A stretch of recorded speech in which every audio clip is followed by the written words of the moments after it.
Yo, good morning. Let's unplug and go.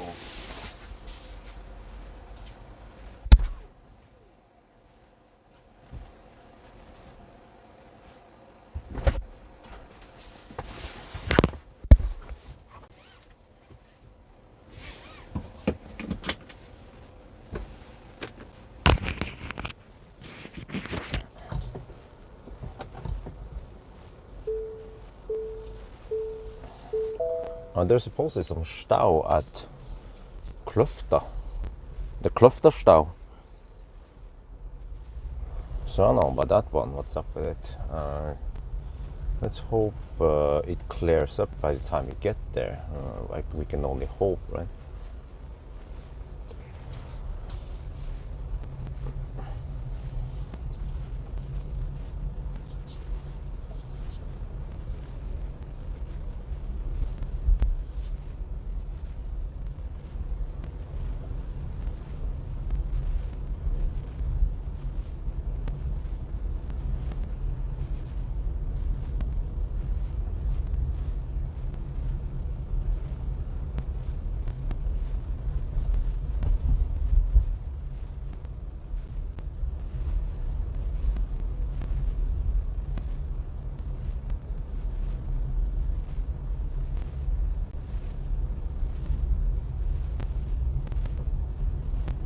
Well, it feels good to be in a Tesla again, I have to say.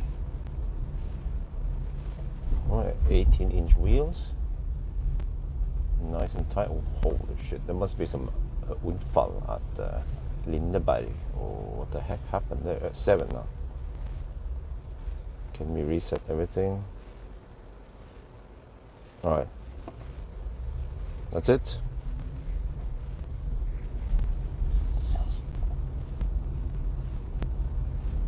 We start exactly at 7.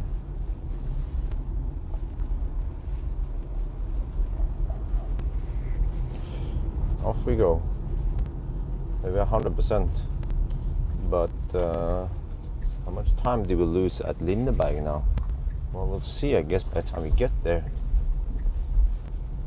Today might be the first day I don't have the pizza because I feel like I've been eating so much food lately. And also, we just had pizza not long ago.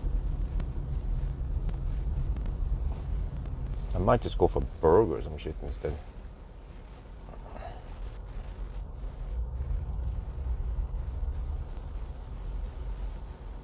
But holy crap, the lights here are so much better. I just noticed yesterday evening when I backed up the car and I loaded up the mattress and stuff, and I was like, huh?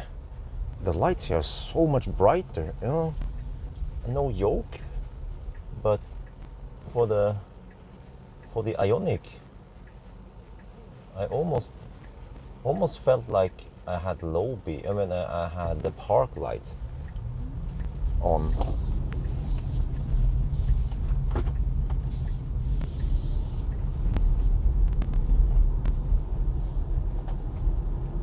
This is weird, but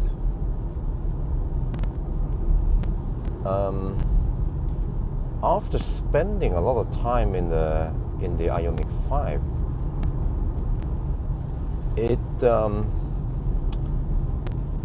it feels great to drive the Model Y again. I don't know what the heck is up with that. Because I know that the comfort level is better in the Ioniq 5, but the whole experience and also the way more open seating or the steering column is not intruding in the way. It's way more open here. Even though the center console part is not as open as Ioniq. And when I put all the stuff, when I put the cargo in the trunk in the Model Y, it felt like I had so much space. I haven't even utilized the space under the trunk, on the side pockets. Just lumped everything on top on the trunk and it just swallowed everything. So I'm like, ooh, man, no wonder why they're Tesla selling Model Y like hotcakes.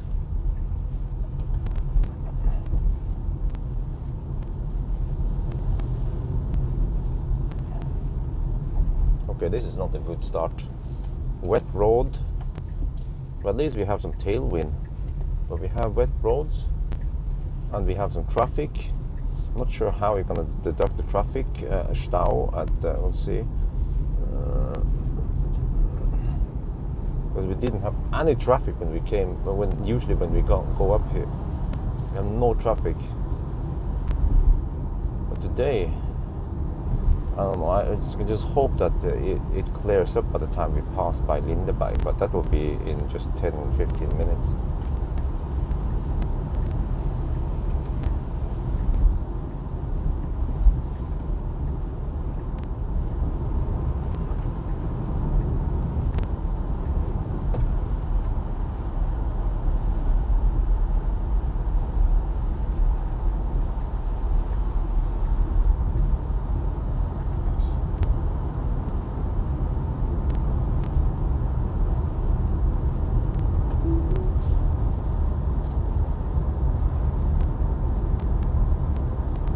Well, good morning, guys. So we start exactly at 7 today, just like we did with the Ioniq 5. It seems like it's early enough, or yeah.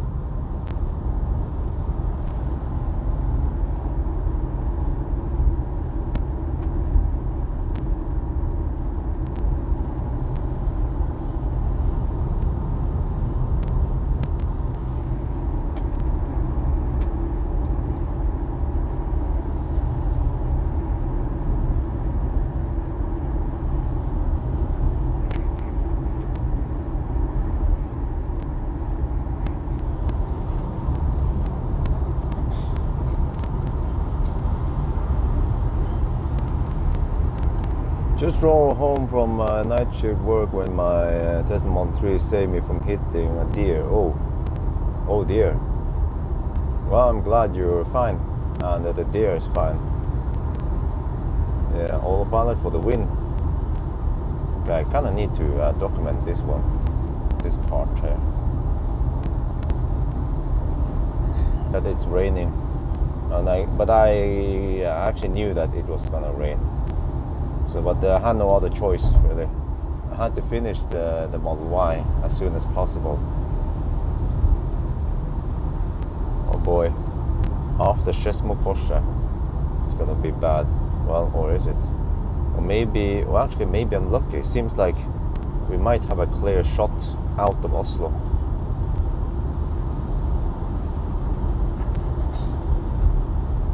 But this is of course not optimal for consumption. We will see.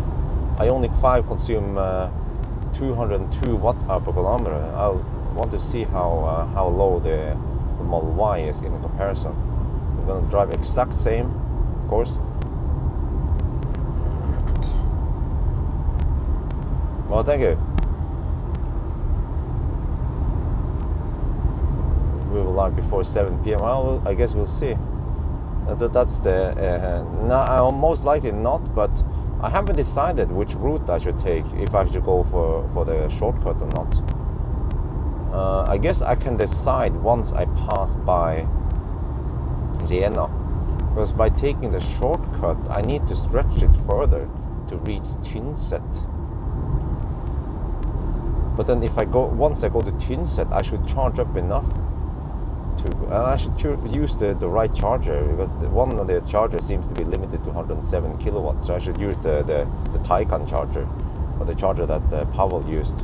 That one seems to deliver 200 kilowatts. But if I go to Tynset, then I should follow Abu Rupland's recommendation and then reach Stjørdal and then go for Brekkvassel after Stjørdal.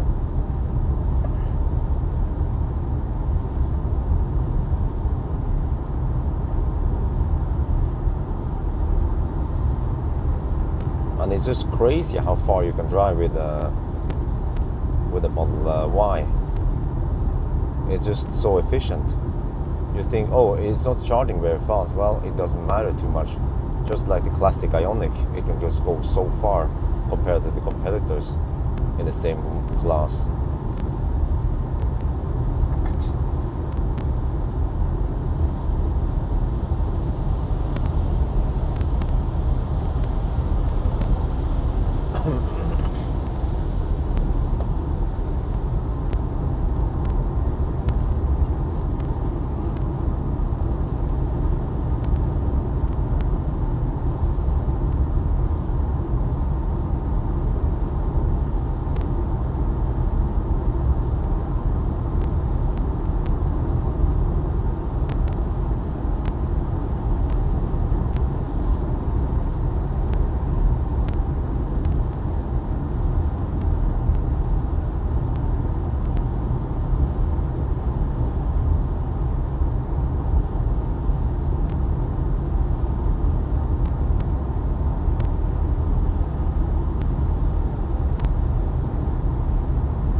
let's see. How bad is the traffic?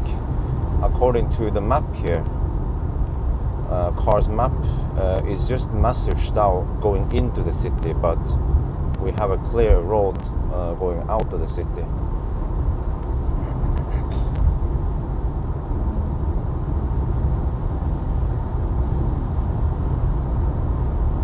But let's see now, if I'm not sure, but it could be, I could save a couple of minutes by taking the shortcut.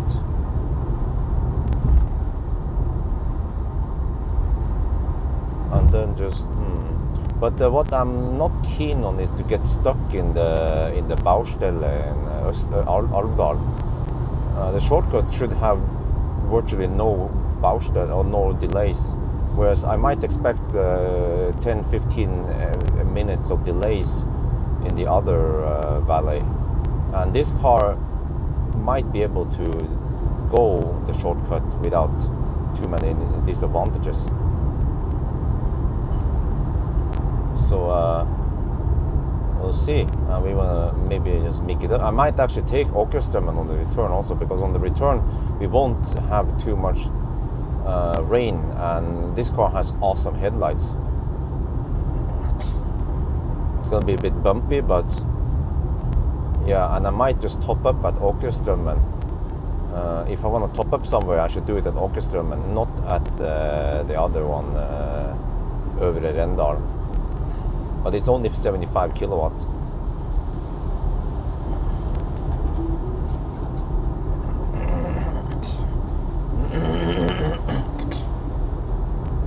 How do you like the Ioniq Drive Assist compared to the Tesla Supercharger? Is way better. Sorry, not Tesla Autopilot is way better. It just works so well, so consistent. Like now it's working great. It locks into the lane like rails, and it stays there. And if it would fail, it will give me a quite significant warning, audible warning. It's so good compared to most other systems. We'll see now how enjoyable this trip will be, but I kind of know how it is because I've been driving Model 3 a lot, and this is not much different than the Model 3, except for that it's a bit taller. So we will see how sleeping comfort is in the back. Consumption is 230 watt-hour per kilometer, by the way. I think the Ioniq 5 was way higher. Wonder if it was almost 300, but we went uphill. Oh shit, there's supposedly some red at Lindeberg. Okay, in that case, let me get ready to document it.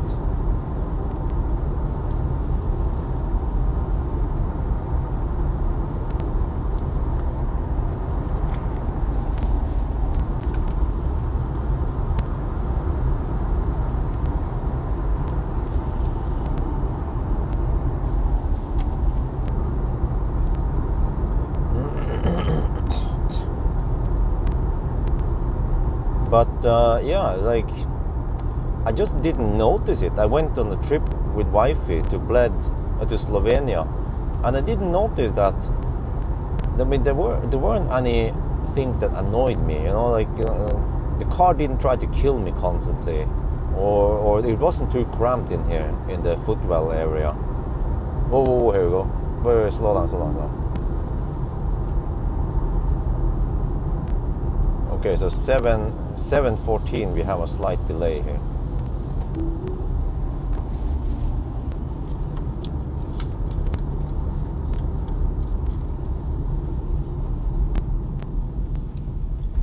Whoa, what the heck? Yes, as expected, at Lindeberg we have a slight delay, 7:14. So we have to do the deduction.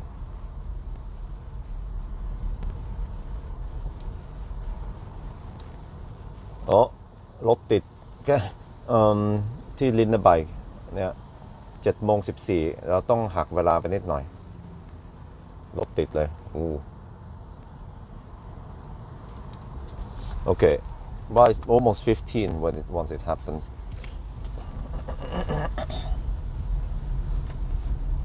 Okay, but hopefully it shouldn't be that many minutes that we lose. Well, or I hope not. I actually don't know why the heck. There could be an unfall. Yeah. Actually, by the looks of it, I think there's an unfall right at Lindeberg. We are gonna pass the choke point soon, I think. Because the traffic should be flowing normally over here on the morning on the way out of Oslo, so there shouldn't be any stau here. What's your take on having a head-up display on Model Y? What take on having head-up? You know what? This is kind of weird, but I was actually I felt like the head-up display in the Ioniq 5 was a bit in the way. This is weird, right? Because I don't need to look at the speed. I mean, okay, it was very useful many times, but it was also in the way many times when I didn't care about navigation or speed or whatever was in there, and there was no button to shut it off like you had in Kona. So you have to maybe dig into the menu to maybe turn it off, or if you can turn it off. So I noticed that when I started driving, when I picked up Millennium Falcon yesterday, and I was like, whoa, it's good in a way that I don't have that disturbing head-up display all the time. And also the head-up display has this, it will mark a line. It has this augmented reality where it marks the line of the car in front, and so I keep seeing this white line that moves up and down, try to mark the car in front, and it just disturbs my vision over time, though I noticed that, and it was so relaxing to not have that thing constantly in my vision. So I never thought about that before. Actually, this is the first time I noticed it. Normally I'd say, oh, great head-up display, awesome. But maybe, I'm not sure why I found the head-up display in the Ioniq 5 to be a bit, maybe it was too big, it was too far up. I tried to adjust it further down, but then you kind of lose it out of the vision. So, I don't know, maybe I'm the only one who experienced this. Wait, what was the time? It was 14 when it started happening. Okay, so oh shit, we might have to deduct 5 minutes here or more. I'm not sure. So it was 14 when we started. You see, we already have delays here, so I don't want to have too many delays. So I think I'm actually gonna go for the shortcut.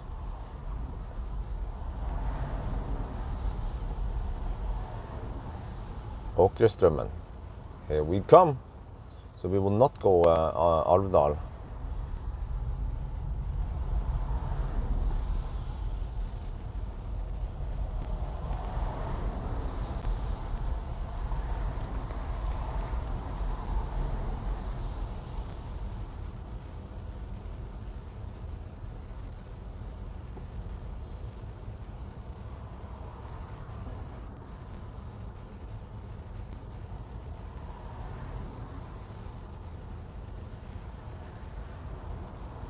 Yeah, this is not normal.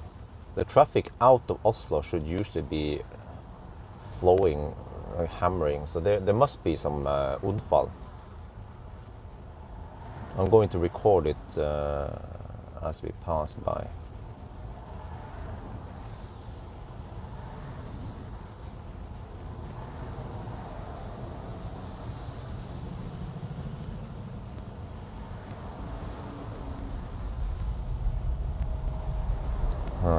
Yeah, I don't want to waste too much time on stau, so well, that's why. See, yeah, why it can be distracting. Yeah, actually, it is actually very calm to not have any distractive lights or some speed or whatever. I mean, if you want to know the speed, you can always just just move your eyes a little bit down, and you see it on the. Oh, okay. There, I see there is some. Yeah, must be a broken down car or something. We are getting close to the choke point.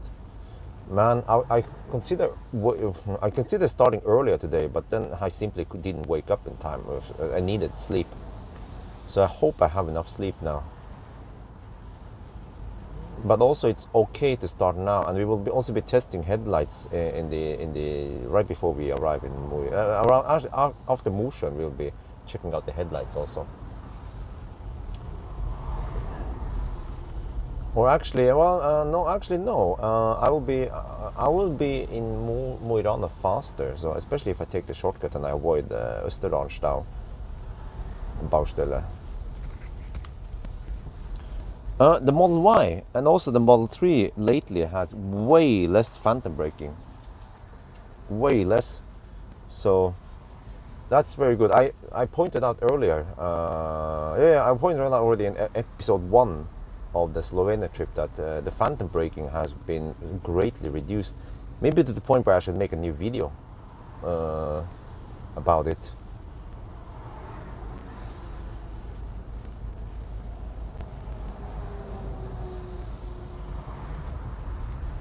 Probably as bad as the Model 3. No, listen. Like I said, phantom braking has been greatly improved. You mean as good as the Model 3, right? It was pretty bad before, but I notice a big difference now. And the same thing for the Model 3. I just noticed that, hey, I haven't experienced that many phantom braking, and it was usually happening a lot. So Tesla must have done something.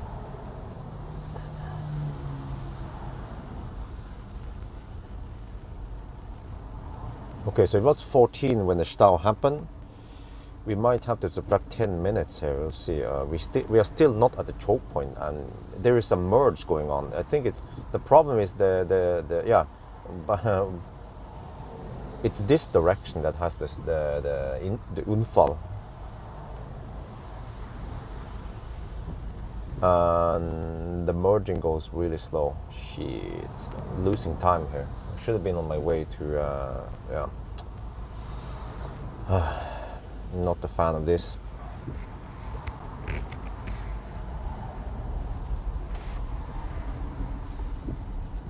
In general, I don't want to travel when people are traveling, because then the probability of something happening is greater. You see here, you see, we travel in the morning. What happens? We run into stau. Yesterday also, and when we have more and more cars traveling together, there's a higher chance that there will be an accident. But how many times did I run into any accidents on Saturday runs?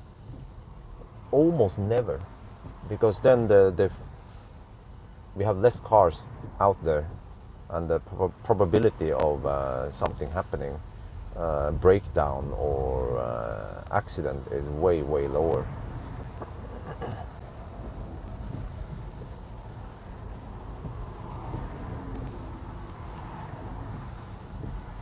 Yeah, I mean, the phantom braking is not gone, but my claim is that it has been greatly improved. According to Google Maps, the queues drop after I saw the rescue car arriving. You see, now we are not moving because they might block both lanes now.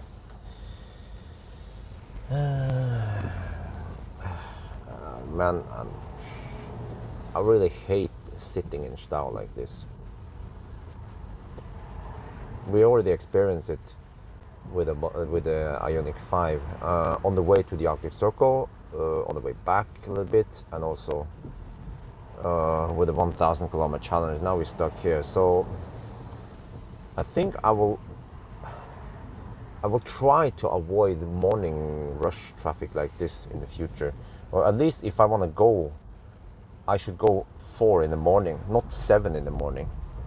Yeah, this is a lesson I should take. I should just do whatever I can to avoid starting 7 in the morning. Just start, 4 in the morning is way better, traffic-wise. Do you ever get bored? Nope.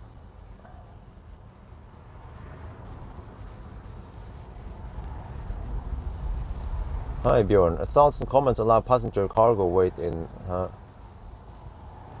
No, it's not that low. It's not 251 kilograms. It's 300. We talked about this before. Yeah, but it's like 375 or something. But yeah, it's low, unfortunately. But like we also pointed out last time, how often do you actually load it to the max then? It's not going to be a problem for most people if they just have two people in the back, maybe even kids that weighs less, or if they have adults, then you, yeah, how often do you actually have five people that weighs 75-80 kilos in there plus some significant cargo? You don't. So of course I'm not playing it down saying that it's not a problem. It should be higher, of course, but actually the weight limit was already low for Model S even, but people never noticed that.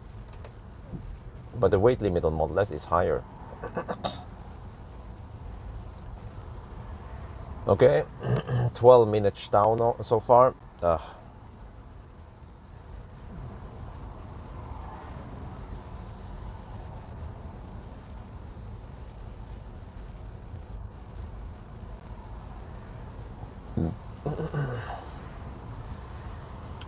But oh,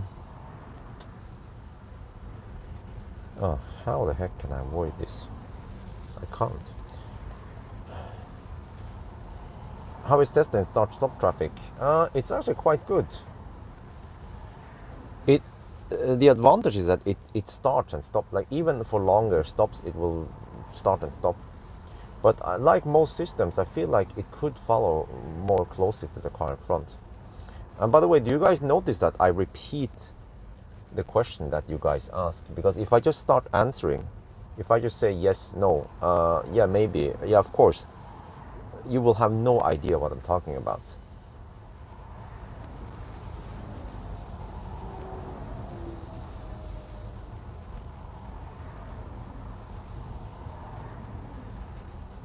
For example, if I just said, no, I prefer the second choice, even though the first choice is cheaper, but if I have the money, I'll go for the second choice. You see how lost you are? How, what the heck is he talking about? Well, I was referring to the Model 3 long range versus performance. Preload, okay, family, 2 kids, stuff, yes, exactly. So that makes me wonder, how many times do you actually reach the maximum payload? It will happen, of course, eventually, but how often? Shit, this stove is not moving at all. Come on.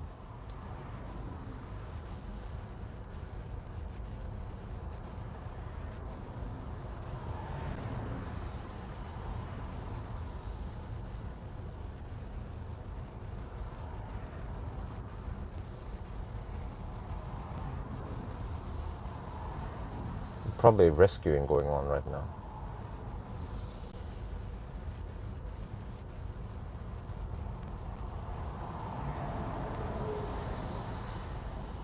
Because the traffic was flowing before we started, but then it just stopped right when the rescue car came.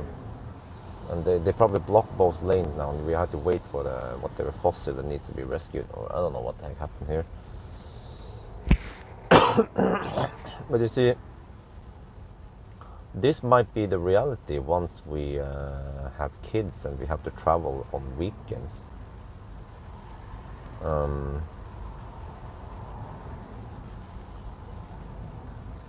Just wonder how it would be if we have to travel on Friday. You know, I've been talking about this before, that we are so fortunate that wife and I, we don't have a cabin and we don't get stuck in weekend traffic.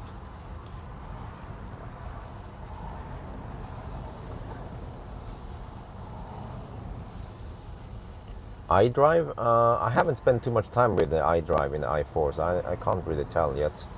Wait until I've taken the trip to the Arctic Circle or something before I have an opinion about it. But you see,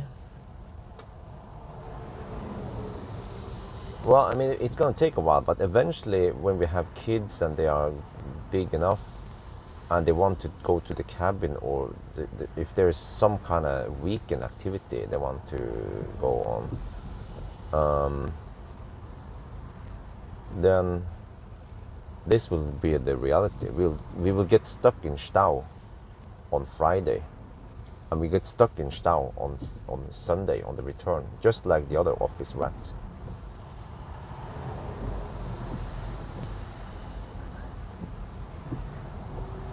Unless there is a way to ninja out before the other guys. Oh shit, we are literally not moving now. Holy shit.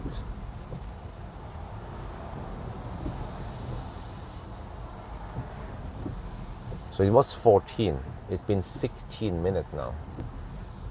Shit.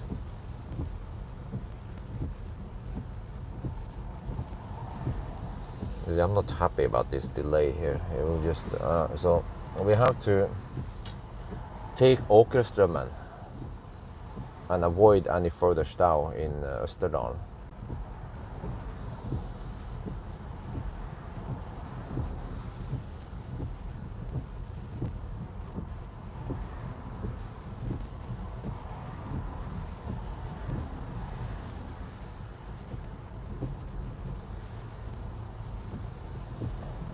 So, yeah, I just wonder what will happen then. Because I know kids, they usually, they are, they leave school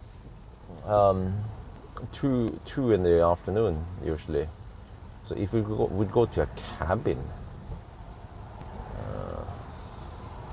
is it because we don't want to be a weird family?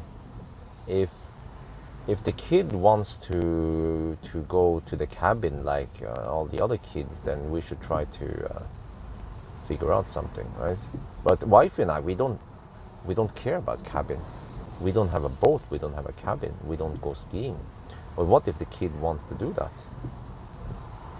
So then I guess we just have to adapt. But there's got to be a way to avoid this kind of waste of time, getting stuck in traffic.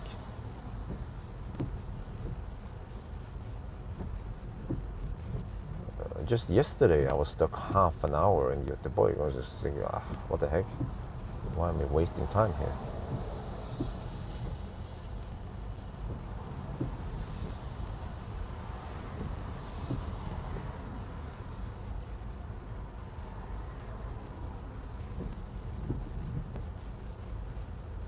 But the preheating of the battery depends on many factors.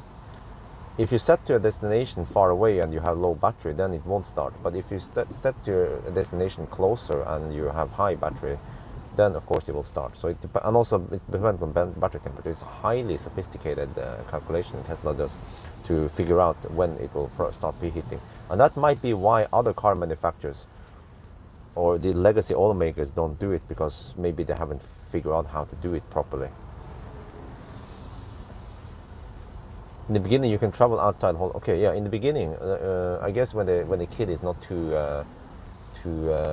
big yet, but eventually, once the kid reaches school, reaches 6 years and he goes to school, then yeah. But also, I guess it depends. But it depends what the kid is up to. But I guess kids that are 3-4 years old, they don't care about going to the cabin every weekend. And I guess we won't be going to the cabin every weekend anyway. I wonder how frequent people do it. Read about Rolls. Okay.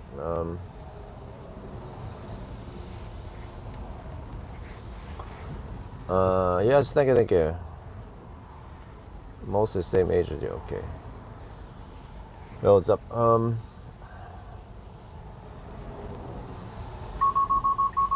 What? Hey, why did... Stop that. Freaking auto steer. That was weird though.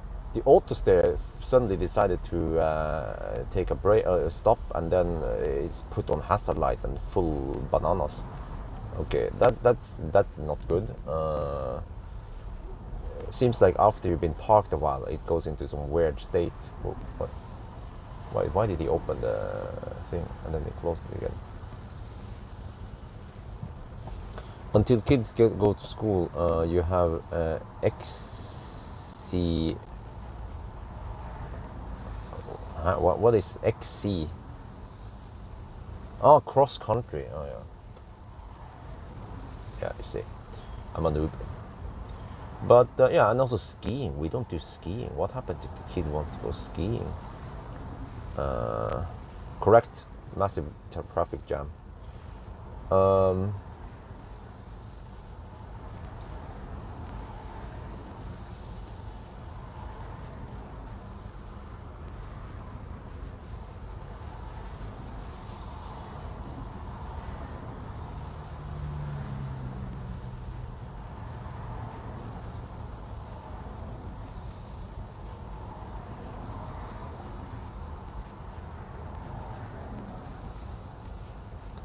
In Norway, the rear-wheel drives are almost non-existent for natural reasons. Over here, they prefer all-wheel drives. I have no idea if the configuration will come back or not.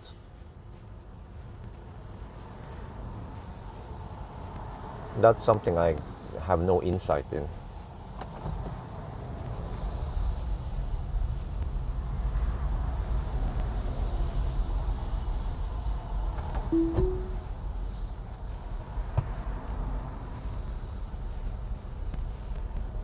Yeah, I think there is a command. If you type !time, you will see the local time here. The bot will respond for you who asking if it's early morning or not, since you are in a different time zone. I don't own Tesla stock. Do you guys notice that I answer in a way that you understand who I'm answering? Just trying to remind you guys, because there will be times when I ask for something and then you guys give a short answer that is very confusing, or you can't be sure what you are answering, because there might be several threads. We're talking about so many things at the same time.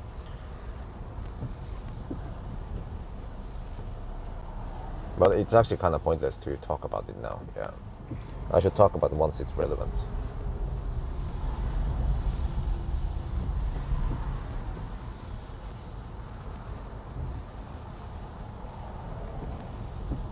Okay, so now it sounds like the car has been rescued.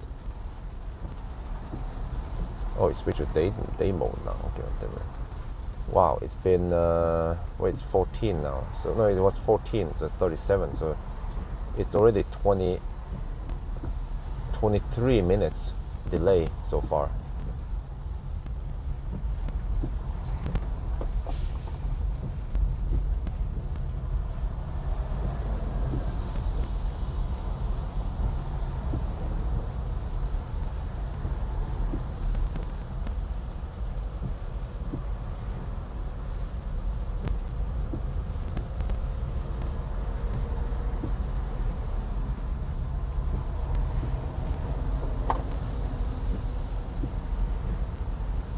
Let me see, it was 14. Let's check here. The point of accident was right around here. Just a hundred. I think based on what I see in the map and everything, it was just a couple of 100 meters further up. Do you guys have any good explanation why accidents happen during rush hour? Is it because people are not paying attention? Is it because increased traffic? I'm thinking it's a combination. That if you're not paying attention at night and there's almost no cars on the road, if you're using your phone or you're not paying attention, there is a way higher probability that you will crash, you will cause a chain reaction or you crash.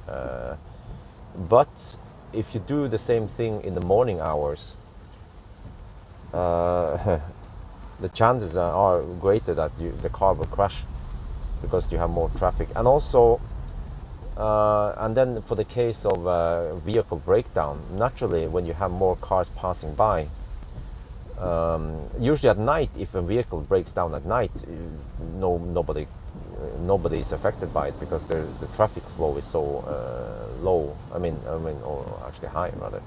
There's so low traffic that you can just pass them anyway.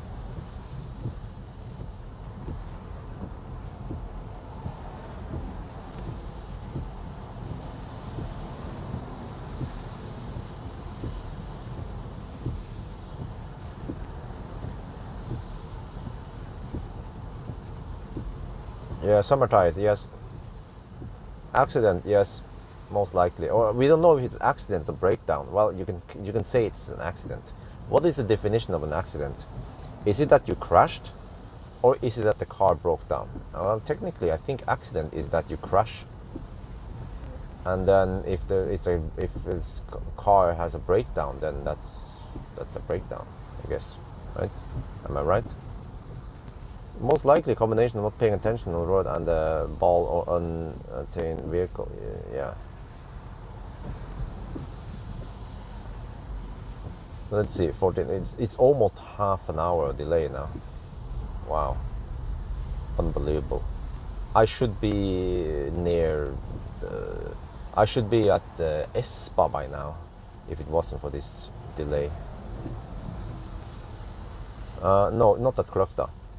Just look at Google Maps. You can see. I think you should know more than me if you look at Google Maps.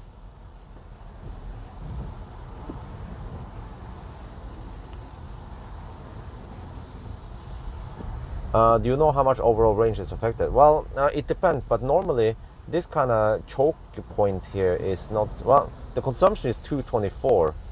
Normally you're driving slow anyway, so overall range shouldn't be that much affected by it. Because fortunately, EVs are highly efficient, super efficient compared to fossil cars on Stau like this. You should be more concerned if with a fossil car burning more juice. But again, they have so much range anyway, so it doesn't matter. Because I noticed that when I was stationary, I was pulling only 700 watts for HVAC. And now that we are crawling, we are pulling 4 kilowatt only. In comparison, fossil cars will typically be pulling 7 kilowatt when they are stationary, idling. Waste usage. I don't think waste is that common in Norway.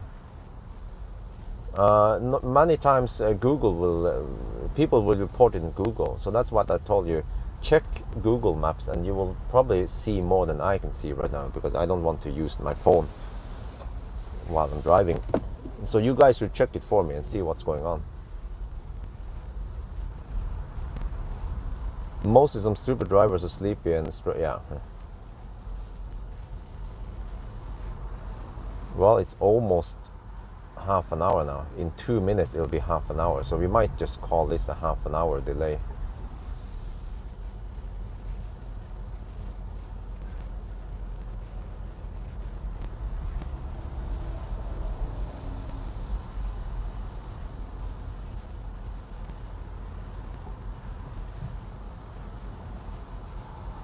Volvo station wagons are quite common in Norway.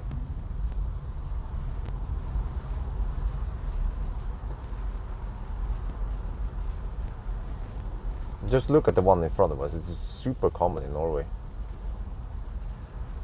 You can start counting Volvo station wagons today and you will run out of fingers to count on.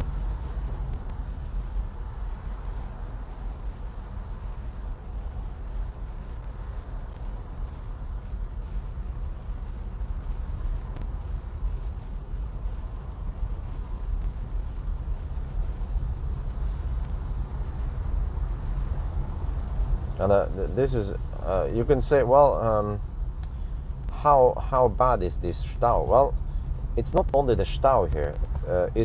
It means way more dense traffic past this point also. And especially in Norway, there are just so many left lane huggers. So this delay might be worse than just this.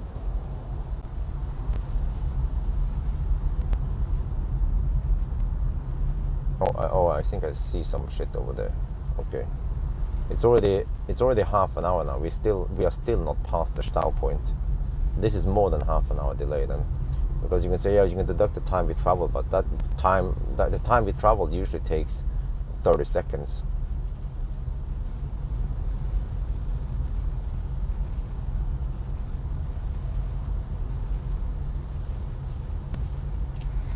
Okay, I'll document now before we get to the choke point. But at least I will show that this was at least half an hour delay.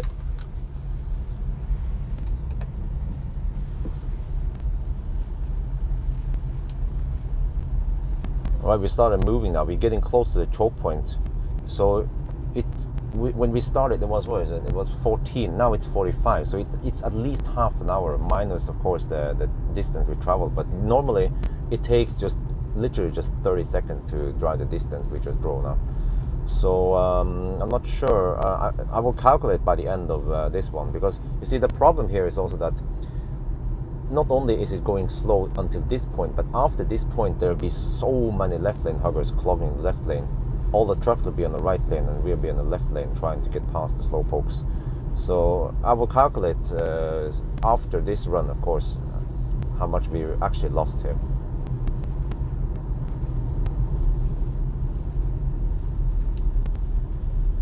ตอนนี้เราเริ่มขับแล้วนะแล้วมันเป็น14เมื่อกี้ตอนนี้46แปลว่าเราเสียเวลาเกินครึ่งชั่วโมงเลยนะแล้วก็ไม่ใช่แค่นั้นหรอกหลังจากนี้นะมันจะช้ามันจะแช่เลนซ้ายแล้วมันจะขับช้าตั้งนานเราจริงๆทางนี้ที่เราขับนี่แหละเส้นทางเนี่ยมันน่าจะใช้เวลาแค่30นาทีนะก็แปลว่าเดี๋ยวผมจะกะอีกทีหนึ่งว่าเราต้องหักเวลาเท่าไหร่แต่มันควรจะเป็นมากกว่า30นาที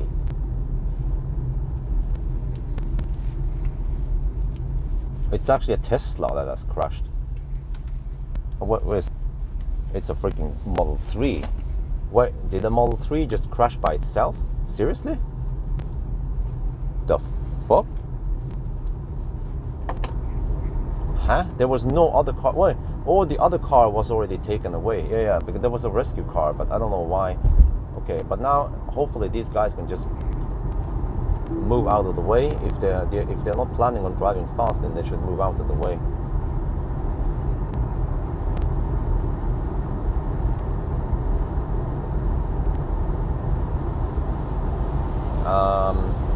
It was 30.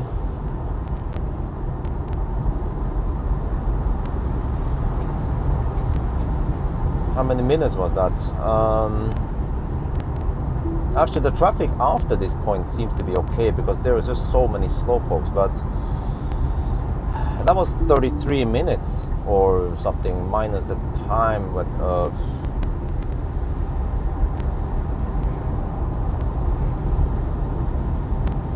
33 minutes, and it normally does not take 3 minutes to drive that stretch. It's just a 30-second stretch, really. And then we actually lost we burned extra energy staying there. So should we say 35? No, I think we'll just say 32 minutes then. Yeah, how about, okay, I've decided 32 minutes. I have to try to remember it.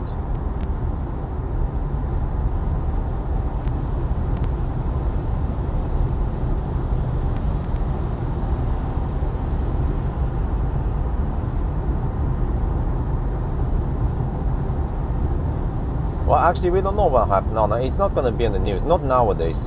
If this happened 7 years ago, yes. If it was burning, yes. But if it's just a Tesla that crashed like this, it will not be in the news.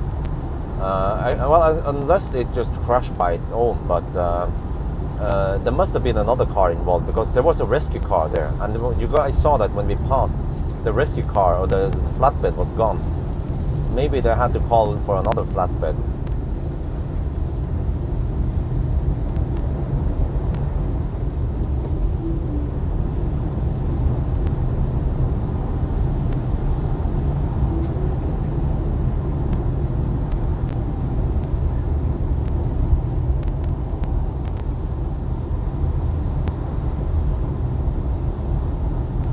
Oh, that's a Q4 e-tron.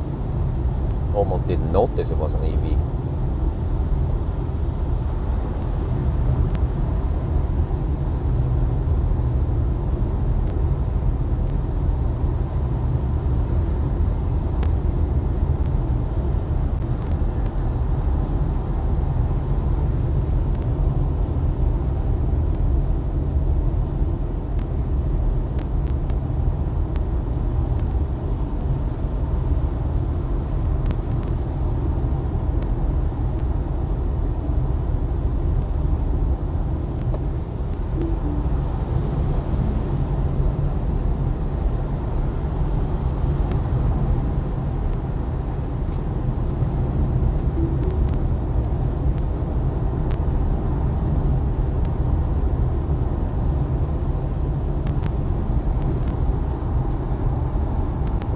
You see what I mean?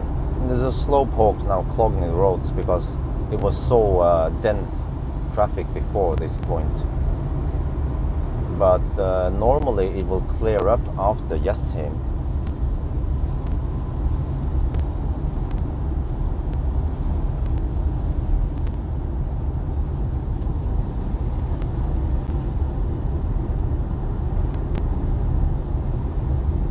Consumption 234, it's a bit high because of that. We can actually look on that energy graph. Yeah, it was freaking high because of that traffic. Because I was burning some extra, so burning lots of heater while not moving too much. So if you look at that in the distance perspective, it looks really high.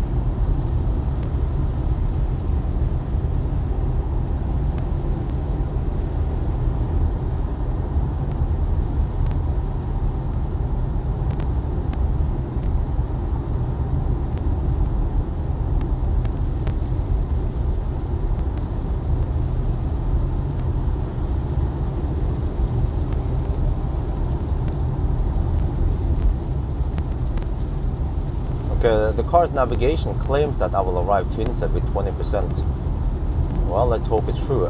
The rain and the wet road should stop around Elverum or ish. We'll see. But this is of course bad condition for the Model Y to go on wet roads. Now we also document that it's not perfect today.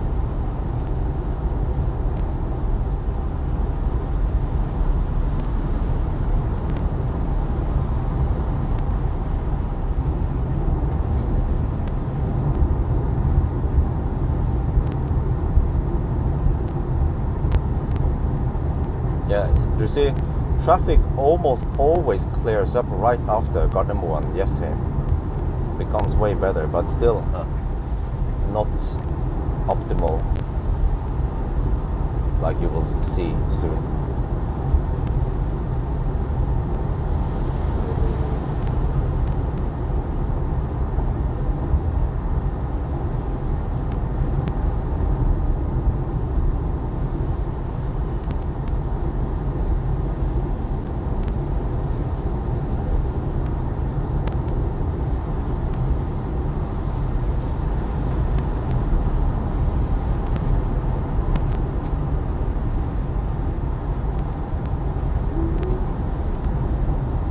Yeah, it should rain less soon, according to weather forecast. But I think we might hit another pocket closer to Minnesota, or maybe not.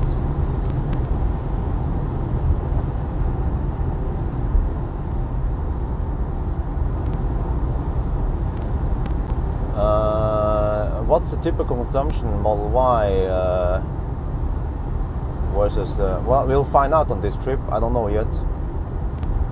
But Ioniq, I don't remember. You guys have to look on the playback, but I think it was closer to 300 for the Ioniq around this point. Just go on the playback a couple of days ago and you'll see. You get the answer there. I don't remember. Child seats? I have no idea. Sometime next year.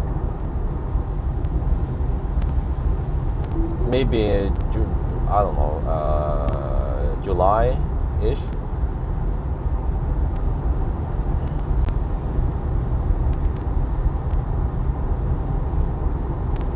Well, what I know is that the total consumption for the Ioniq was 202 to Mo i Rana. So we will see today what the total consumption is to Mo i Rana.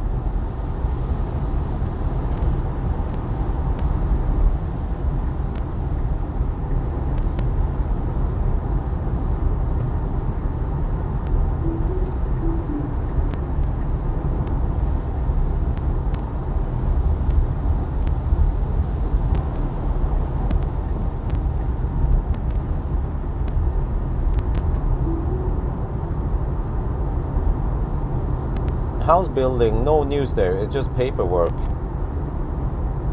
Yes, there will be more videos about it. Andy Cons, please read the title.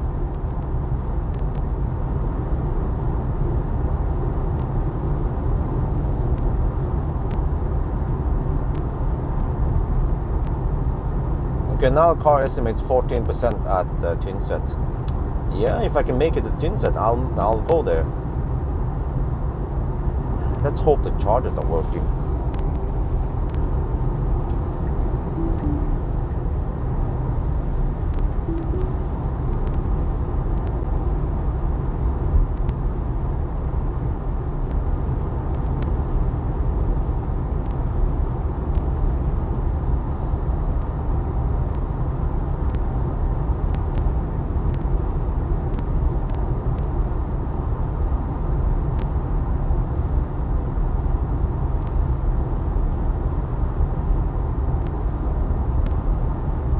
Yeah, we speak Thai at home.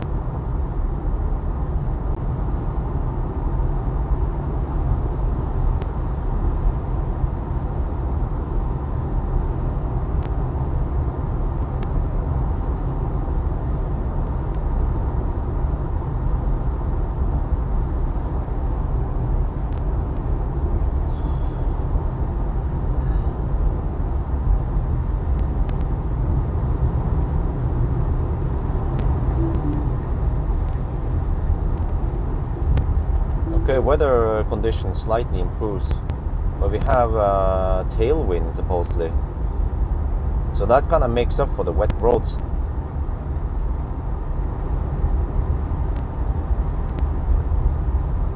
Model Y and Model S, they have similar space. If you look in the banana box test or someone type result, you will get an idea.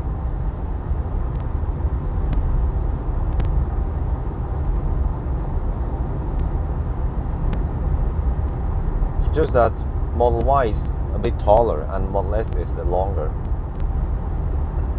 You probably knew this, right?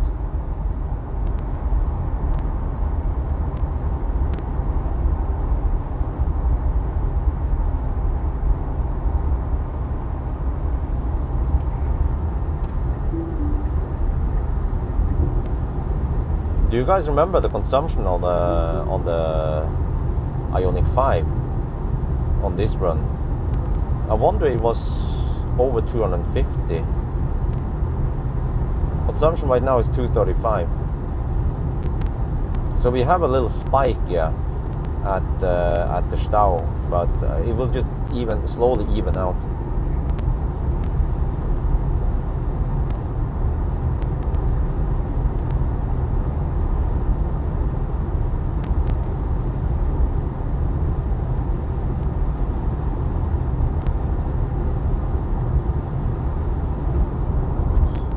You know, I just noticed that the space under, or how do I put this, the steering column in the Model Y is placed completely different, so that you have so much space in the knee area. So in most Teslas, you can cross your legs while you're sitting in the Tesla. You know what I mean? But you can simply not do that in an Ioniq 5. So I just compared to Ioniq 5 because I drove it recently, but I think that's also the case for most other cars, is that you cannot cross your legs while sitting in the seat. Just, yeah.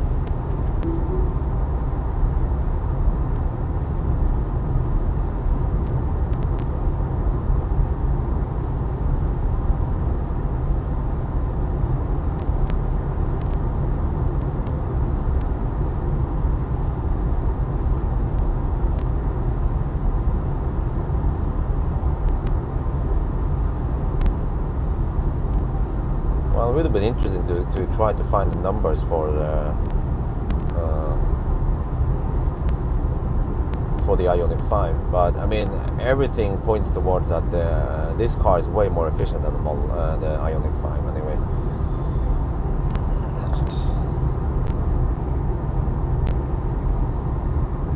Okay, now car estimates 12% at arrival. We have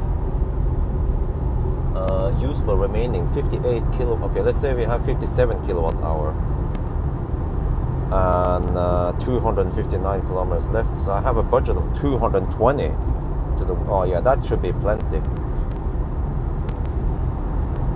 So I'm actually taking the shortcut mainly to avoid road construction and delays.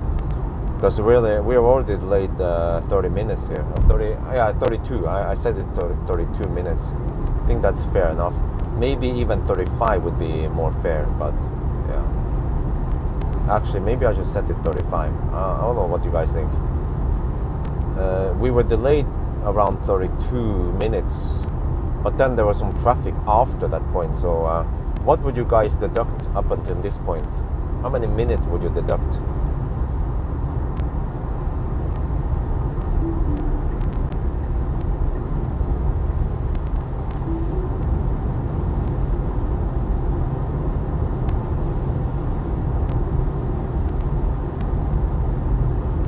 Consumption is high, I can feel it because it's wet road.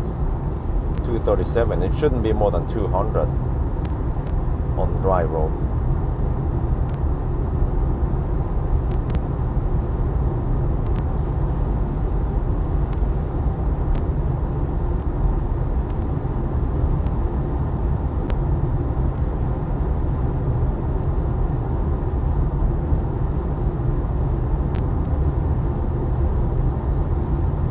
So I skipped breakfast today. I feel like I gained so much weight after a bled trip. Well, I just call it bled trip. Slovenia, but bled is way shorter. So I need to start skipping some breakfast. Need to do some IF.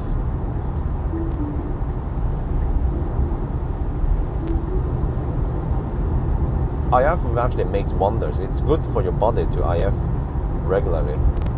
I should start doing that again.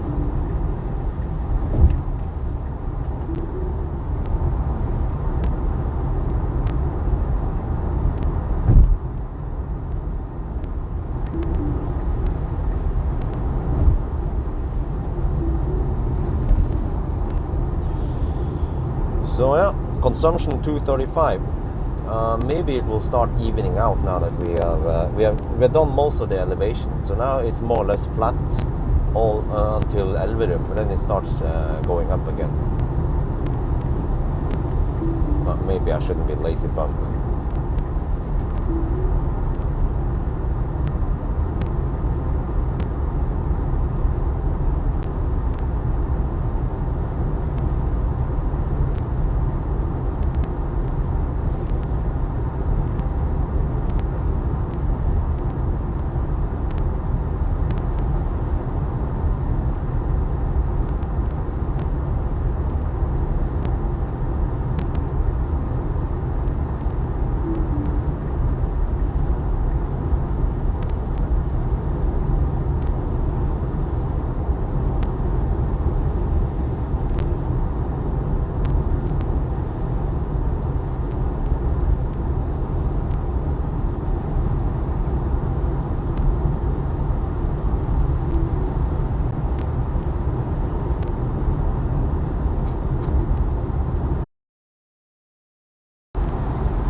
Wow, you lost 20 kilos in just 5 months. That is huge.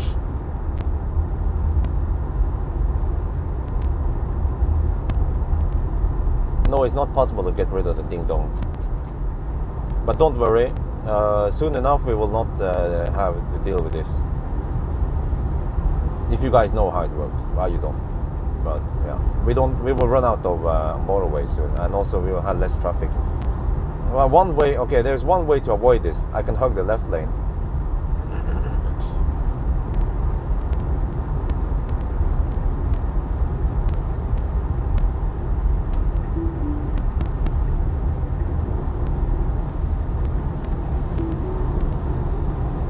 Because I don't see anyone going faster than me anyway. I'm just going faster than everyone else here.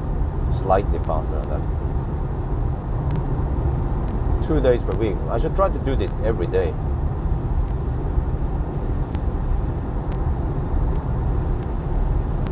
Bread was great, but man, that was a lot of food. And but it was a vacation, so.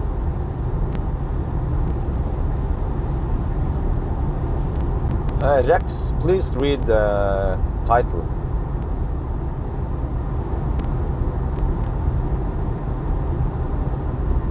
Viewer count? I don't know.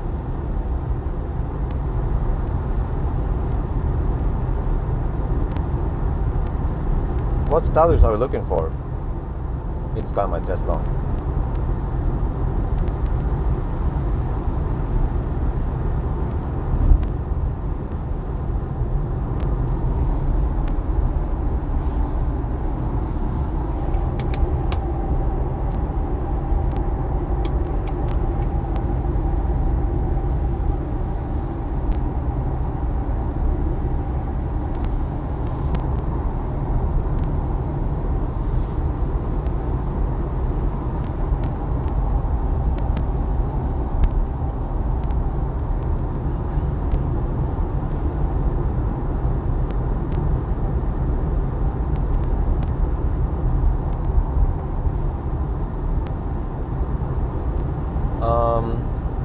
Stators are at 28 and 30 degrees. Battery temperature is 28.8 degrees.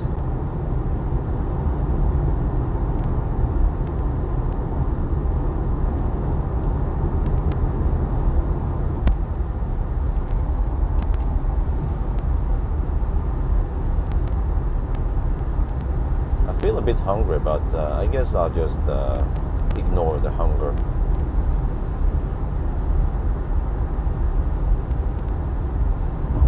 Oh, Mjøsen is quite calm today. Wait, I thought I had tailwind. Oh, maybe the tailwind starts after Elverum, or... Yeah, well, no, we have tailwind. I see it now.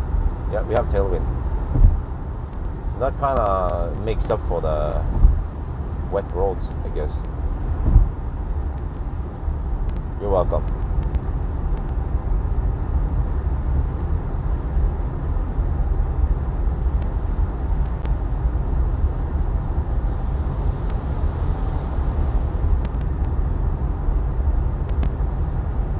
Is that full? Oh, yeah, that Tesla is on high beam, dude.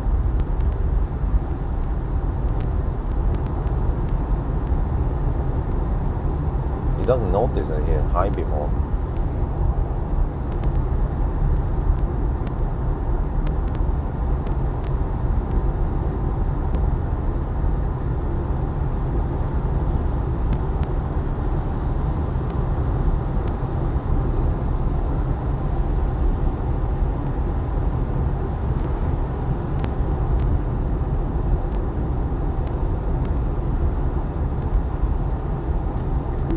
Actually, I should be driving on the right lane because the right lane seems to be slightly drier than the left lane. So I try to have less of the ding-dong sound, but you guys just have to be annoyed. If I had to choose between having more optimal consumption versus you guys complaining about the noise, then I go for the lower consumption. Correct?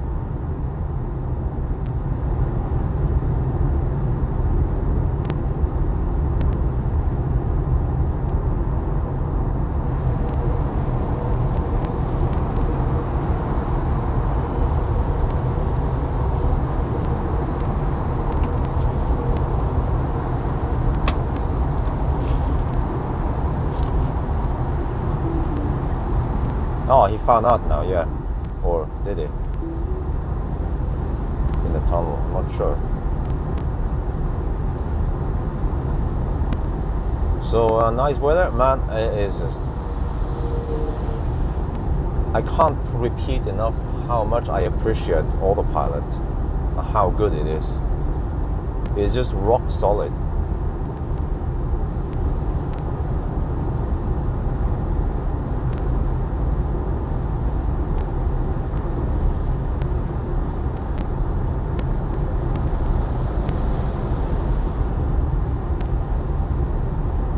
In a way, you can say it's the things that matters in a Tesla. Little things like, okay, the interior is not that nice. Okay, our soundproofing could be better, but it's still okay now versus some of the other cars, Teslas before. So infotainment is just superb. Wait, what is this? Update? It's a navigation update. Okay. Of course, Yo mode is always on. That's the first thing I turn on when I enter a new car. Tesla behind me is kind of annoying because I think he has the high beam on. Or is it?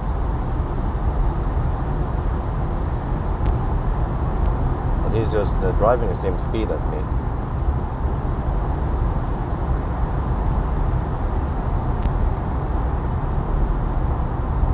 Consumption 229 now.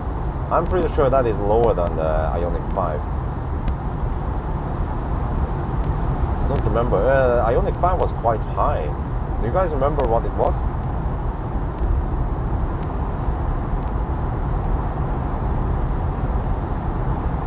Speakers? No, not as good as Bang & Olufsen. If Bang & Olufsen and BMW system, what's called again, Hub and Cardon, they are rated 10. Also the Burmester.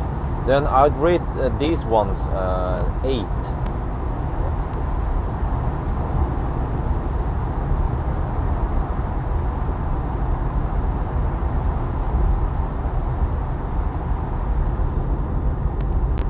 Okay, so we have some daylight. Oh, you see, I want to get over to the right lane. Right lane is getting dry now. Oh yeah, give me that right lane.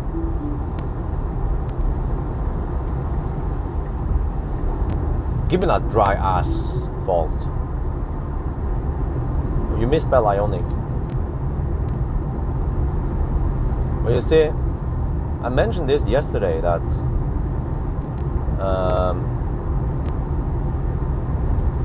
do I want to correct people here? No, probably not. I will. At one point, I just have to let go and stop nagging people and correcting people on the live stream, because you guys are adults. You should know better, right? But what if my kid makes mistakes and grammar errors? I should definitely correct my kid. You know, I should tell them, hey, kid, if you ask a question, you have to use the question mark by the end of the question. Also, you have to use punctuation, and you have to use comma on the right places. Otherwise, the whole meaning of the sentence will change. So I'm gonna teach my kid correct grammar.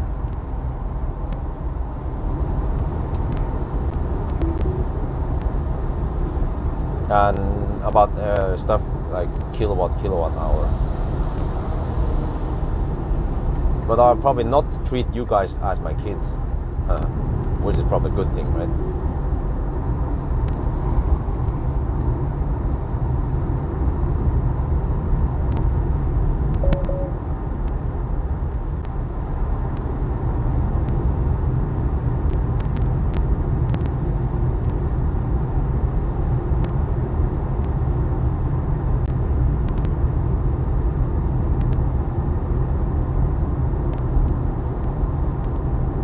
Yes, I log all the mileage.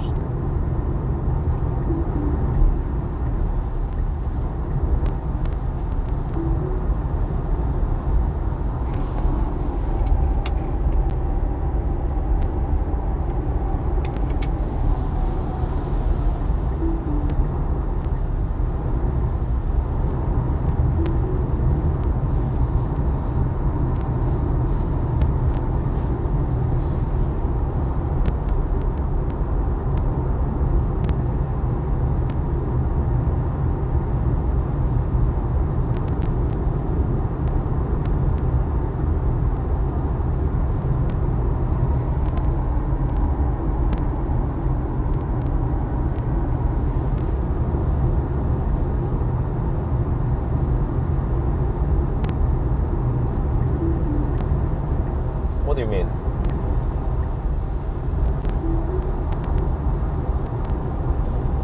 Well, are you saying that this is not the proper road trip?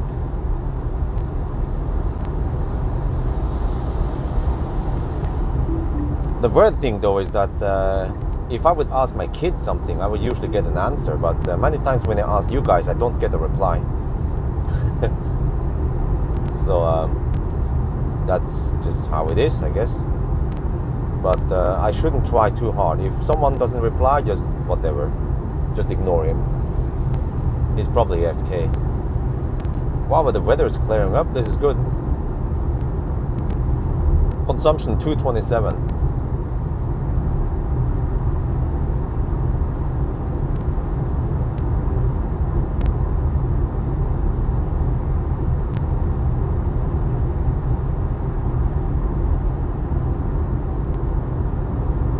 But you see, Arctic Circle trip is like a Kinder egg.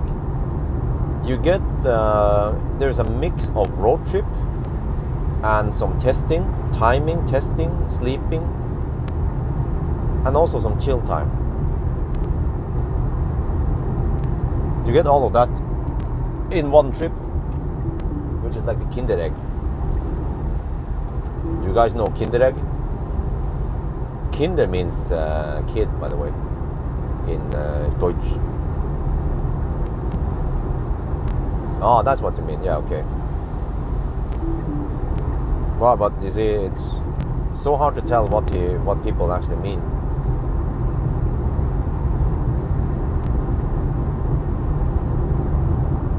Well, of course, I don't know kids yet. That's right, Sherlock.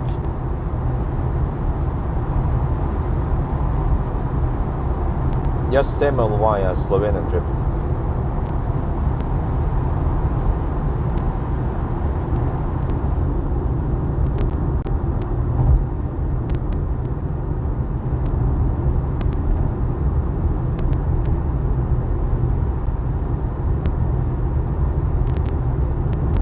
I'm pretty sure that the guy behind me is using high beams.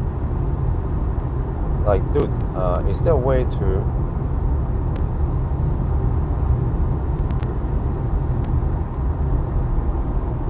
Dude, turn off the high beam, yes. Oh, finally, yes. Took a while before the guy behind realized that the high beam was on since Gardermoen.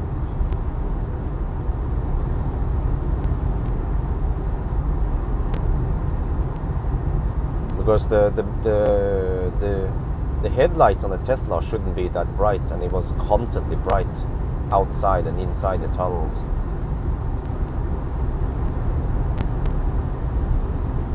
Model Y SR Plus, yeah. Actually, that will also be pretty good. I think not everyone needs long range crossovers. Just look at ID4. Look at Fat e-tron, you know.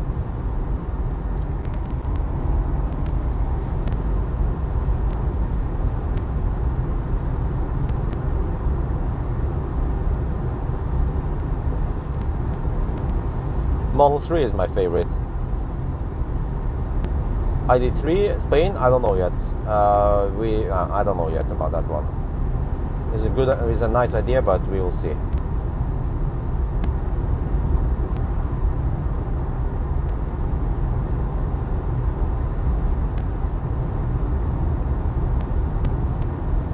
Well, have a nice day.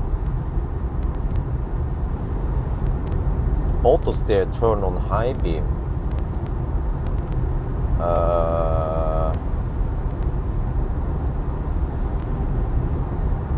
Wait, let me just check. No, huh? How is that possible? The stock for... You turn on the high beam with the left stock, and you turn on auto steer with the right stock. So how did you manage to accidentally... Oh, you must have used the wrong stock then. But it's on two different stocks.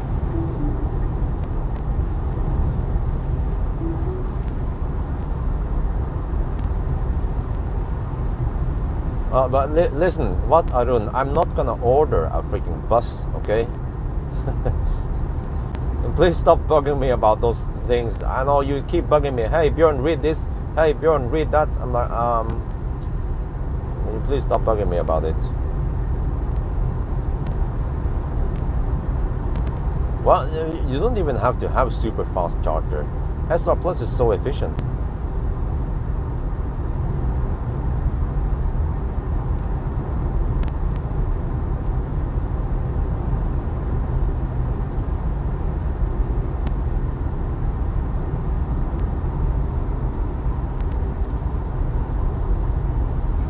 Okay, let me see now. The Tesla behind, will it slow down? Or will it just continue the same speed? Many Norwegian Nissan, they tend to go the exact same speed when the speed limit changes.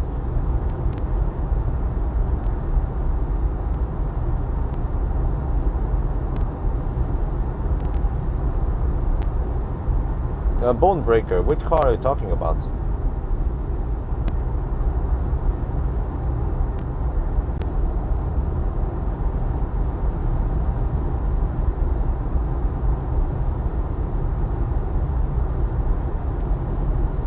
Well, but in all fairness, this is the driving machine. It is super comfy to drive Tesla. If you guys ever try to drive Tesla on road trips, it is just so pleasant.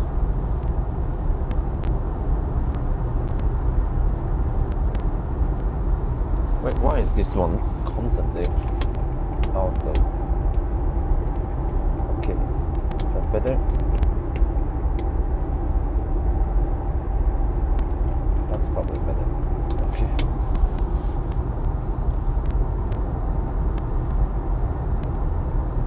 The auto steer tone on high beam onto the line. Huh? No, that can't be right. Sorry, but I don't believe that. That has never happened to me before. Like I said, the stocks, there are two completely different stocks. Oh. Yeah, I want to get past the truck. Where is the merge? 700 meters, okay. Don't have to go that fast.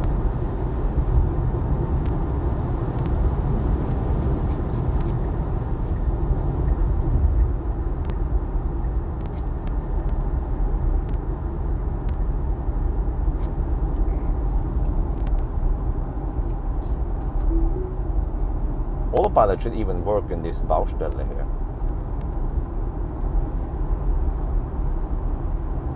Oh, we also lose a little bit of time here, but not that much. Maybe a minute.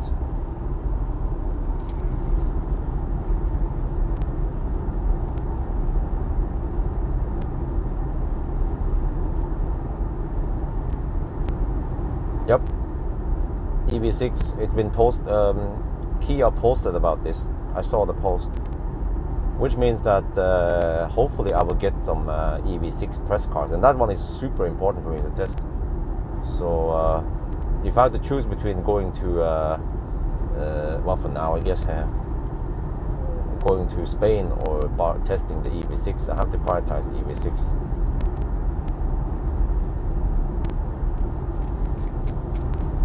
But in the future, the family comes first.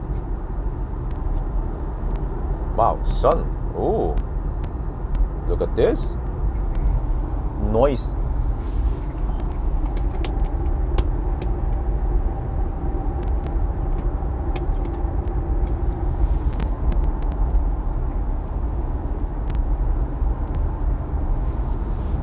So it was a bit gray with the Ioniq 5, I remember. The weather. At least here we get the nicer weather today, so it's okay. Average. I mean, overall it should be about the same, similar.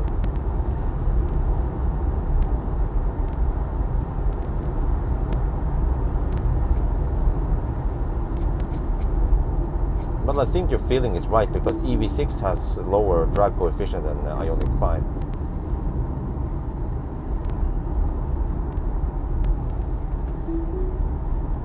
Is the EV GT version, I don't know. Is it? Is it coming? Anyone know?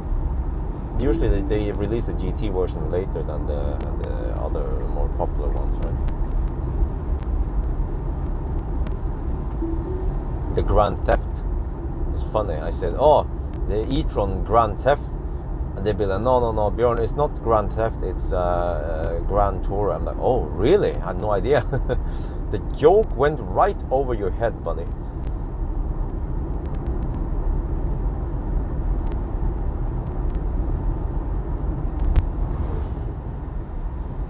New house, no update there. It's just paperwork.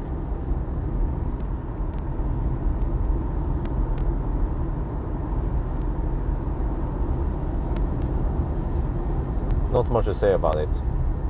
There actually nothing going on there. Actually, well, there is stuff we've been sending back and forth, designing the house. But that was earlier. That was like 2-3 months ago.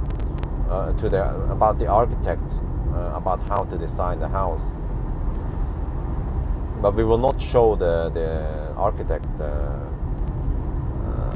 I could make an update, of course. Say, you see, this is we have been contacting the architect. We're gonna have it like this. We're gonna have the garage over here. Here's the bedroom. Here's the bathroom. Here's the toilet. What's gonna happen then? All the people in my channel will suggest, no, don't have the bedroom there. No, have the bedroom there. No, don't do it like that. No, don't put the garage there. No, the bedroom is too big. No, the living room shouldn't be like that. No. The stove should be another place. No, don't put the kitchen there. Put it here. Like, no, that ain't gonna happen. So I will not show you guys any of the drawings.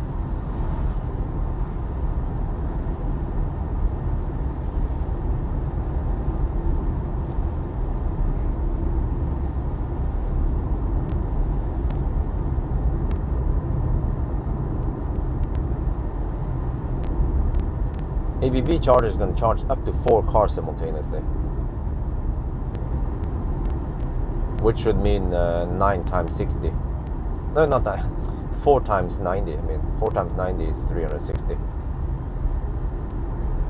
But that's good that they make it like that. They make a flexible charging solution, unlike tritium that goes for more rigid 1-to-1 only, which is of course good for Taycan, but then once stau hits, then ladestau, then you get ladestau, just like we've seen this summer.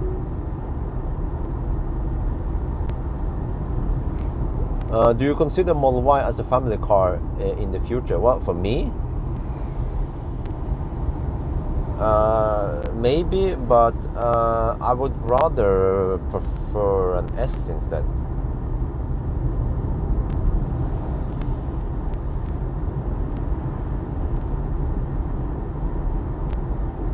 Because let's face it, we don't need that much headroom. Our kids will not be big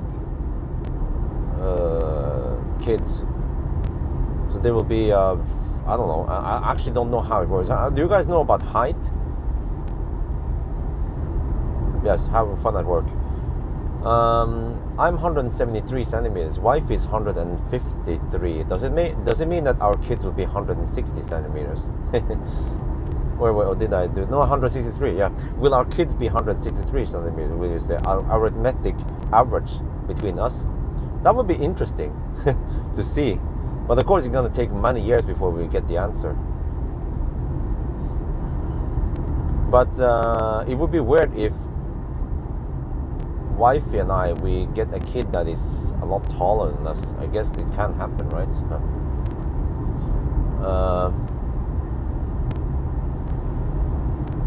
So, but also we don't need to scale it for that few. I mean, it will take many years anyway before the kids are grown up, and then trust me, we'll change cars before that time. And also another big question is, will I actually own a car? Well, maybe in the future it's more. I think maybe once I get a kid, I probably want to own a car rather than just borrowing car left and right from Marcus, because we're gonna put child seat in it. It might be a bit abused. I'm not sure if Marcus wants that, because he cares about the resale value. And I just realized that the car will be abused by the kids, so we just have to give up from the start. So we'll see, I guess. But I like Model S a lot.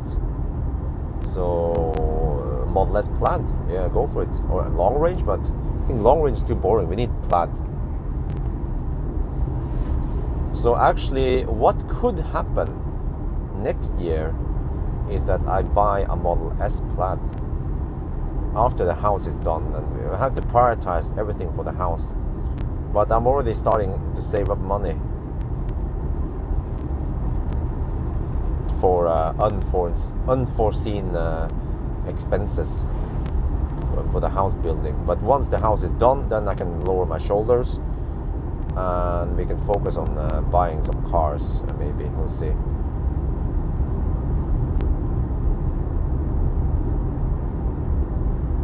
Martin, you should try to Google.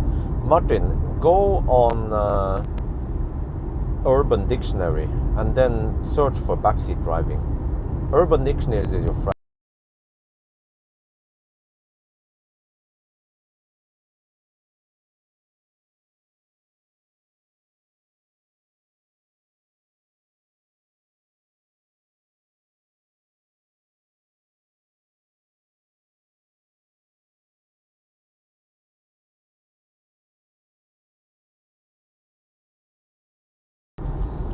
One third of the route, you will already get a very good estimation. But the question is always, yeah, can I make it to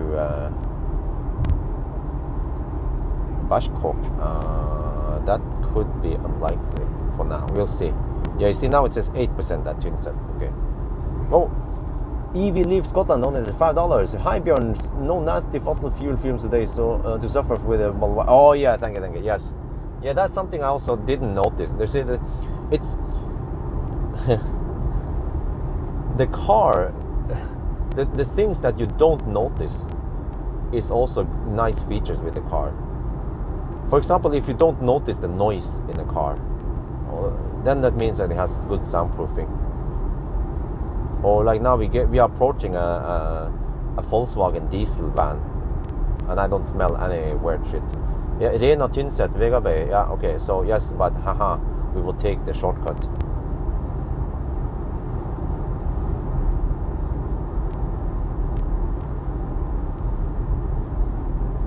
And I think that's an e-Golf driving in front there, going slow. But we can hammer soon. Just wonder this van, what he's gonna do. Oh shit! Oh, there's some traffic here. 8:30 in the morning.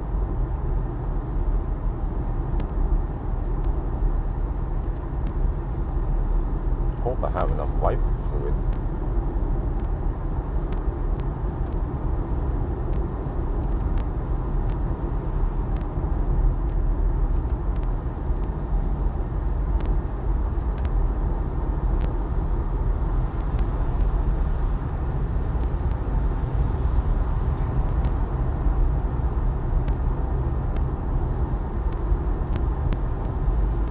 Consumption is 221, by the way.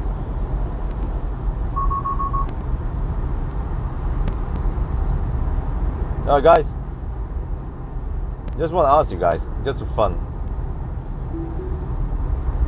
if I would test that, you know the Tesla safety score. If you would guess, if I would try to use that thing, what would my Tesla safety score be? Just wild guess. I have no idea. I haven't tried that thing. Be honest. And I know it's gonna be low.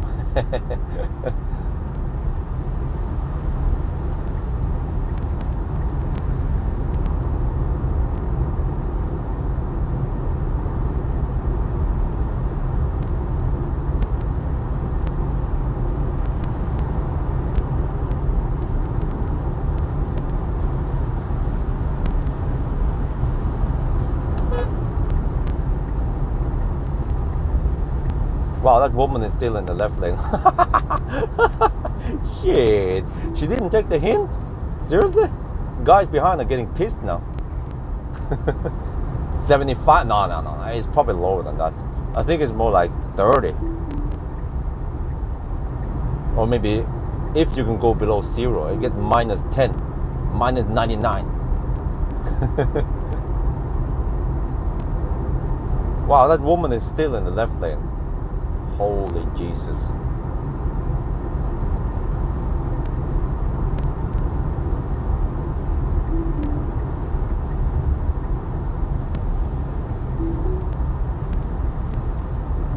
Well, except for that, I tend to drive on long stretches with less traffic, and then the score goes up.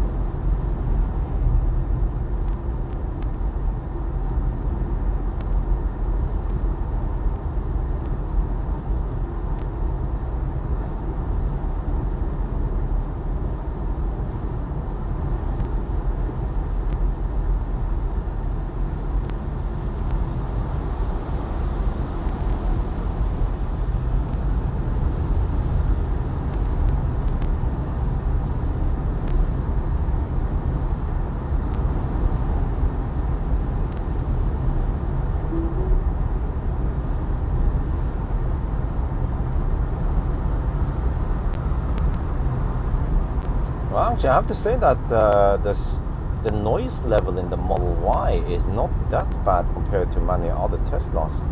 What do you guys think? I mean, of course, it's not as quiet as an Ioniq or an e-tron, but I'd say it's acceptable.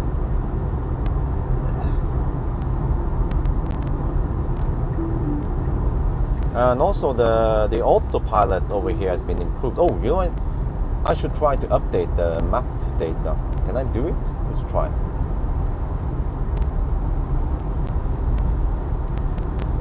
Maybe it will help autopilot. Not sure.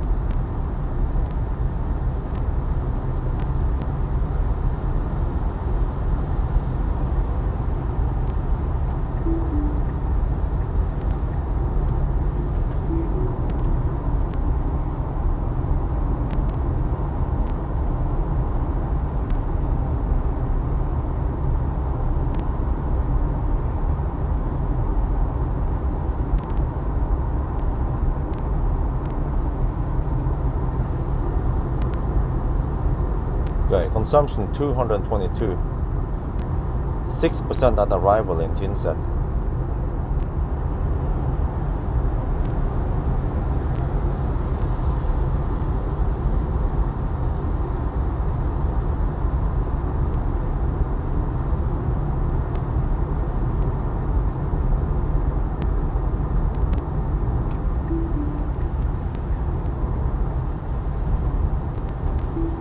My score will be high. Oh, I'm not sure about that. Oh yeah, actually, you know what? I use autopilot like 99% of the time. And I guess, wait, what happens when you use autopilot then? Will the score go up?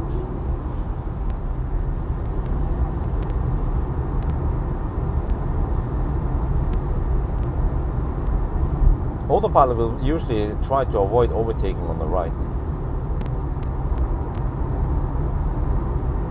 Supercharged in Baltics, let me check. Which country? I see something in Lithuania.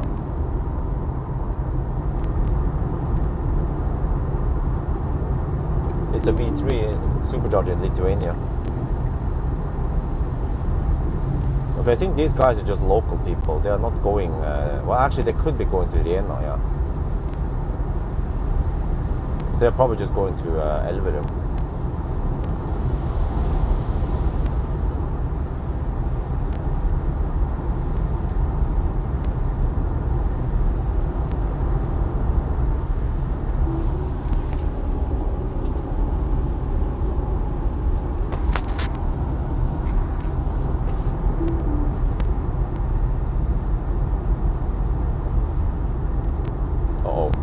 What's that? Wait a minute. I'm gonna ninja that guy. Definitely. Oh, some Dane. Oh shit, you definitely want to ninja this Dane. Come on, go, go. Holy macaroni.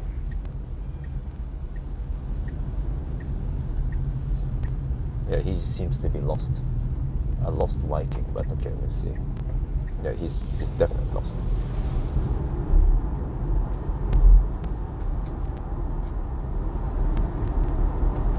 Always hammer Dane.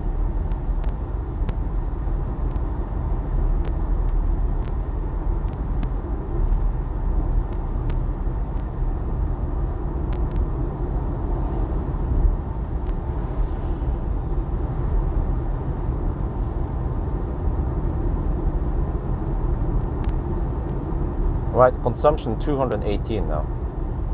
Now it's gonna drop like crazy. The driving condition will be better and the speed will be lower. It's a 90 zone here. Eventually we get the 80 zone. Whoa, now it says 4% at arrival. Okay, I can do another calculation, I guess. Let me see, 40 kilowatt hour left, divided by 177 watt kilometers. Whoa. I have a budget of 226 watt hour per kilometer. That's no. I will average. I might average as low as 150, maybe 170 watt hour per kilometer. So I might have to hold it all the way to Bangkok even. We'll see how far we can go. So I will get a better estimation once we are getting close to Tynset. But the good thing is that I didn't drink anything this morning. I didn't eat or drink anything, not even water. So hopefully I can, yeah, I can keep driving all the way to Bangkok maybe. That would be a good stop. Bangkok, quick top up, and then go for Steinkjer and then Brekkvassal. Yeah, Steinkjer, Brekkvassal. Yeah, the other ones are slower detours, so you want to go to Steinkjer. I guess just go for Tesla supercharger.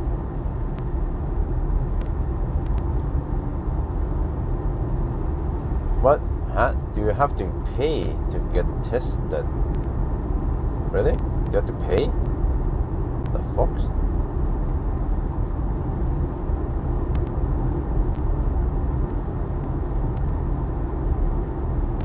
Yeah, actually, huh? That's right. Wait, ABB claims that they have the world's fastest charger, but there was this Chinese car that charged at over 400 kilowatt, wasn't it? Which means that they already have faster charger. Well, I guess the Western country doesn't count China as part of the world. Oh, let me see. Ionic consumption on this stretch. Wow, really? Holy shit! 275? I'm down to 217 right now. That is a huge difference. So if we just strictly, if we compare that 275 versus 216, that's 27% higher. 27% higher consumption. So in a way, you can say that Ioniq 5 peaks at 220 kilowatt. But if you divide it by 1.27, it equals to 170 kilowatt on this car. So you see, now you start to understand why the heck the Model Y can beat Ioniq 5 on 1,000 kilometers. Like, still today, we still haven't been able to beat Model Y yet. I tried my best yesterday, and I don't know what happened, really. Well, it overheated, but I guess if you drive slow, okay. I think if I drove slower yesterday, or maybe didn't drive slower, but if I charged further up, I might be faster because it wouldn't overheat, but it would still be 10 hours. It wouldn't be 9:45 as the other Model Y managed to do it. The Model Y is more consistent. You can hammer it, you can go slow, it doesn't matter. It doesn't overheat. So, but I also noticed something. When I look at the Ioniq 5 behavior on the battery, it kind of makes sense. The Ioniq 5 will not preheat the battery before fast charging. Most likely because they know that they they don't have aggressive cooling and it's going to overheat. Tesla will preheat, you know, and then once you start pumping in the kilowatt, it will then also start cooling, which sounds crazy, but it's to ensure that you get the best charging speed.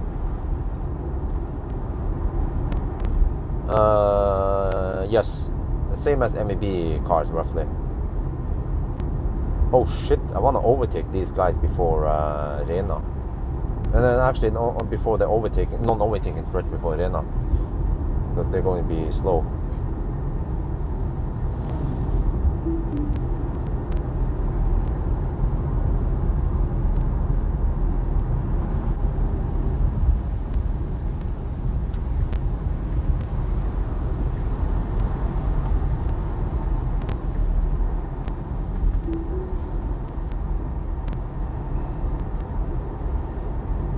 Yeah, I wonder how comfortable sleeping in here will be tonight. We'll see.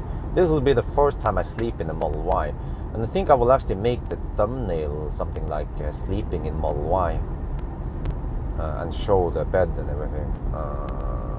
Yeah.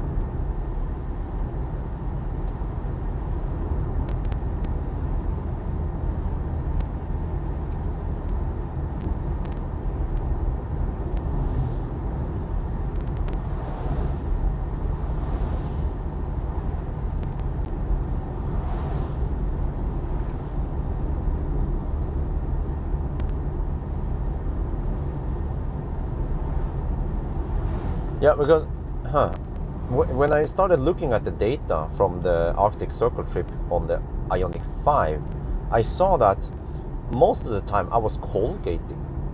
You guys remember?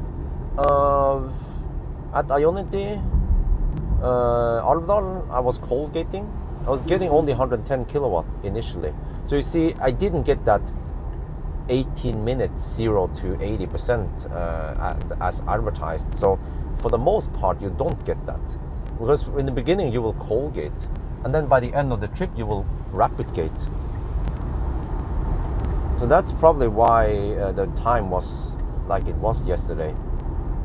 So I guess if you know about the problems, the limitations, you can then adjust your charging style, charging stop plan, and your driving style slightly to accommodate for that, to avoid it. But how good is a car if you have to do stuff like that to avoid overheating the battery?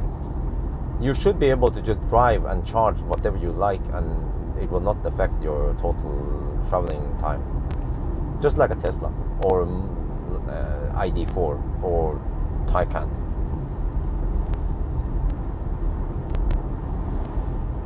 But then you have cars like Leaf, you know, and I guess also Ioniq 5 that requires a little bit of tweaking. ID consumption is a bit lower than Ioniq 5, okay.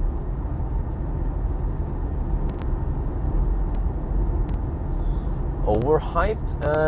Yeah, I actually, after spending a lot of time, I even recorded this video where I said I highly recommend. I mean, I still highly recommend it. It's still a very good car, don't get me wrong. It scores so well in many factors. But also, again, yeah, some people think it's just the holy grail of EV. No, it's not. It's not like, it's not perfect in every way. Like, I remember earlier when I read the comments in the initial Ioniq 5 videos, they were praising Ioniq 5 as it was God that came to the planet, and that everything was perfect with it. It is great in many ways, but now we start seeing some problems that I initially never knew about.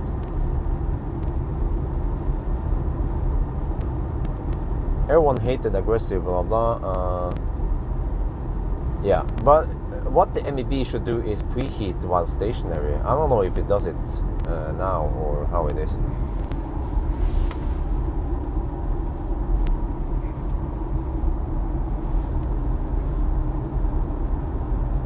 Correct, military.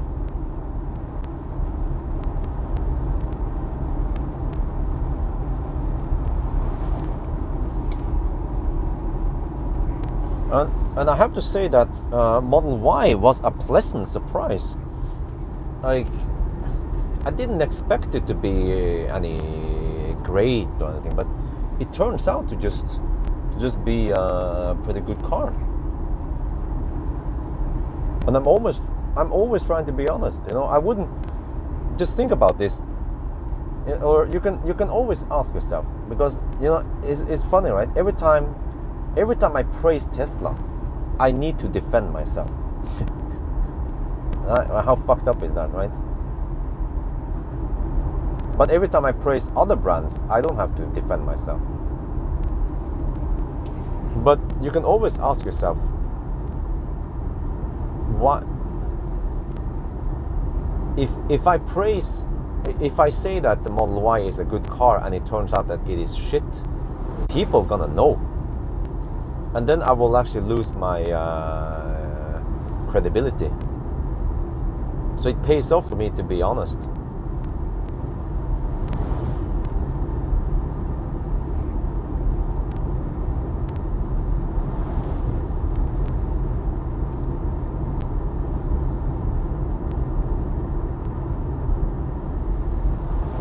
And there must be a reason why Tesla is selling so many Model 3s and Model Ys. Yeah, exactly. Constant improvement. Correct.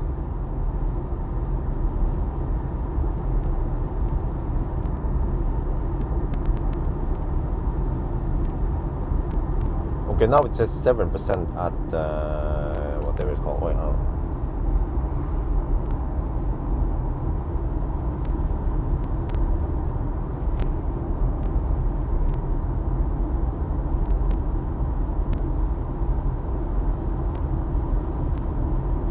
Okay, car estimates 7% at arrival.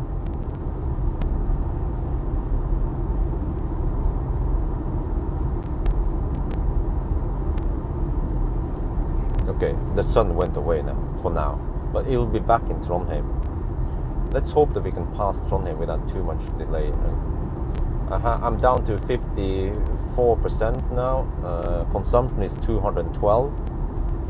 And we can start looking at the consumption for the past 50 kilometers. Yeah, the past 50 kilometers consumption was 180. But then for the past 10 kilometers, the consumption was 158. This thing here is super efficient.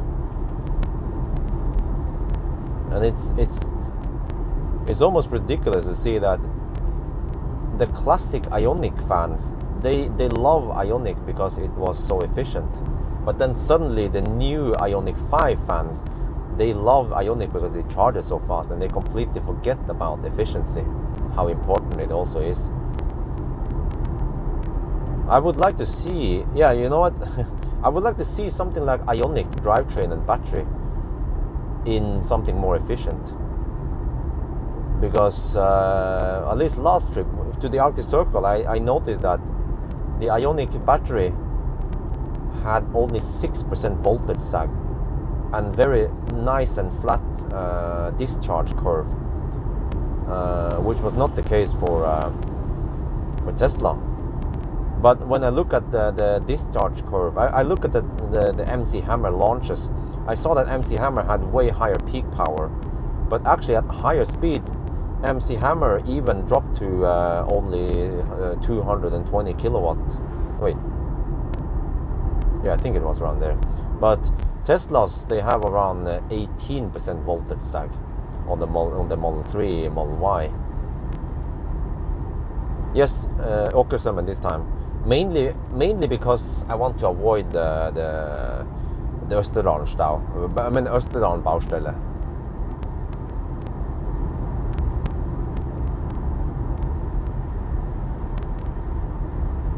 Okay, and when I have time, I need to contact Møller and get ID4.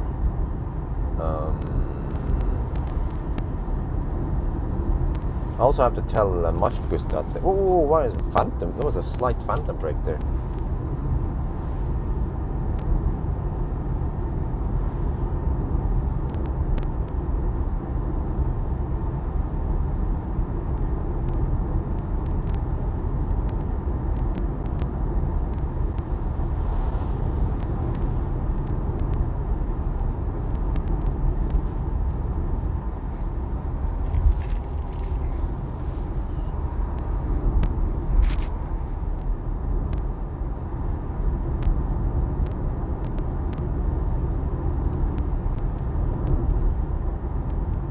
Yeah, but I noticed that for Tesla, Tesla allows higher peak power in the beginning for discharge, and then it drops, and then that's why it still makes a good acceleration time to 200. And the same goes for charging, but the disadvantage is, of course, that you have to arrive at low state of charge. But it's actually quite easy to do so with the navigation and the supercharger network. So I mean, I would wish I had flat the charging curve in Tesla, but this is always something the e-tron people brag about. Yeah, e-tron have flat charging curve. Yes, great, but when you don't have that many chargers to choose between, you kind of need to go flat to 90%, and you don't have that many Ionity chargers to choose between. Or actually, nowadays you have plenty of, at least in Norway, you have plenty of high power chargers you can choose between.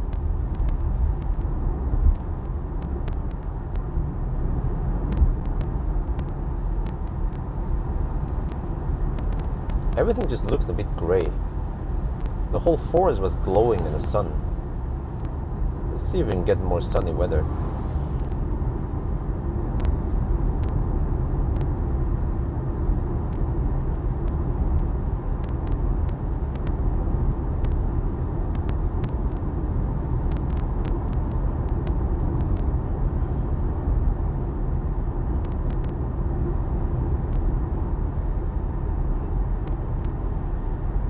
Oh, yeah, wait. I wasn't sure what kind of thumbnail I would use for. I wasn't sure what kind of thumbnail I use for the Ioniq 5 Arctic Circle, but I think I might. Wait, I have to watch out and slow down a bit. But I might use I might actually say sleeping in Ioniq 5 as the thumbnail and stuff, and show because I think that would trigger people to click on it. It's I finished editing part 1 of the Arctic road trip with Ioniq 5 now.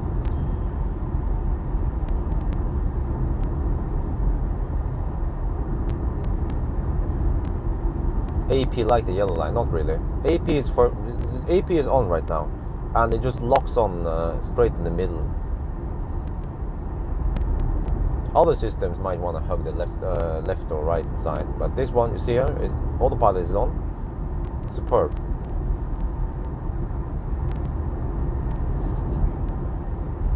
Okay, let's go for that. Let's. I guess let's try to time it again.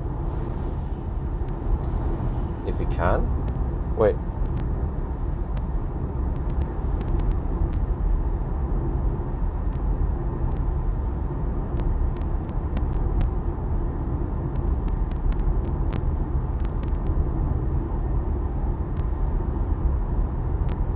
I can time it once we arrive in Rena. It's going to be right around 9, yeah. Let's try to count. Let's try to time it. Oh no, I have to charge a Tynset. Okay, it requires some extra measurements there.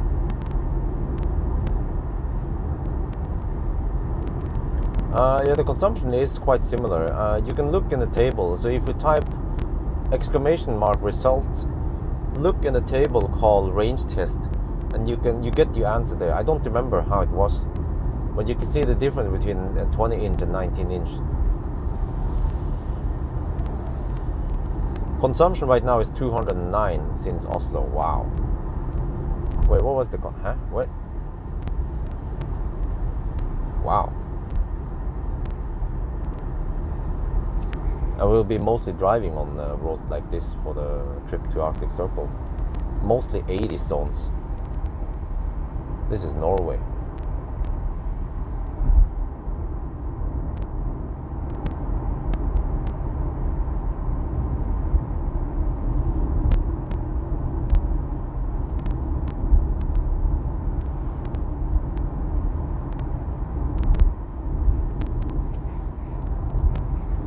Okay, 9:04, I guess, will be the time. or 3. Let's see, I'm gonna count right when we exit.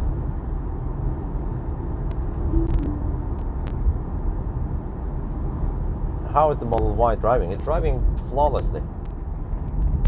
Yeah, no, actually not 3 minutes past 9. Well, was it 4 minutes past 9?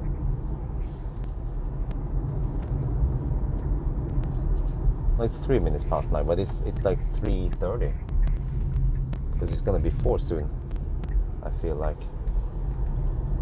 Oh, Ford Focus. Okay, it's probably just local traffic anyway. But I might have to hammer it.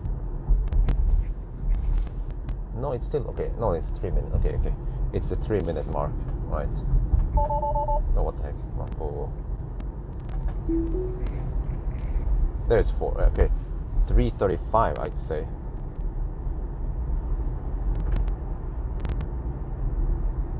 Yeah. Okay, I counted that one. Now let's see.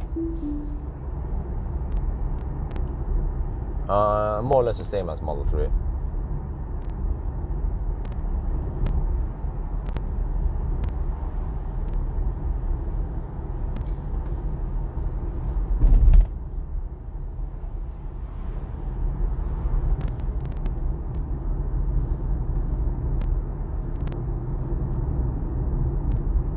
Oh, you meant 19 and 20. Oh, I thought you meant 18 and 19 inch. I think my bad.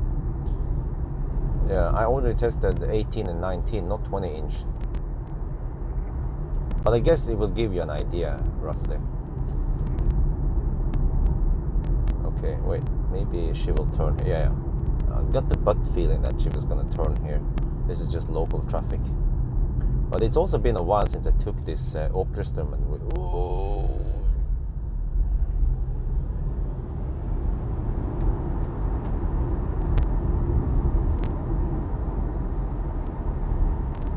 well, it was with Chris and Pawel.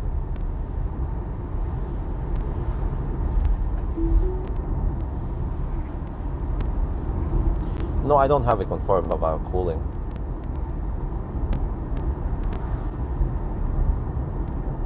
I can always ask the HVAC team about this. I mean, in theory, it should have, because it can pull higher load with the with the trailer. So Tesla should design it to be better, right? And that should also give it better track properties, in a way.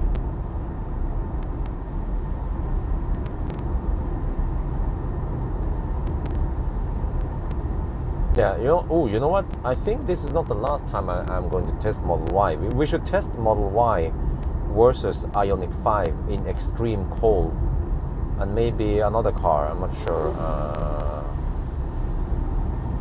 which car. Maybe Mach-E, since it has PDC. We should also toss in the Mach-E, or no, wait, or ID4. What do you guys think?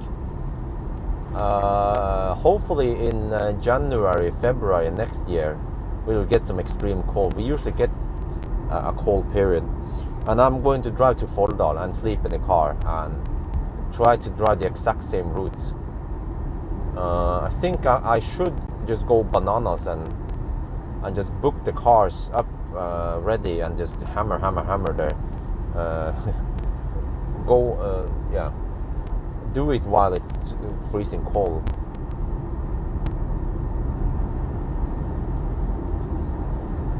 Okay, I need to overtake that truck.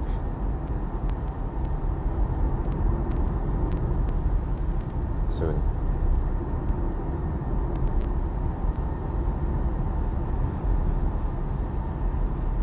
Yes, this is Norway. Yeah, we'll see. So that would be interesting. MEB is very, that's the holy grail of test, because Model Y is very important, or very popular. Also MEB cars, very popular. Also Ioniq 5, at least it's hyped up. So testing those three in a triology series would be super interesting to find out how efficient they really are when it's freaking cold outside.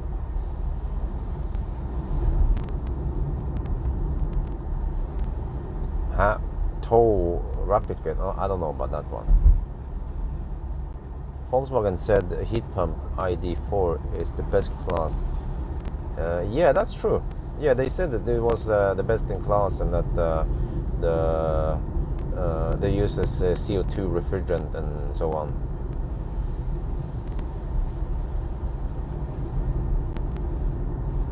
Well, especially if the Model Y supercharges and the battery is hot, then that's almost unfair, right? But why are the other car manufacturers not doing the same?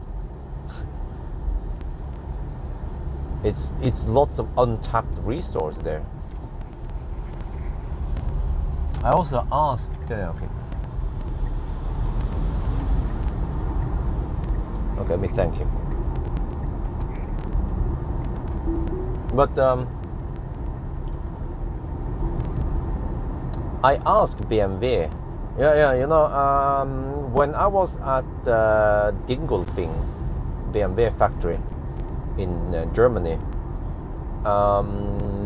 they had a presentation about the BMW iX, and because iX is manufactured over there. And then we were able to ask questions to the engineer. I should have shot a video there, maybe. I guess next time. I guess they don't mind shooting video there. They are there to be grilled and exposed. Yeah, PR people and engineers that they choose to show. But anyway, I asked them about. I asked them a lot of stuff about the iX. Many questions they didn't know the answer. But also I asked about heat scavenging. Does the iX do any heat scavenging? And they say no. I was like, does the iX use leftover heat from the drivetrain and the battery to heat up the cabin? And say no, we don't do that. But, huh? Really? Because it's in my opinion, every EV should do that. Volkswagen said heat pump is useless. Yeah, but just think about this. In a way, think about this. Fossil cars, where did they get heat from? They get it from the engine, because they're actually using some heat scavenging. Well, actually, it's so hot that they don't need a heat pump. They just route the heat into the cabin. Fossil cars have been doing it for decades. So you will never see a fossil car that has a dynamo that runs extra power from the engine to generate heat from a PTC, for example, right? Or generate electricity from the engine to run a heat pump to heat up the cabin. No, they just use excessive heat from the engine, which is brilliant. And so is the heat scavenging in Tesla. And at some extent also the Korean cars. I've seen indication that the Korean cars also scavenges heat, but it seems to be way less efficient and way less aggressive than Tesla. So in a way, everyone nowadays in the car, in the fossil car industry, of course you use the leftover heat from the engine to heat up the cabin. What other ways would you do it, right? But what about EVs? Why don't they use the excessive heat from the motor and the battery? We should all do it. The EVs will be more efficient. If you don't know how to do it, just figure it out how to do it. Tesla is doing it. Korean cars have been doing it for many years.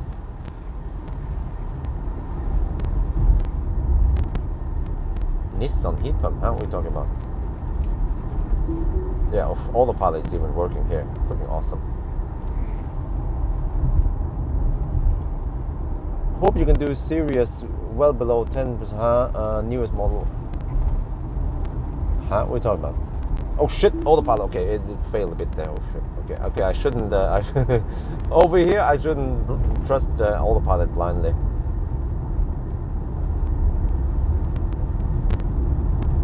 But I feel like the ride here is better than Model 3, at least, nonetheless. Yeah, it just flows more over the bumps.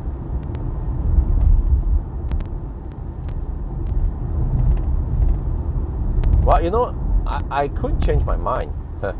I mean, I could change my opinion. I mean, once I go back to Model 3, I might actually prefer Model Y. We'll see. There's only one way to find out. I've been spending so much time in Model 3, and now I spend a lot of time in Model Y, and I'll go back to Model 3 again soon. Maybe I have to request another Model Y from Marcus. But then eventually next year I might not. Oh, I can sense that the car will phantom brake. But maybe next year I will stop borrowing cars from Marcus. Oh, I mean I might borrow, but not on long time, not long term basis anymore. We'll see.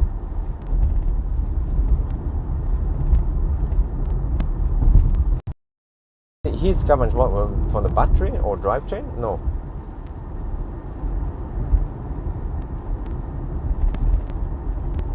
How much will 5-year-old? Huh? I have no idea.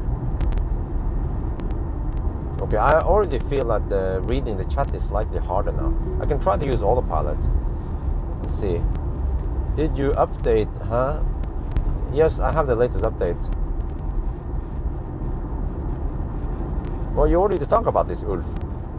Remember yesterday, or when was it? Ulf, you already talked about this update. Is there anything new you want to add?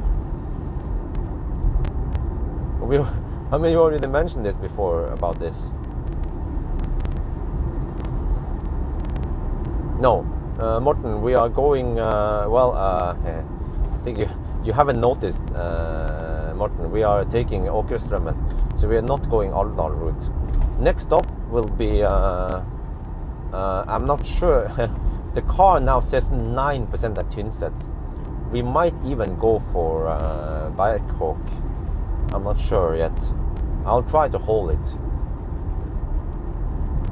for Berghåk. Or I might just go out and squeeze it out. It will take a minute to pee right by the road.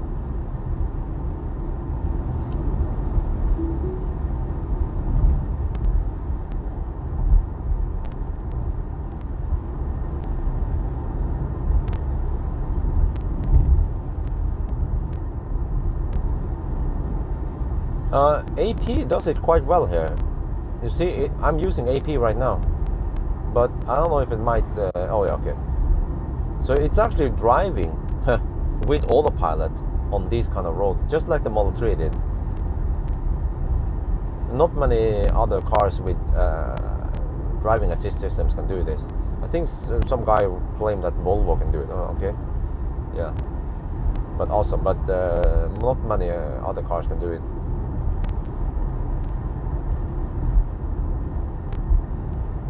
Consumption is 204 right now.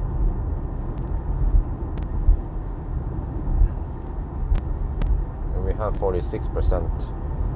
And I feel like we're gonna drive a long time. Wait, what is this? Typical range is 232. What? Because if the long range Model 3 could make it all the way to Kletten, I'm hoping that at least this one can go to Berghåk.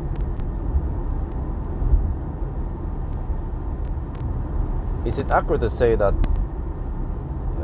Yes, of course, Model Y is bigger than Model 3. That's quite obvious.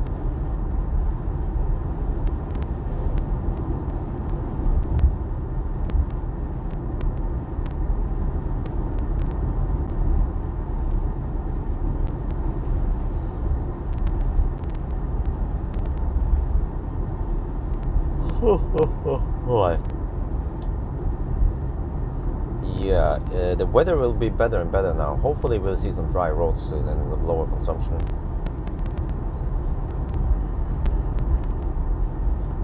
Oh shit. Ulf, too long message, I can't read it. Not on this road here. Okay, I'll try to read it, but next time try to make the message shorter. Do you know, do you feel there is less?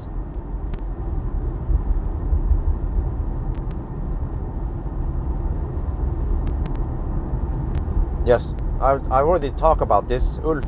if you're interested in this topic, you should watch the part 1 of Slovenia trip in the beginning there when I was in Sweden. I feel like we have less phantom braking. This already happened, and the reason why I refer to the Slovenia trip is that it happened already 2 weeks ago, or maybe even before that. Okay, I need to overtake this guy because I'm slowly catching on him, and I think once we get to the twisty part, he will slow down even more. So I should overtake him now that I have the opportunity.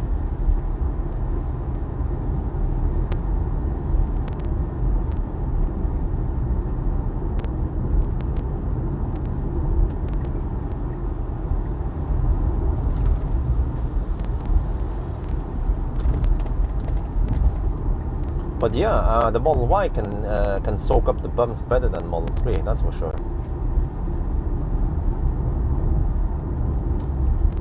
Oh, thank you, Morten. So you're back in Göteborg now, Morten. How was it? So you went to study in Stuttgart, right? Or where was it again? For a year or so. So you learned Germany also? I mean, you learn German also.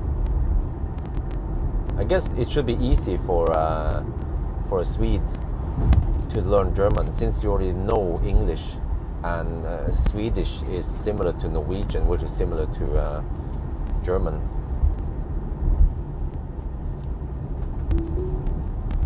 Oh, you went to München, okay. Oh, it's close to Stuttgart.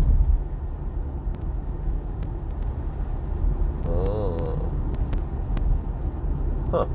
Yeah, I wonder how are the winters in München? Like, did you get any snow in München in winter? Or was it mostly just cold and wet? Because one time when I went there, what was it again? It was some kind of event. No, there was Audi event. Wait, did I drive the car? What did I do again? I remember going to... yeah, I went to München during winter. That was a long time ago, for some Audi event. But did I actually drive the car? What did I do? Don't remember. For 5 to 6 months. It helps knowing the parts of German. Oh, okay, yeah. Snow since April. Oh, in April you had snow. Okay. Ah, okay. Well, I feel like I need to pee. Oh, well, that's good. Okay, and then this one I take over manually. I feel like I can't hold my urine until I'm...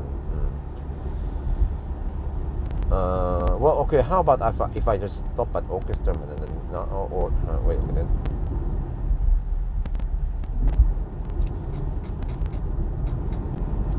These bumps are shaking my bladder. There's going to be lots and lots of more bumps for the next 2 hours. Well, at least 1.5 hours.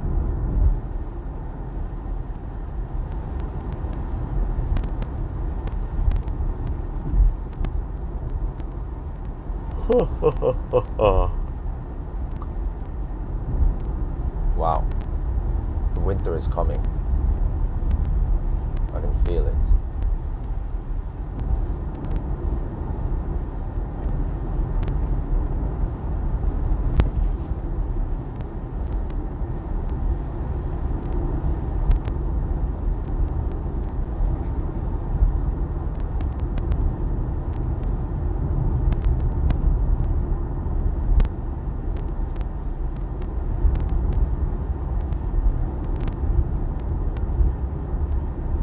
Well, with 18-inch wheels, they are comfy. I wonder how it'll be with 19 or 20-inch over here. But actually, when I think about this, the Model 3 was also not... Well, it was bad. Yeah, it was worse. Yeah. Well, how come I think... Well, okay, well, I'll see again, I guess.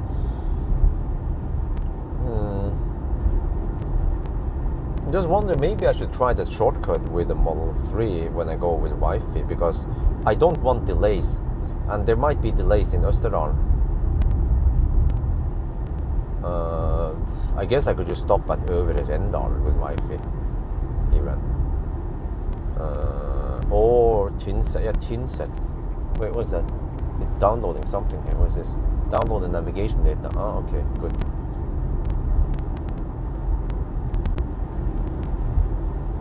No, I don't have FSD.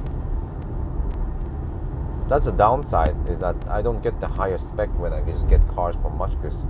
So eventually I should just buy a Model S Plaid and use that as the family car and have FSD and everything. Because I'm missing auto lane change, because I had it on MC Hammer, but yeah, so I haven't had auto lane change in the longest time now.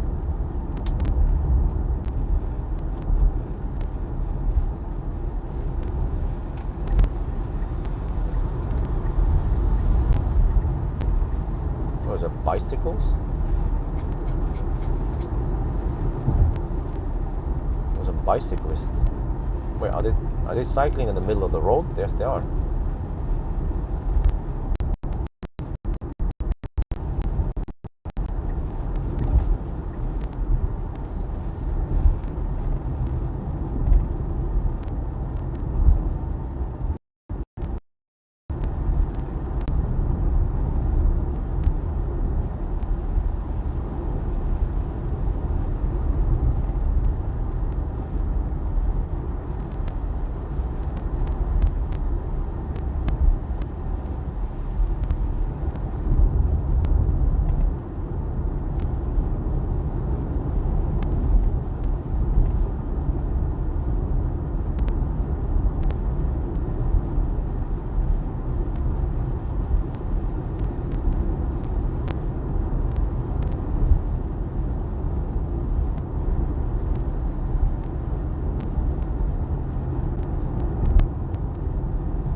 And also the delay means that I will be arriving at the charger half an hour later. So it's harder on the bladder now. We've been driving for 2.5 hours. You know, we should have been quite close to. We should have been by Åkeströmmen by now, or somewhere, or close to Övre Rendal.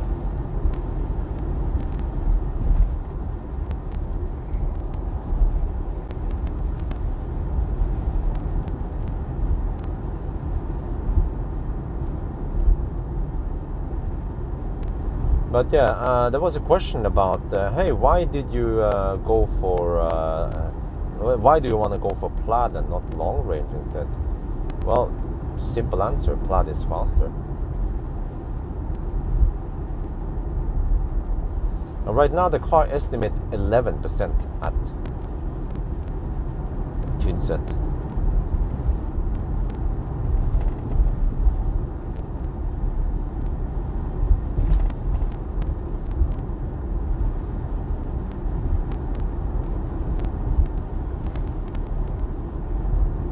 So I guess we have to estimate how much, well, let me see, 11%, but that's still not enough, is it?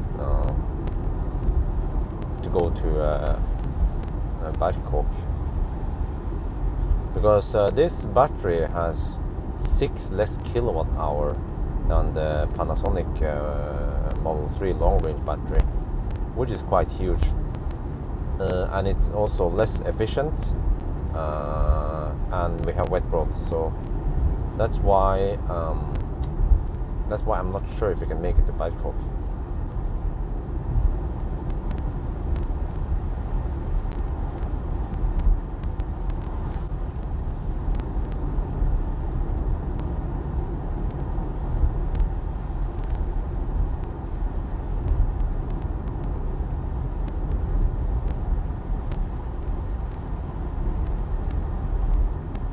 How much at Bergkåk? Well, let me see. Oh, I have to remember to preheat the battery either way. Yeah. Okay, let me see. Well, the car claims 2% at Bangkok. Oh, dang. Well, I guess we'll see once we get closer. Okay, let me see. 195 kilometers to Bangkok. And I have 229 kilowatt hour left. Oh, that means around 140 watt hour per kilometer.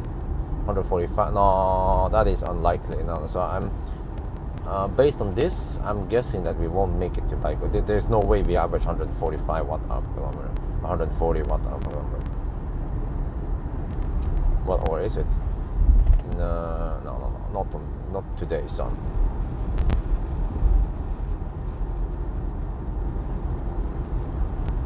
Yes, I have to navigate to Alvdal before we get to Tynset. But I also have to decide if we can go to Bangkok or not directly.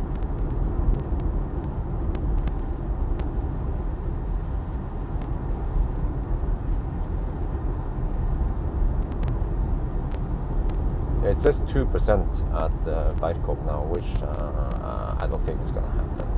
We have slight uphill also before Bangkok.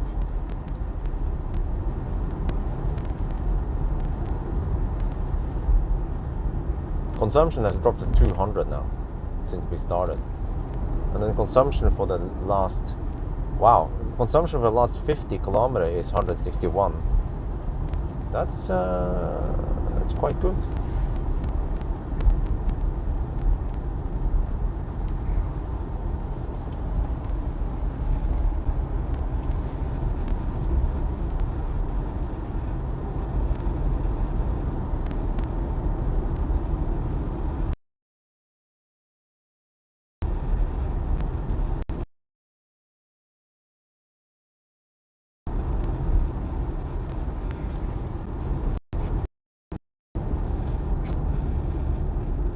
Wow, look at these trees. They are just glowing.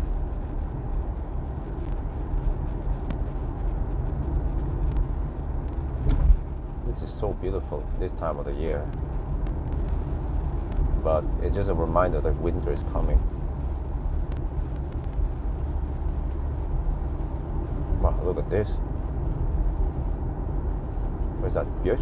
No, it's not Bjørk.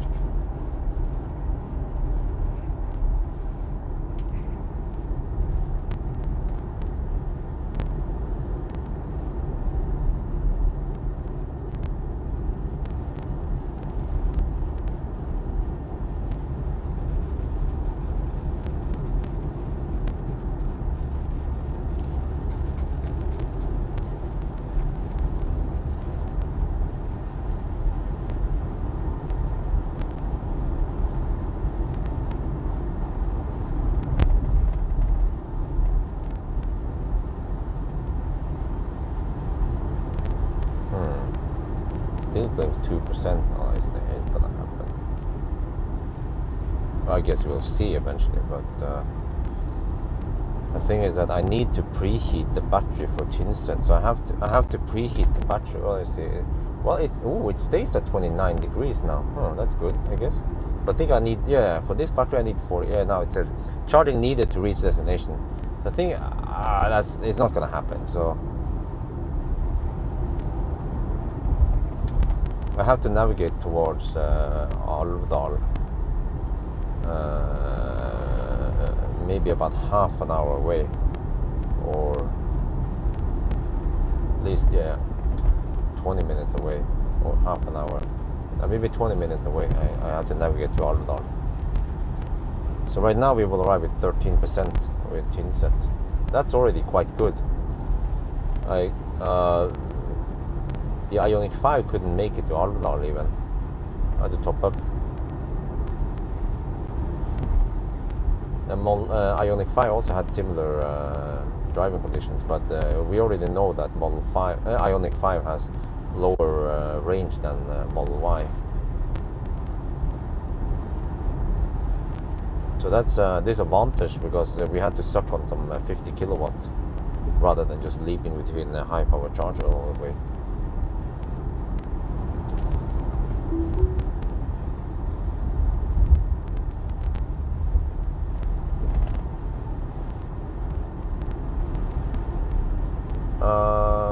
China or US, they are about the same anyway. They should be the same in terms of quality. Most times you can't choose. You just get whatever you are assigned.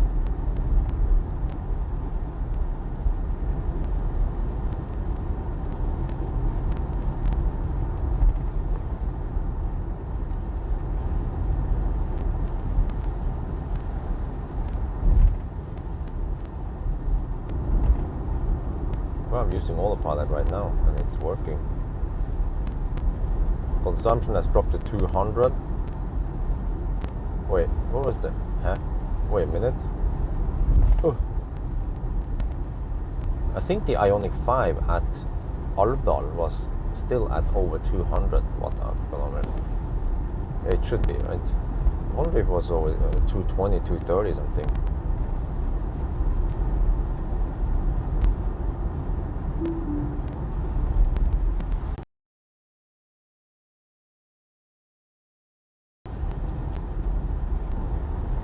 Well, if you look in the spreadsheet, or how long ago it was, I mean.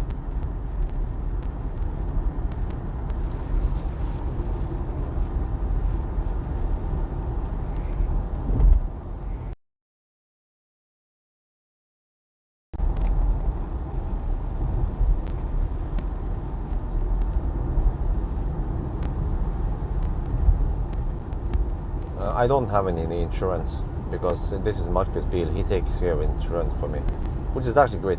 Economically, it's really good that I borrow Marcus' car for this, because otherwise I have to take some usually depreciation because I keep the cars longer than he does, and then he takes care of everything. So it's quite beneficial for me to borrow from him. But it's also quite beneficial for him that he gets the ads on the car I'm driving.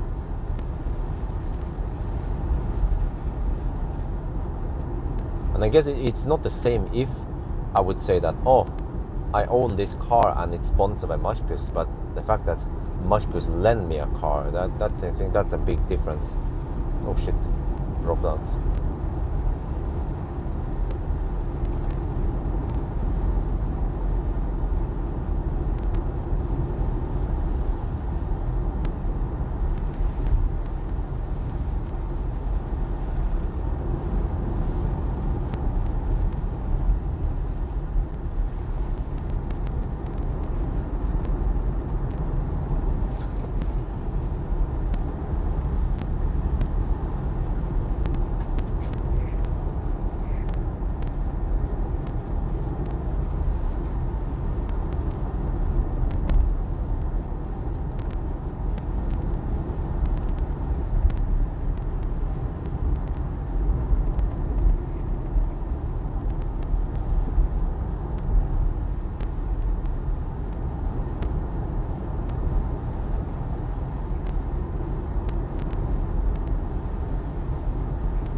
The roads are getting more dry now. Good.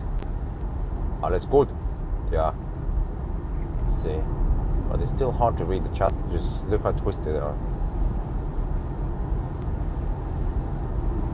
What? Who's spamming there? Ulf, stop spamming.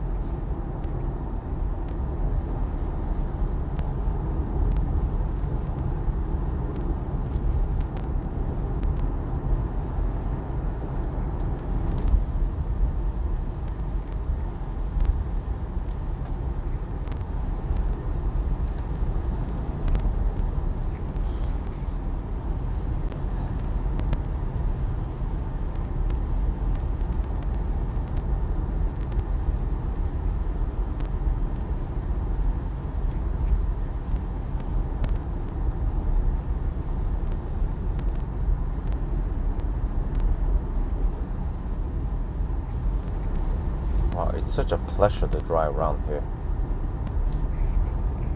And also just a pleasure to drive electric. You know, like in Norway, I still keep asking myself, even in 2021, like, do we really need fossil to drive on long trips? I mean, for local trips, the answer is clear. You don't need fossil to commute. Or you can say, well, but some people can't charge at home. Okay, fine.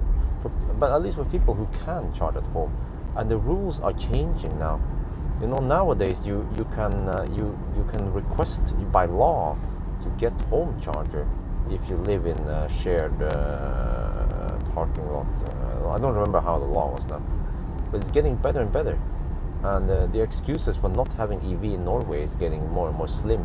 But this also falls in the plan of banning fossil cars by 2025. They have to do something, right?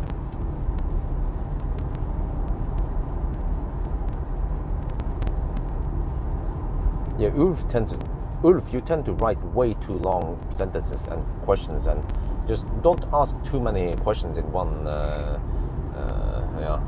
in one bulk. Just ask one thing at a time.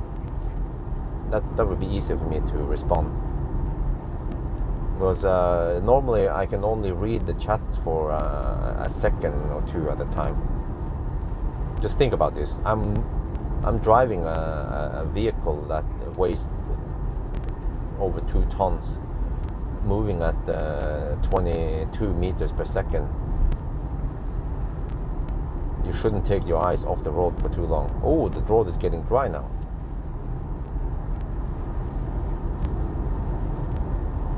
I'm not sitting in the studio talking to you guys, you know.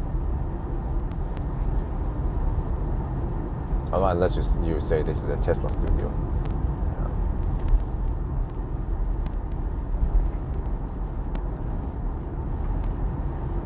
No, they don't have to ban it. Of course they have to ban it. That's the only way to force people to change.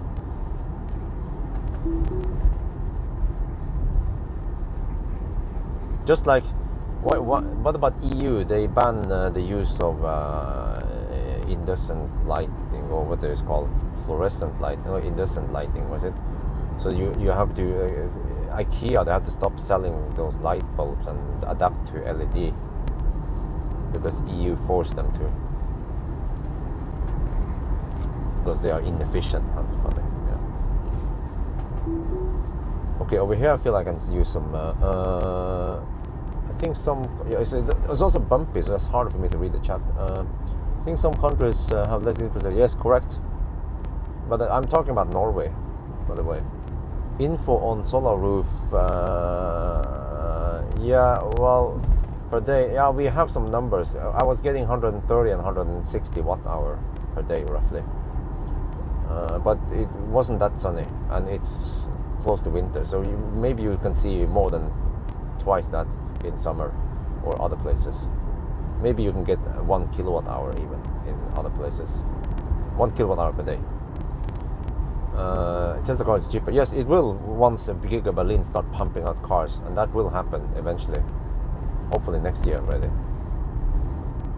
Yeah, well, you mentioned Giga Berlin. Okay, you see, I read half the sentence, and then I read the rest of the sentence in the next chunk. EVs are good enough on their own. No, they are not. EVs are still too expensive to produce versus fossil cars. So we still need some incentives to help. Just like the I don't know. We should also mention that the oil industry has been receiving lots of incentives. The solar roof ID 5. Oh.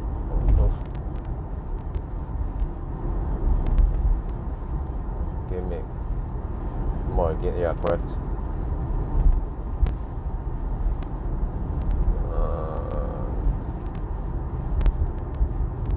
Okay, yeah, correct. Doesn't contribute that much. Yes, that's what I also found out with the Ioniq 5. It doesn't help much at all. The car is still thirsty, put it that way. I'm saving to buy a Tesla 2 years. Yes.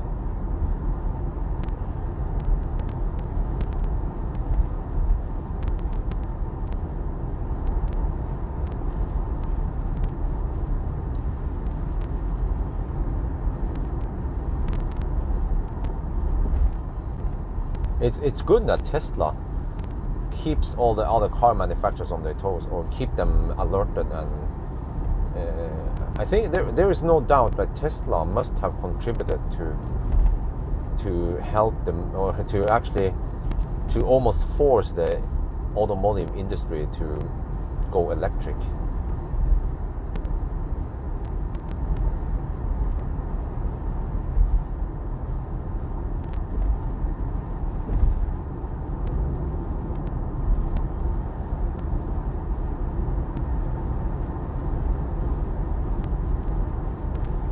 Wow, look at this landscape. Look at this traffic. This empty road. Oh, I appreciate it greatly. See some of those road constructions things. I hope they have patched them by now, that they have paved them, and that there's no wait state. But for now, we have 33-minute deduction time.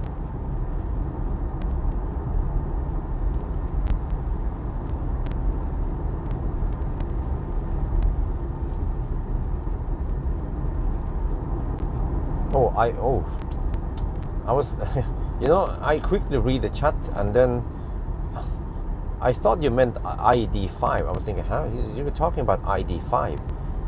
No, it's IO. No, wait,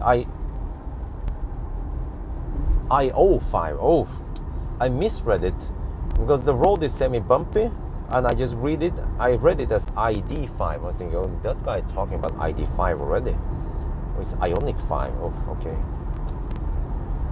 Well.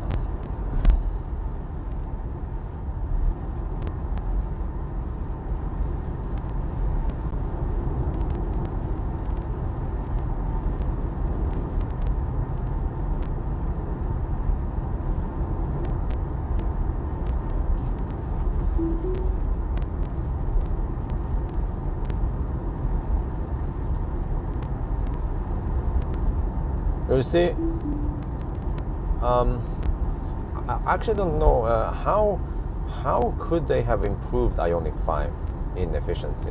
They could have made it more aerodynamic, I guess. That's one way, because I think Ionic 5 is already quite efficient at lower speeds.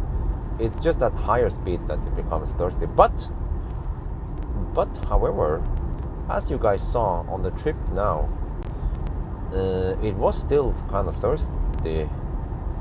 Well, I guess even at 90 or 100 kilometers per hour.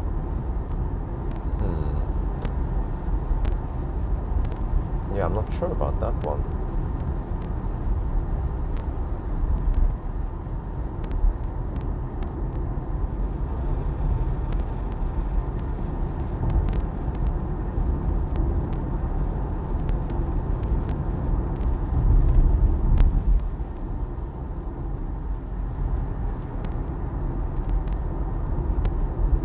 And also, I also wonder, I just drove past a cabin, and I was thinking, once we get kids, are we gonna buy a cabin? It requires some extra maintenance. And if we want to go somewhere, if even our kids wants to go skiing, why can't we just rent a hotel, resort somewhere? Because just everything, all inclusive. We don't have to wash or do anything, and it will be nice and heated once we get there. So unless it's more practical to have a cabin, or we can just rent a cabin even. I'm not sure if we need to own a cabin. Because to me, it's more important to just have the flexibility, and also not have to waste too much time on maintenance and stuff, and just but then we are more free to go. Okay, you want to go Hafjell, you want to go Norefjell or Hemsedal or Gol and whatever. Or, well, I can imagine there might be some weekend trips to some badeland, like Pers Hotel. Yeah, kids want to play in the pool. Yeah, stuff like that. So we have to do some weekend activities. but it probably means that we have to leave on Friday. Yeah. And come back on Sunday. Oh shit. Okay, you know what? It depends what the kid wants. But if well, I mean, it's up to the kid, but if the kid for some reason doesn't care about going on, we might as well get a gamer, who knows, right? But if the kid doesn't want to do the typical winter activities or summer activities, then it's actually better in winter to travel to Sørlandet or somewhere, just do some, I don't know, whatever we can do. And then in summer, for example, we can then go to Gol when everyone the mother is going to Sørlandet. Then we can go to Gol or go to the mountain, or just try to avoid the peak places. Oh, that's a Tesla. Okay, Åkerströmmen, here we come. Grendefestivalen, men hva i farsken? That was juli. They haven't removed the sign. Kid once wrote there, yeah. Is the cabin for hunting? No, we don't do hunting. Unless you're talking about the other kind of hunting.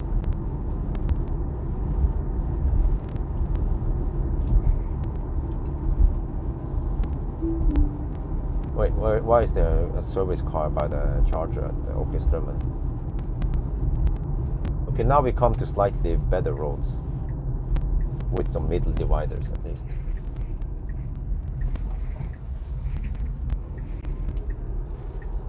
Welcome to Åkerströmmen. Yeah. Wonder where Linda is. She's always... Philip donated $15. Thanks for doing all this. Thank you very much, Philip. I appreciate it.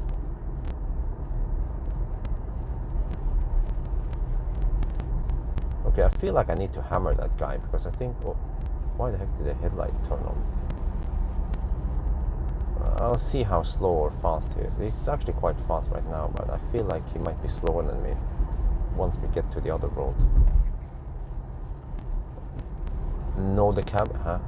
Should be a comma there, but no, the cabin is for vacation. Huh? No, but why do we have to have a cabin, right? We can just book a hotel instead.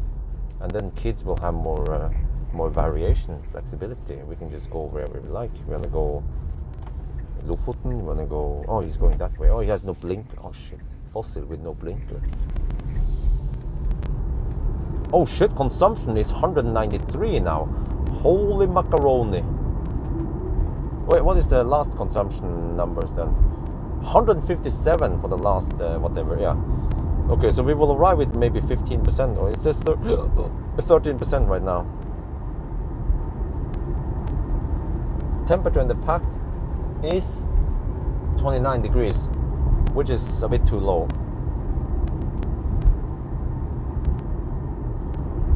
Huh? It was a reply to... Oh, okay, well, you should have an @ sign if you reply to someone, otherwise I'll misunderstand it.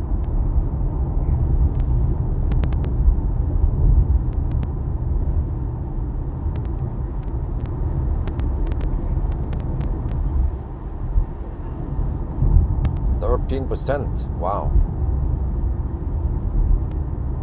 Okay.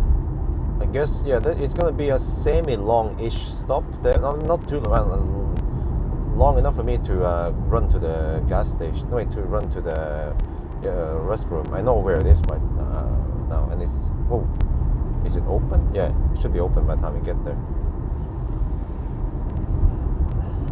And then the next one will be shut down, so I don't have too much time.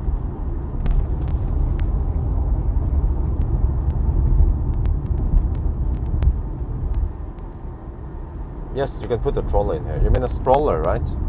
Or is that what you call?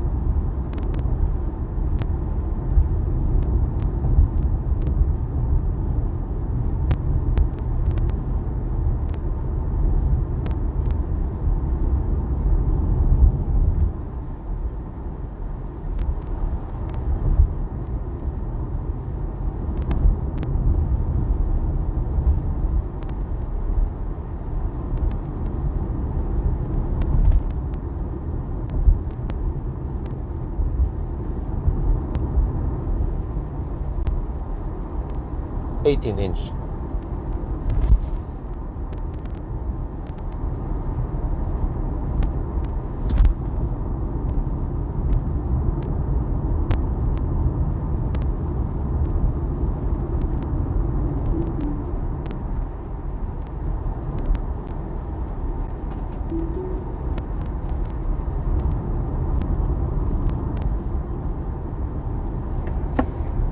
I need to prepare to hammer that guy.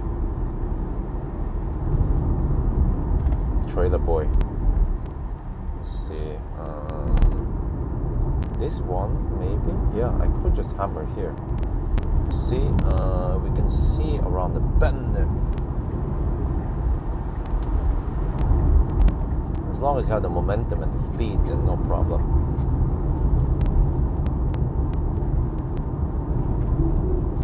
Okay, I just wonder when I should navigate towards Alvdal. It's still an hour away. That's way too early to navigate to it. But let's see now. It can take... Oof, I might want to preheat maybe about half an hour or 20 minutes. Try to reach 40 degrees. But if I preheat too early, then... yeah, then it might eventually cool down the battery.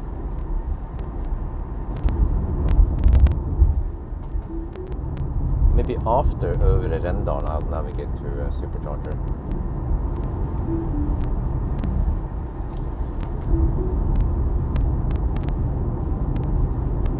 Yeah, it's pleasant to come back here again.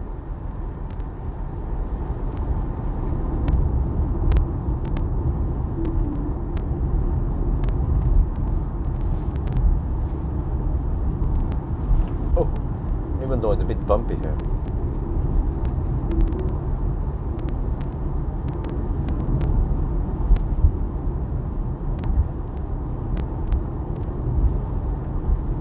Ooh.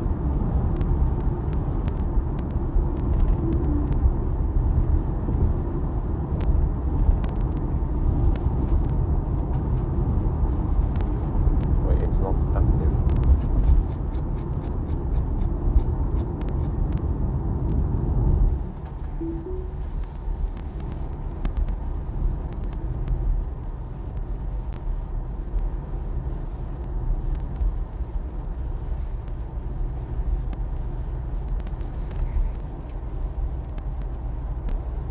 Oh, 3 buns for 19 NOK. Oh, bolletirsdag. Wow.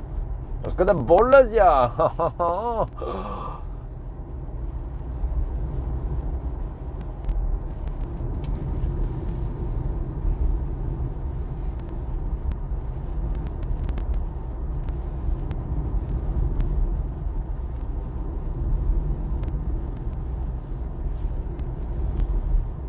Oh, it's 50. Oh, it's been over a month.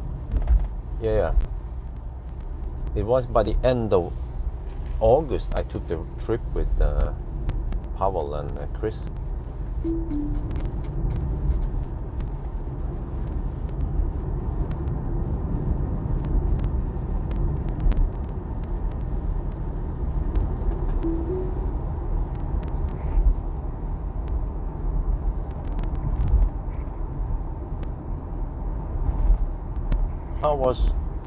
How was comfort on the Y on the Euro trip?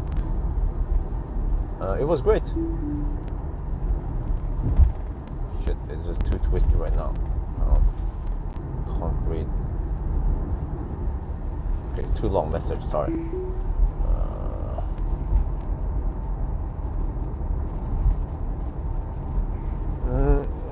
No, well, no. Listen, språkdoktor, no. I think you missed out a very important clue here. We are not going to that supercharger. We are not going to Alvdal. If you look at the map where we are right now, you see that we are not going to Alvdal. We are going to Tynset. So you can't simply just navigate there, because you will navigate there, it will prepare for it, and then suddenly the car will realize that, hey, you're not going to Alvdal. Okay, we're going to cool down the battery now. That's why it's semi-tricky. So you can't just simply navigate to it at any point. Unless you're going there, then it's a different story.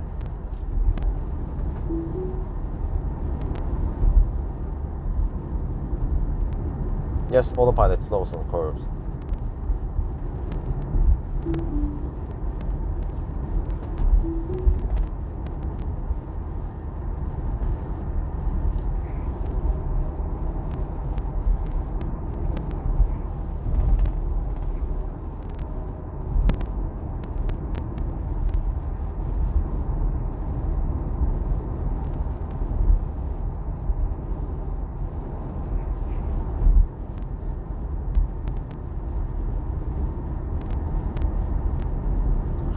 Better suspension? I don't know.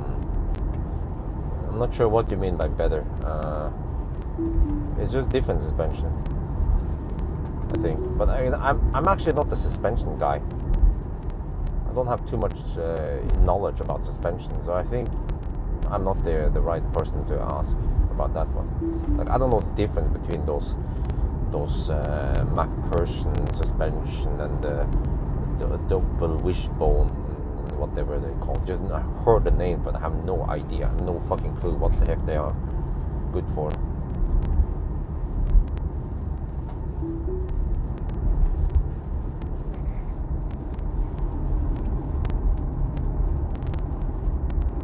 The leaves are falling.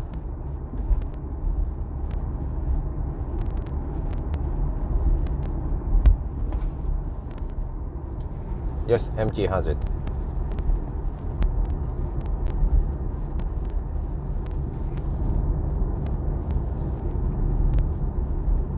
Or like, you know, like I always suggested, you can just do it simple. Like, at the destination, when you navigate to some place, you know, that would be simple. You know, when you navigate to some place, okay, if the car knows that destination is a supercharger, then okay, preheat by default. But there should be an option to say that preheat battery for, or preconditioned battery for destination. You know what I mean? So that because I just set the destination now for yeah, and the car doesn't know that's a fast charger. But if we just tell it that okay, we are gonna fast charge over there, then that would be great. Then you can just run the algorithm that is needed as if that was a supercharger.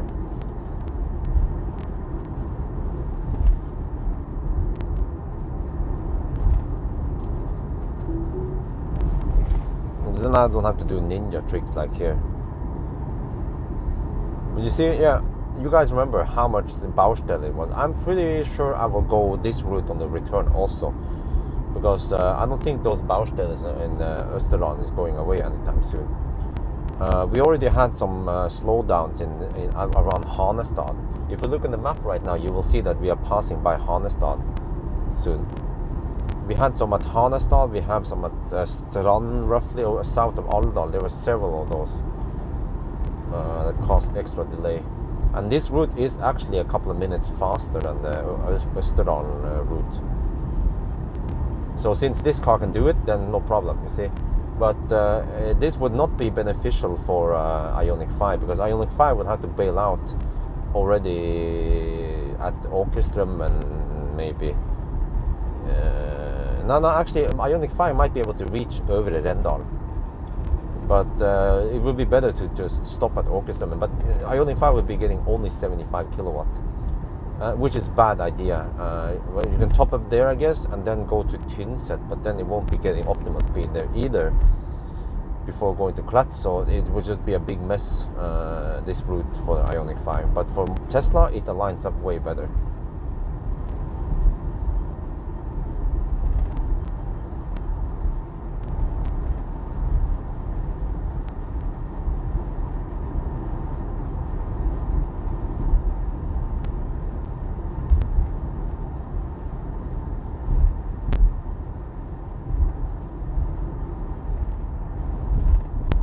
How is the noise? Well, Ioniq is more quiet, and if you want to know how much, you can just type exclamation mark result and look in the noise test. But I'd say that the noise in the Model Y is acceptable.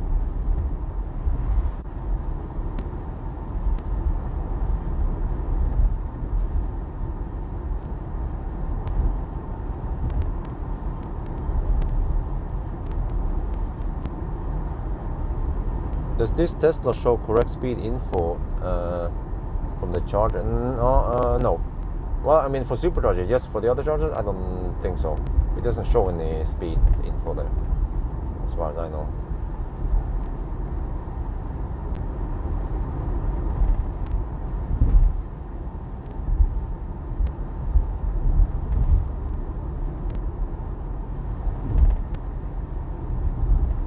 Should you wait for a Berlin car? It depends on your needs. I can't really tell you. You know your needs better than I do.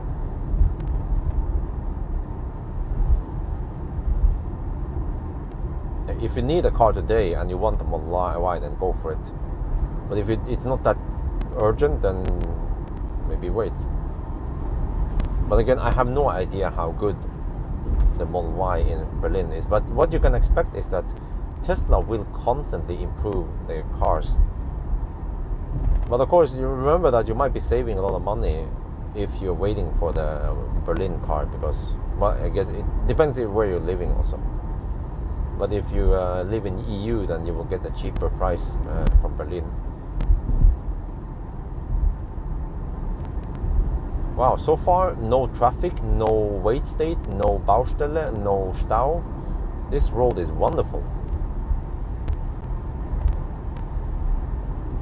Model S, we have no idea when it will be here in Europe. Nope, they're not in Europe yet.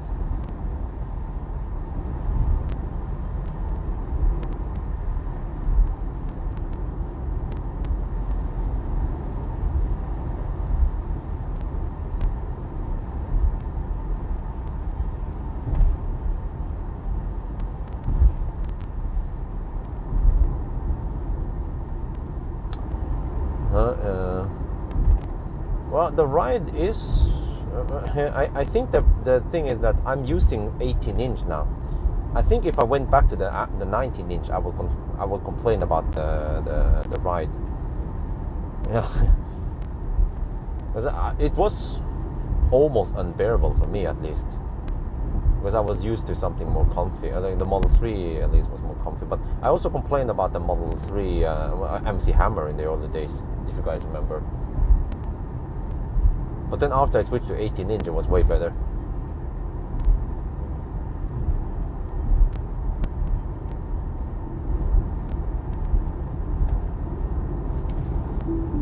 Okay, we're getting close to Øvre Rendal now. And the roads are semi-dry, which is awesome. Total consumption is 191. We are down to 29%. Battery is at 29 degrees. Wait, it's heat scavenging a bit. How is it? 10 degrees outside. It's doing some heat scavenging, but not much. It stays at 29, which is good for now. But let me see. How much time do I need for preheating the battery? We are 44 minutes away from Tynset now. What, is it still downloading map? Really? Shit. Yeah, it's still downloading apparently.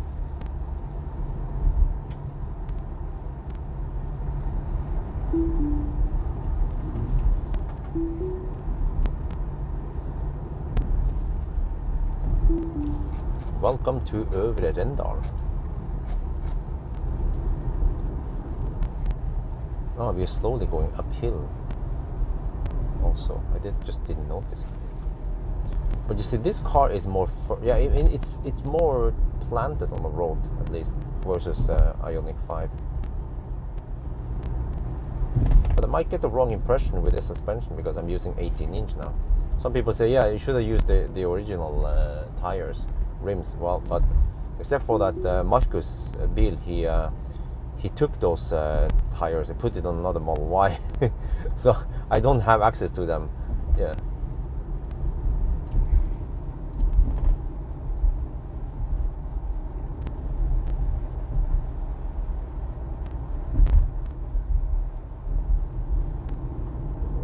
Do we lose with no, you still have the go-kart feeling.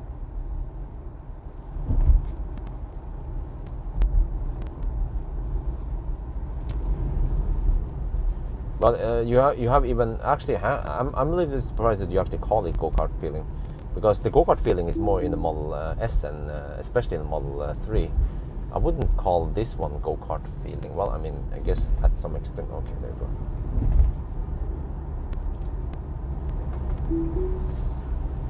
Okay, Övre Rendalen. Yeah, you see, like this one here, they must have been working on something here while I was gone, but it's done now. So hopefully we will see more of these done patches of roadworks further up the road.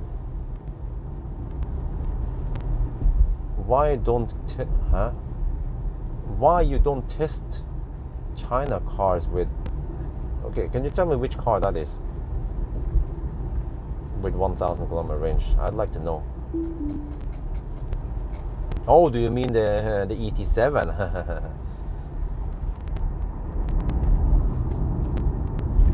Shit, the road here is kind of bumpy. Oh, I have to pay attention. 18 for, yeah, yeah. Bjørn Riise, yeah. Bjørn Riise, if you would buy a Model Y one day, you'd probably put on some 16-inch on it.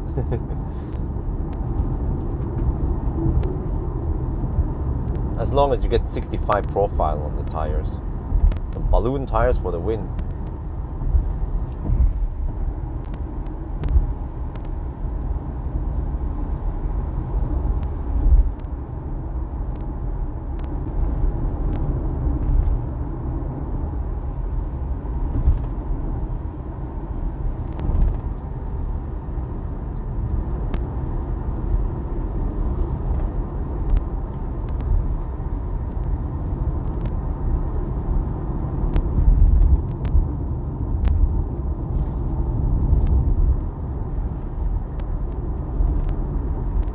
Yeah, here's another patch that has been fixed. I remember there are lots of these. Even closer to Rena, I had a lot of these small Baustelles here. So hopefully, yeah, it's been over a month. Yeah, the reason why I wanted to find out when I went here is that it's been around 5 weeks since I had my last trip through this valley. So during 5 weeks, they should have fixed most of it. Like this one here, you see? You see that there's just a patch of something that has been fixed. What was that name again? Marcin. Well, he hasn't replied yet, you see? Okay. Try to interact with some people and I ask them and then they don't reply. Like Marcin. So, but at least I tried, right, to communicate with him. What is the tire pressure, by the way? 2.9 bars, yeah, that's normal. That's a bit low, actually. Or, I mean, the car has been driving a while, but I guess 10 degrees outside. The tire should be 3 bars. Not 2.9. 2.9 is when they are cold, stationary.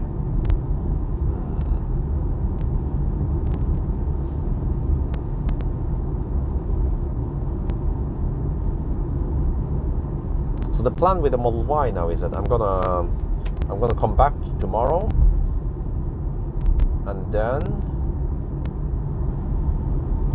on Thursday I have to just shoot some video about Model Y accessories. Just want to put on some performance pedals, and I had to shoot a video about the floor mats, and then Chris will pick up the Model Y Thursday evening, so he gets the sloppy second. Yeah, you know what I mean.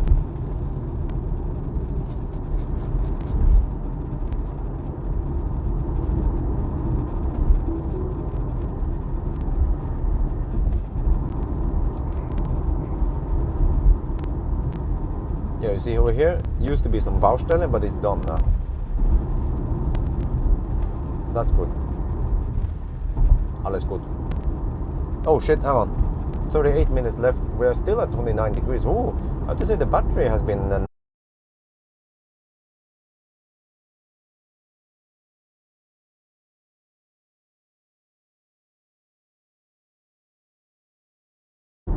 maybe I will IF a bit.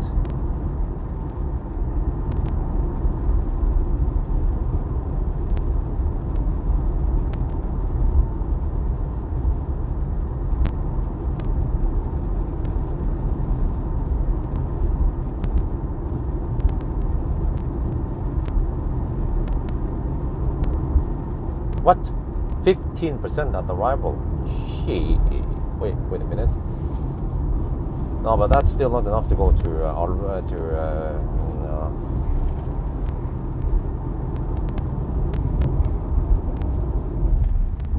But at least we can try.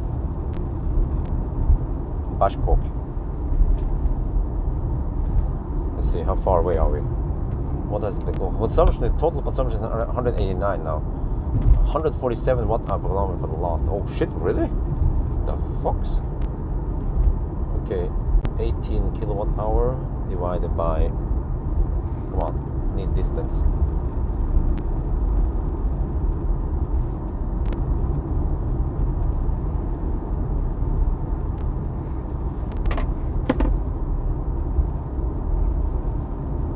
Nope, we're not gonna make it.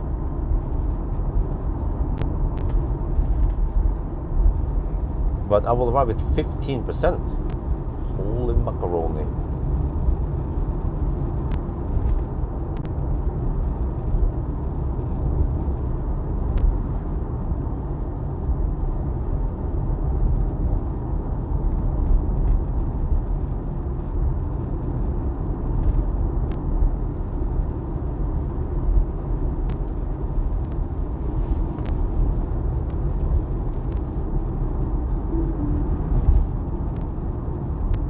Yeah, I wonder how fast the development of EVs will go now, because if you think about this, for the last 10 years, well, or if you start counting, for example, when Leaf came out, that was 2013, so in 8 years we have been tripling the range, or we've been getting so big range upgrade. But actually lately we haven't gotten that much of it. The range went up a bit, but not too crazy, right? Just wonder if we'll get even more range. We still need more range on EVs, or at least faster charging, or something. Like today's EVs are great, of course. Like I can barely keep up with the Model 3 long range, but there will be times when even that is not enough, especially in winter, I guess.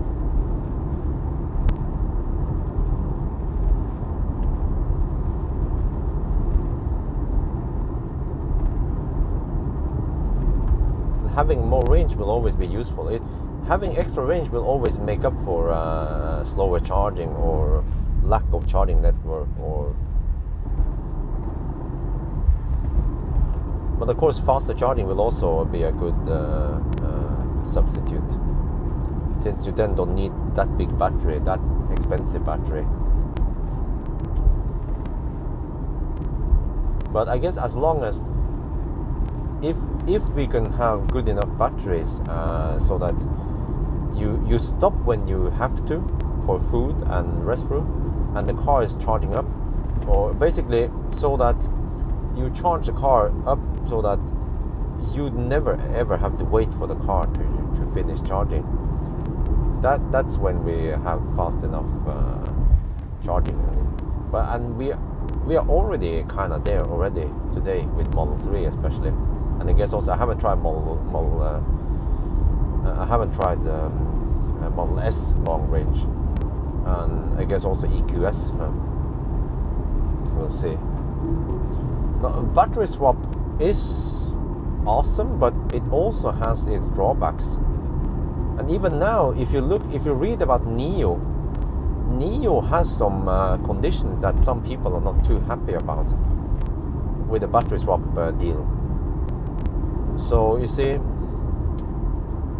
and there is just installing some HPC can never go wrong. It will work even with old cars. It will work, and future cars. It's just the whole HPC CCS2, is just king. The flexibility of that one.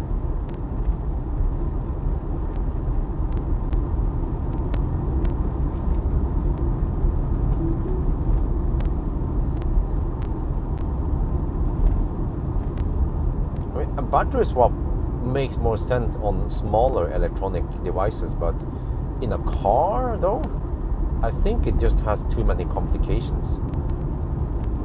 Well, you know, before I actually want to make a video about this, but I should at least experience battery swap. Right now, Neo, they are building battery swap stations around Norway. Oh shit, I almost forgot. I have to start navigating to... oh, look at the Stau. Holy shit, guys. Look on Google Maps now. Okay, I'm gonna navigate to Alvdal. Let's see. 29 degrees in the pack. Is it gonna preheat? No? 9? Niche preheat? What? Okay.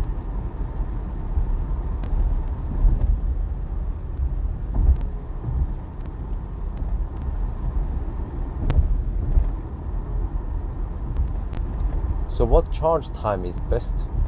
Oh, well, actually, about the same charging time as Taycan or Model 3 on V3 is already pretty good. Then it just boils down to range you get out of it. Oh shit, hang on, I have to pay attention here. Oh, autopilot works here. Damn! Damn, bro! What? Autopilot works here. Shit. But I was already locked in on autopilot. Holy... yeah. This is impressive shit. Okay, why not? I can drive to the top of the mountain, okay. Going for Tynset, yes, Tynset. Oh, whoa, whoa. Well, you can just look where I am right now. Well, it's still 29 degrees in the pack. Shit, it's not heating up. Maybe. Well, we will arrive at 16%. Maybe it's too early. Yeah, it could be that it's too early. You see, it doesn't want to preheat yet because we are half an hour away from Alvdal. But at least we're locked on to Alvdal right now.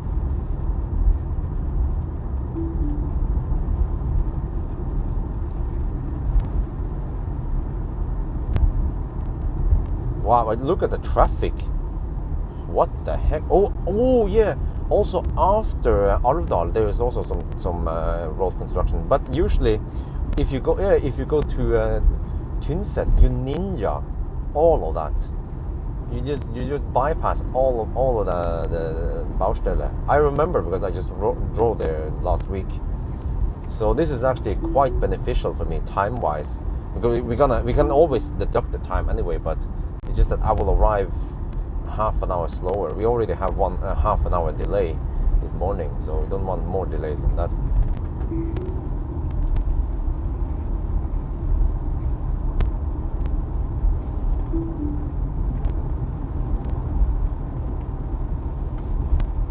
But yeah, the long range with the Panasonic battery was already really good. It charged fast, it has so good range, and it's efficient.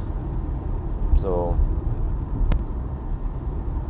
but for me though, I would get Model S. Even more range, even faster charging, and almost the same efficiency, more space. So Model S, Plaid, or long range. But I'm a power. I'm what do you call it? Power gate.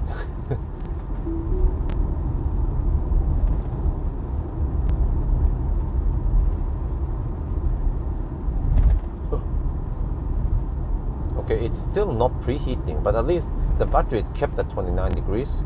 But that will not be enough to get optimal speed. I think I might get only 120 kilowatts at what's it called again? Yeah, so Tynset. No, Ferdig Posh. Under ideal condition, Ioniq 5 charges 15 minutes to 20 to 80%. Wait, 50 minutes? Are you sure about that? It's supposed to be 18 minutes. Or no, it's more than that. I think it's more like 16 minutes maybe. But it's supposed to use 18 minutes, but under ideal conditions. And like you guys have seen, did we ever get a perfect charging session with Ioniq 5? Maybe we did at Varberg, or other than that, it was not optimal, and that's why it was so slow last time. It just simply couldn't be consistent. Wait, did that guy reply to me yet? What's his name again? There was a guy who asked me about the 1,000 kilometer China car, and he just went silent. What's up with him, really? What was the point of even asking me if he wasn't intending to reply?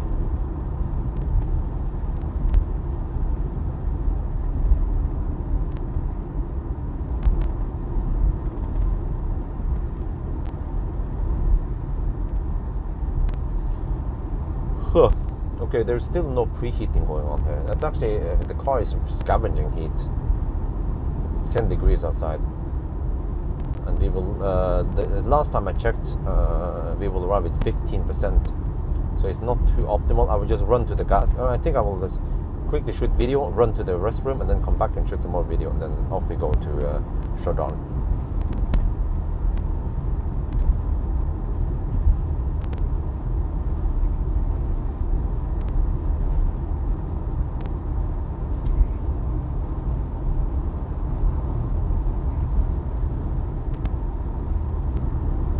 For example, e-tron GT was very consistent for charging, but once it heated up, even e-tron GT Taycan has some Colgate. But usually, once the battery heats up during the day, then it's good. Then it's very consistent, like I experienced. I remember when I did 1,000 kilometer challenge; it was super consistent. But you can't say that with Ioniq 5, unfortunately. And also for Tesla, it's also very consistent, but you kind of need to nail the charging stops. Try to arrive at 5%, which should be safe on a freaking long range Model 3. 5% is plenty of range.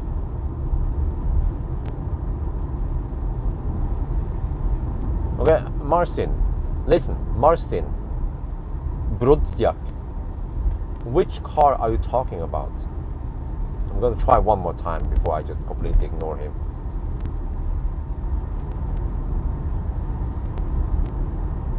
Oh, you see here? Yes, all the... Oh, I remember this section here. Pawel was driving so slow here. It was gravel. They have patched all the stretches now. No waste state, hopefully. Oh, look at the weather also. Oh, yeah. It's just so uplifting when you have nice weather.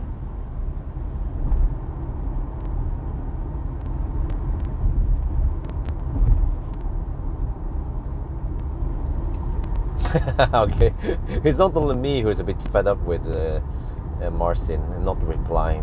Okay, thank you. I'm just a little bit I'm a little bit curious what car he means, because I from what I remember, Neo ET7 is supposed to do, but even the ET7 was delayed even further. First they said 2022, and now they say 2023. It's like the Roadster.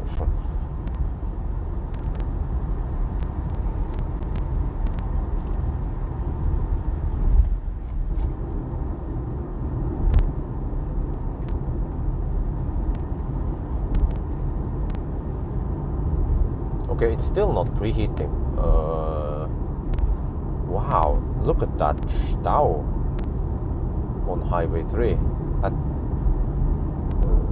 north and south of Alvdal, there is some queues. There are some queues, I mean.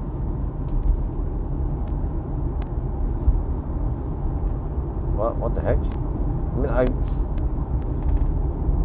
yeah, whatever. It's still a mystery how some people can just ask questions in the live stream, and then, you know, because this makes me wonder, like Marcin, he asked a question but he doesn't respond to my question. Does it even matter if I reply? Will he listen to me? What was the point of even asking the question if he's not there, right? Oh, fresh asphalt over here. Oh, that's good.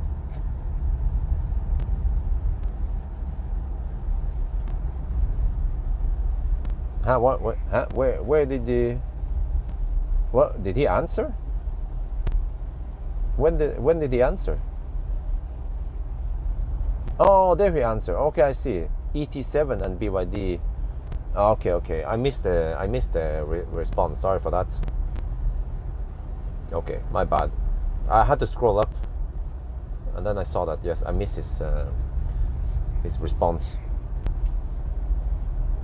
But maybe I wouldn't have missed it if he responded quicker, because I was looking for the answer for a while until I just gave up and I looked at something else.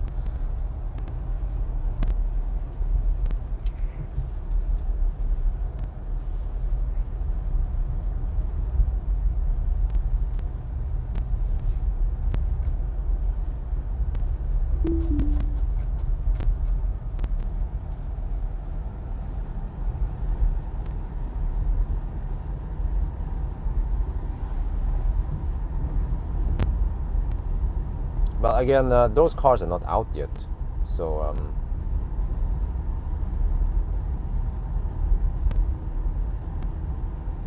oh yeah, I remember this section here was quite they actually slapped down some fresh ass over here.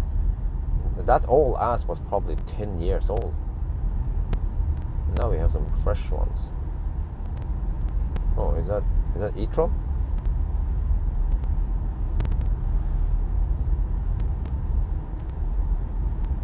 Okay, but the car is not preheating for fast charge. Oh, I remember.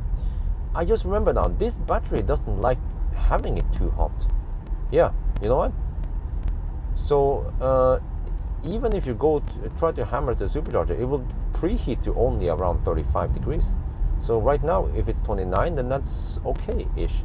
I will probably get 130, 140 kilowatt for a bit. Just have to hurry.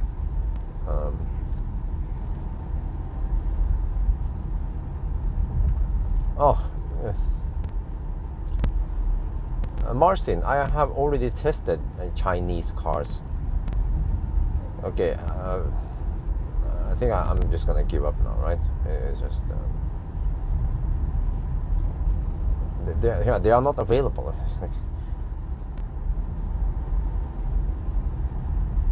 No. I think Taycan wanted 35 degrees. I don't remember. I think it was 35, right? That's what Pawel said.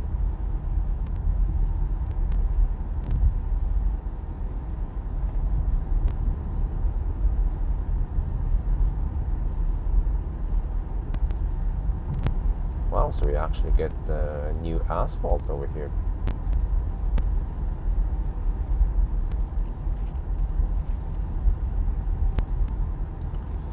Yeah, but listen, Marcin, listen. The 1,000 kilometer range cars that you mentioned, they are not out yet. You know what? You know, they are not out yet. Of course, if they are out, I'll be testing them. I'll be testing ES8 soon, so just stay tuned in my channel. You'll see it, hopefully. Well, actually, I hadn't got a confirmation on it yet, but I'm about to give up on Marcin here. It's just really hard to communicate with him. Is it just me, or am I being hard to deal with, or is it just whatever?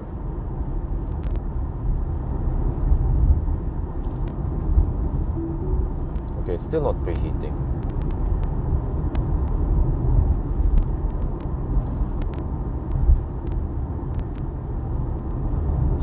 Yeah, actually, yeah, this is a China car. Yeah, I forgot about that one. But he probably means a pure China company. Tesla is strictly American.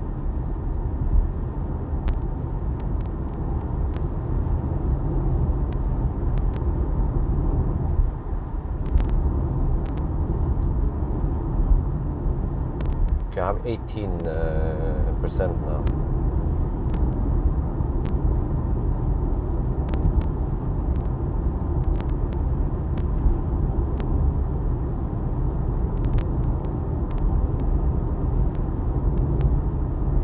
Calendar, sorry, it's too long message. Especially over here, I can't read your message.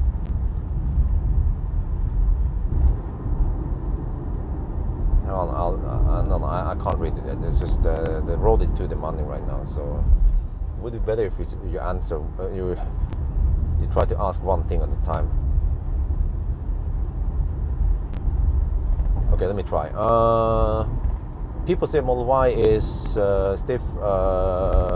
Yes, I already talked about this. Wonder how you were able to miss all that information. I've been complaining about stiffness in Model Y for a while. Oh, this road here could be slippery. Oh shit! And then I get stuck behind those guys in the twisty part. That is bad Toyota or something slow there. Okay, I have to try to overtake, but I have to be careful. Here's the twisty part, and that eyes on the road, not on you guys. Yeah, this is bad luck to get stuck behind these guys now. Bad timing. Okay, let me see, but since they are driving so damn slow, then could be a possibility for me to ninja them.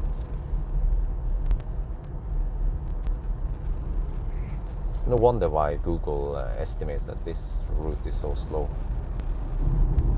based on typical traffic.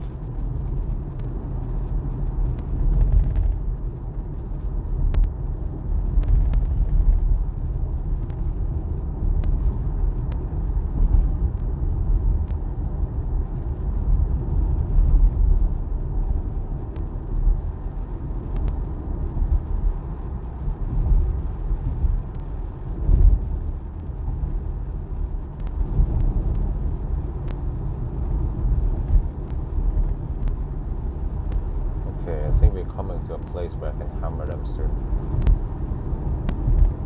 What's this way? This way.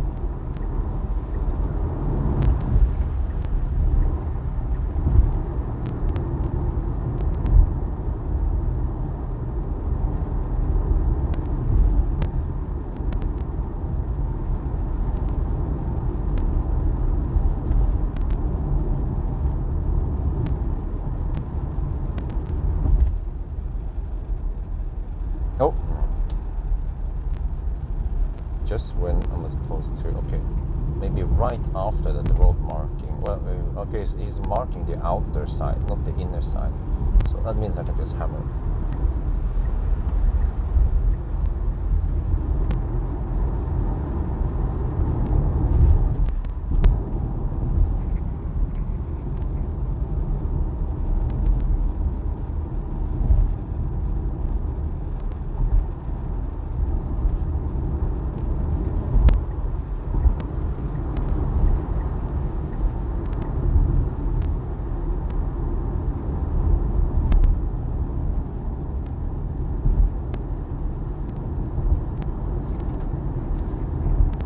Right, we're good.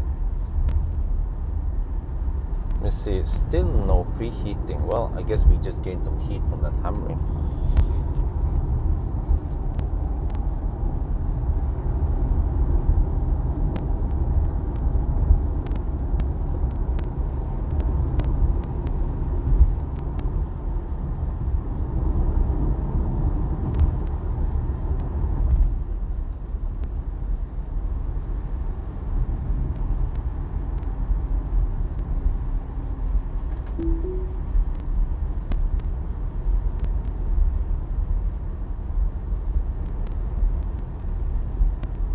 Well, could it be that the ride in a brand new suspension is stiffer than?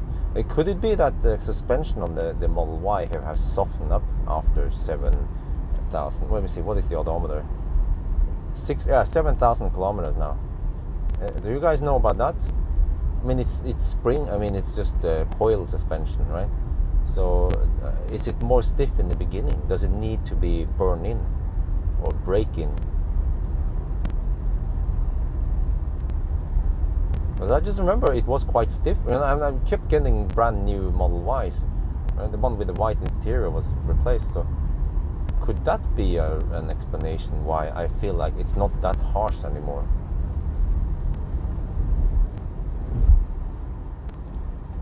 Oh, look at this.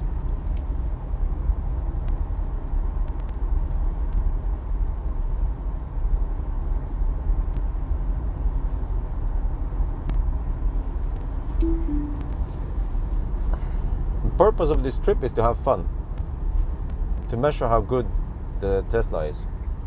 Try to sleep in the car. Several purposes. Get a feel of consumption also.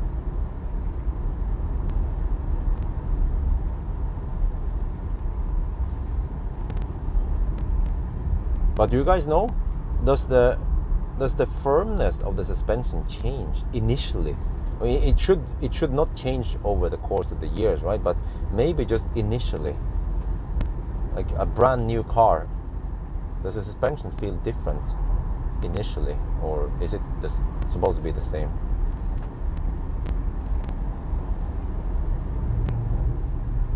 Well, it could just be placebo effect. Maybe once I go back to 19 inch, I'll be like, holy shit, this is too rough.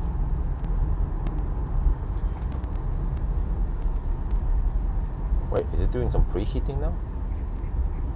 There is no preheating message here. Okay, but we are getting closer to Tynset now. I have to mark the time once we exit towards Tynset. Let me see if I remember the place. Yeah, I can just go the detour. What was it called again?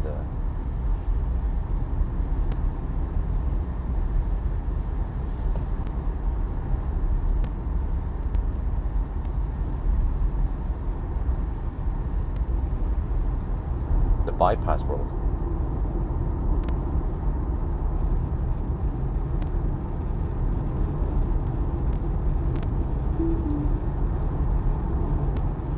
Okay, I have to pay attention here. I can't follow. Road is too twisty. But it's still not doing. Holy sh! I keep seeing the red traffic on Highway 3. Oof. I'm so happy that I'm not taking that route.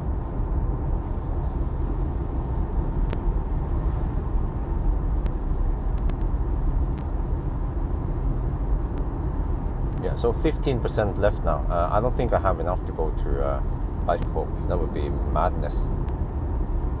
Was that 10 kilowatt hour left? Well, I guess we can just try to see now. If I try Bangkok again, how far away from Bangkok are we? 90 kilometers. Yeah, there's no way we can get there. Okay.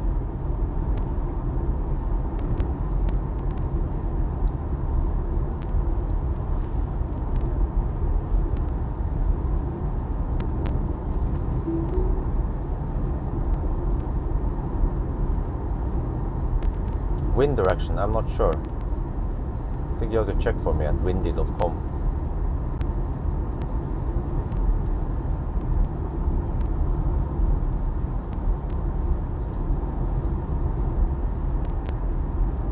Okay, temperature in the pack has gone up a little bit. I'm not sure why. Maybe it's doing some scavenging without activating the afterburners. That's my guess. It's doing the most economical way of heating up the battery. 30.5 degrees in the pack. We should hopefully see 140 kilowatts. I'm just going to use the fastest charger out there, which is the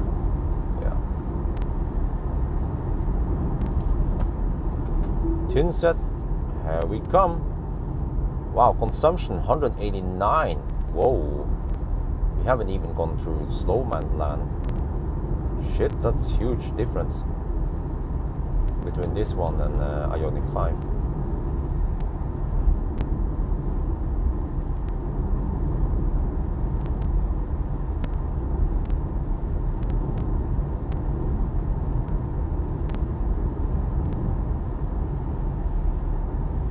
Okay, I should remember this, right?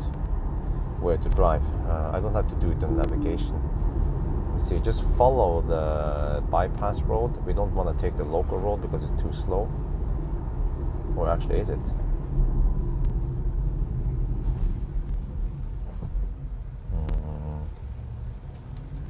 Yeah, I'm not sure which route is the fastest, but we're just going to take the bypass road, whatever it's called. This one. It's probably just a matter of 1 minute anyway.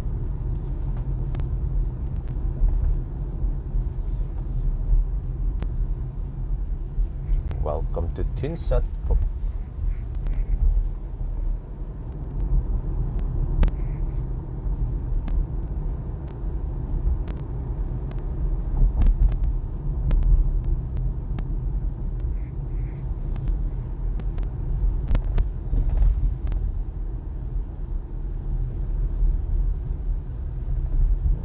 the local boat would have been faster in hindsight. Not sure. This bus is kind of chilling it.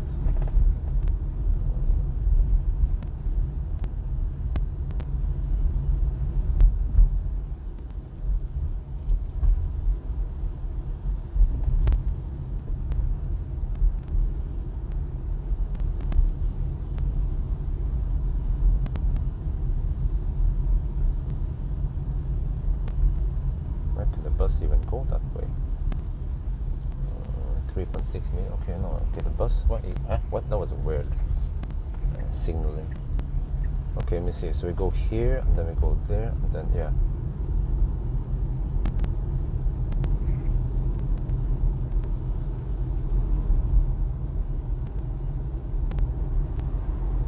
Nice weather over here today. Okay, let me see. We have to turn left soon. 10:51. Pay attention. This one, this left here. Yeah. 10:51. Okay.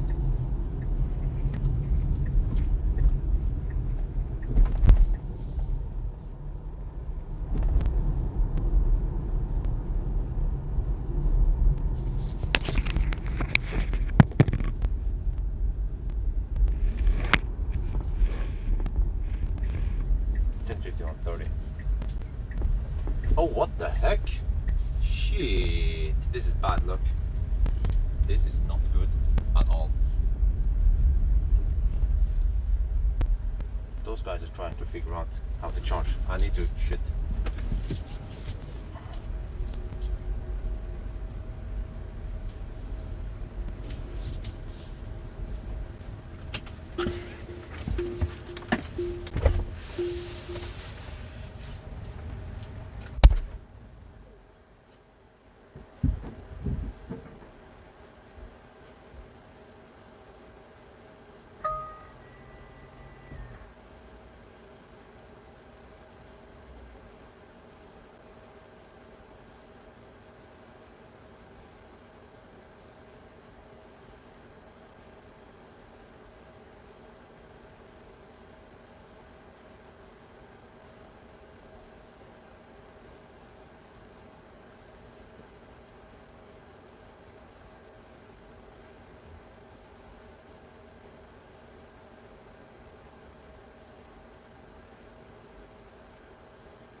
fungerer ikke lavere.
it works, but not optimal. Let me see. I have to quickly do this. Stjørdal. Actually, let me figure out. It's getting 100 kilowatt only. Okay, I need to do a quick one. We might have to do a quick one and then go Berkvåg. It's Berkvåg. Oh, just.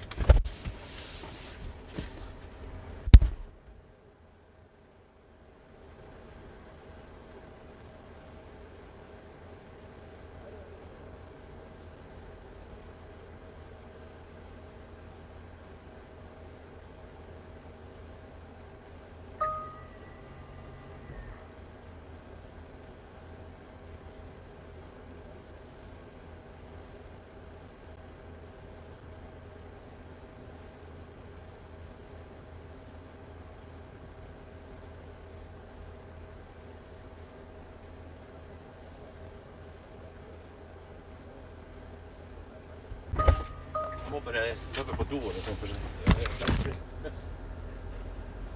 Det var litt rart at den ikke...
We have to go to Bangkok. No, what? No, what the heck? No. 11.1104. 1104. Yeah, 1104. Exactly. Can you try again? Bangkok supercharger. There. 1104. We have to deduct 5 minutes because of charger problem. So we now have 38-minute total deduction. I will in the future I will try to avoid this. Actually, if we came here with Ioniq 5, we might also run into some problems. And also, I was only getting 107 kilowatt. I documented that in the video. I need to shoot the video now. Hang on. 1104. Okay.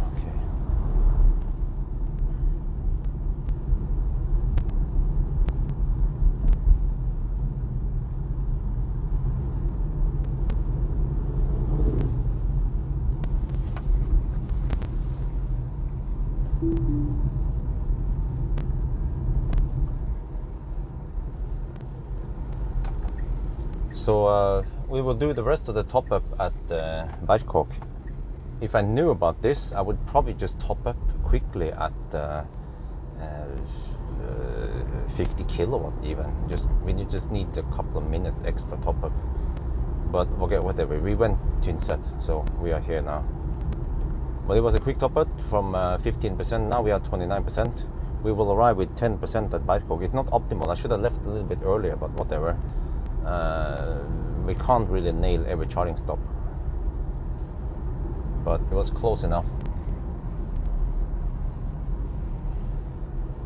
How far is this guy driving? I feel like I need to overtake him. I'm not sure which direction is this going, but I might want to hammer him here because he seems to be going slow. Oh, and there's some traffic on the highway. Okay, I want to overtake him here.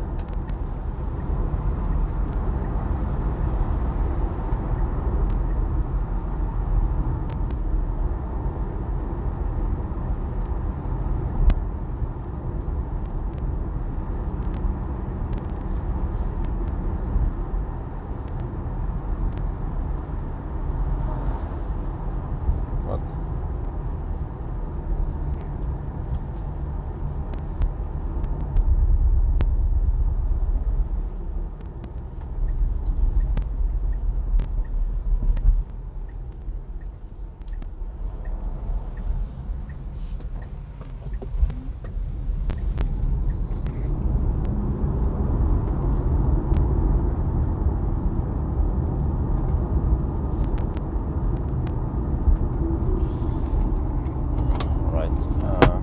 What was that? 1107.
We are now back in Østerdalen, so that was a quick stop at Tynset. It was so short that I didn't have time to shoot properly, but one of the chargers were occupied by an iX3. The other charger was not working properly. Actually, the one that Pawel charges Taycan, it's been troublesome already since day one. The screen was flickering, and there was an e-tron trying to charge there. He said he couldn't get it to work. I tried, and for some reason, the first plug it was failing. Second plug, it worked, but I was only getting 107 kilowatts. So for future references, future trips, I would probably try to avoid topping up at Tynset. It seems to be troublesome. Like, I keep getting only 107 kilowatt from it. So I topped up just enough now to go to Berkåk. Well, actually a little bit too much, but we were gonna top up more at Berkåk. So this is not optimal. I deducted 5 minutes for that. Also the traffic this morning. We now have 38 minutes of total deduction time, which is fair and square. Remember, when we did Ionic run 1000 kilometer challenge, we had to wait 10 minutes at Ionity. I also deducted that one because 2 of the Ionity chargers were faulty. That is kind of rare. So alright, now next stop is going to be Berkåk then.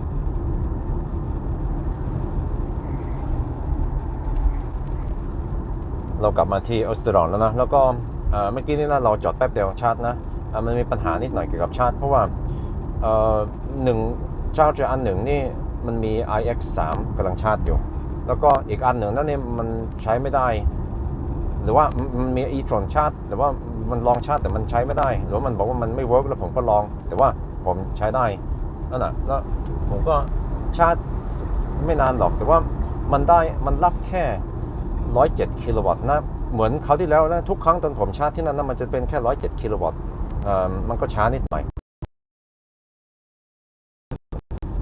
ไปชาร์จที่ไบโคกแทนนะแล้วต่อไปนี่เราก็ต้องคิดอีกทีหนึ่งถ้าจะไปชาร์จที่ทินเสร็จมันมีปัญหาเยอะนะกับชาร์จนั้นนะแต่ว่า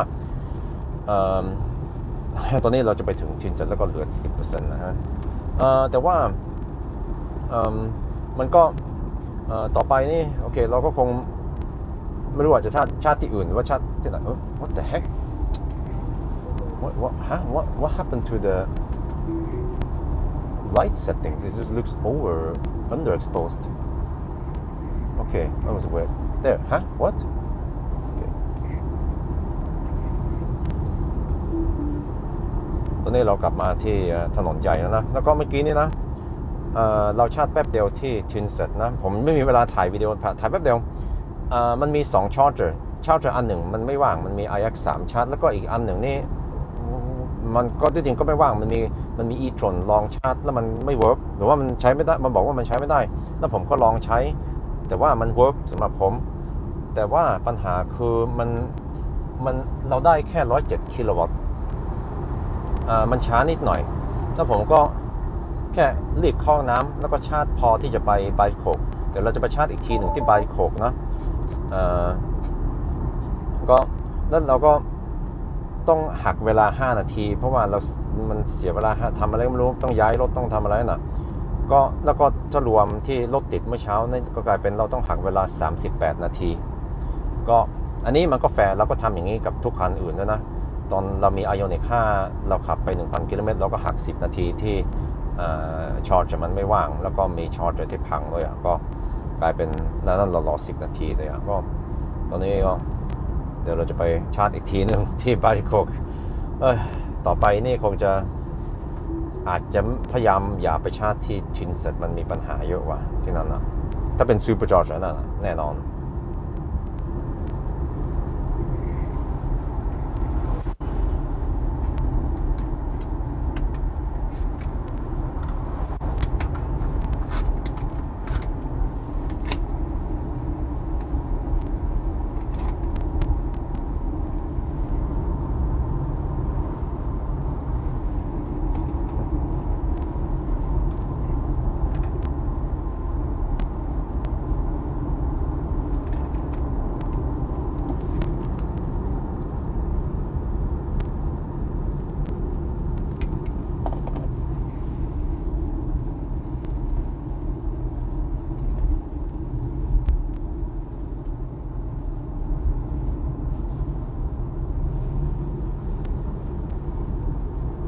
Okay.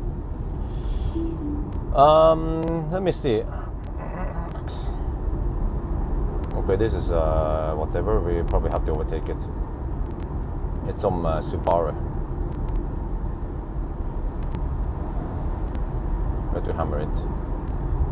Let's see. I can do it here.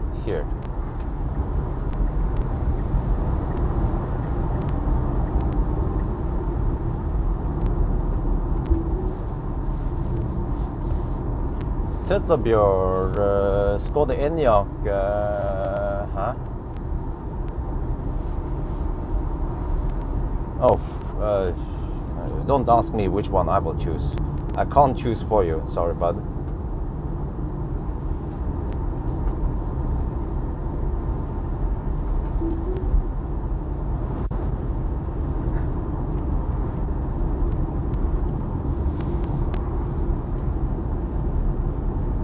Yeah, I'm gonna check something here. 51 plus. It's only 3 minutes there, plus 51.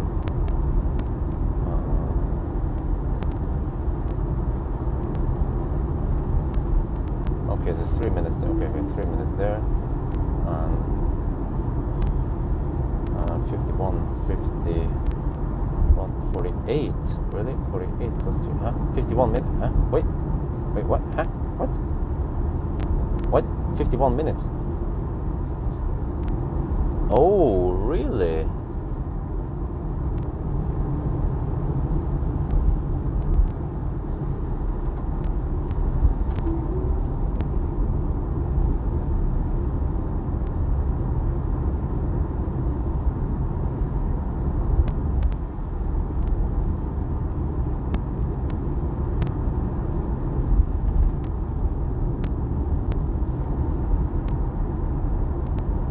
Oh, this time I measured 51 minutes on the shortcut. All the measurements, Pawel needed, no wait, not 51, 1 hour, 1 hour and 51.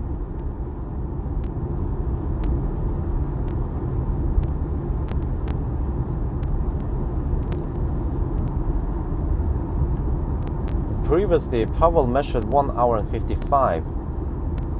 And I also measured 155 because the delay was hard to calculate.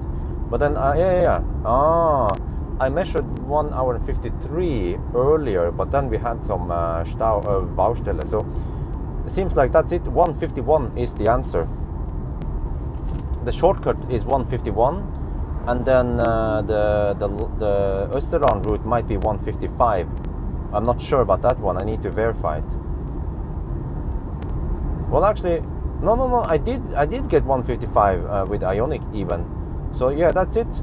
The shortcut is only 4 minutes faster, not 10. Huh, that actually corresponds directly with the detour.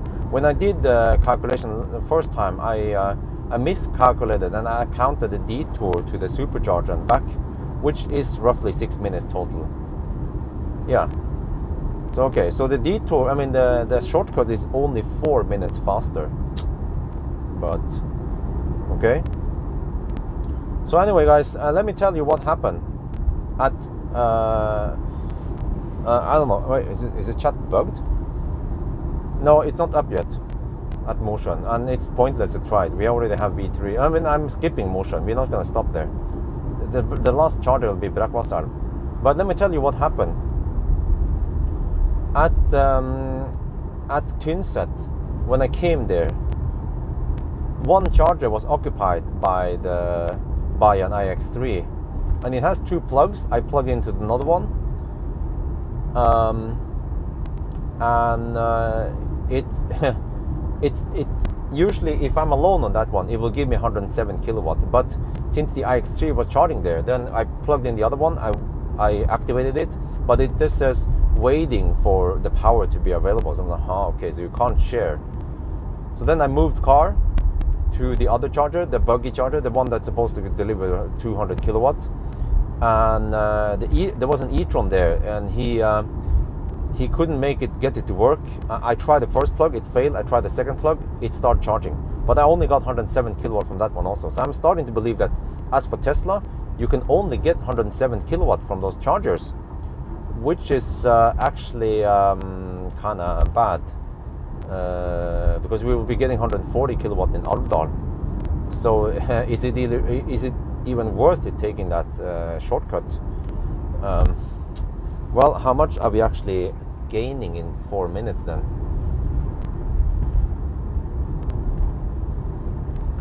Hmm.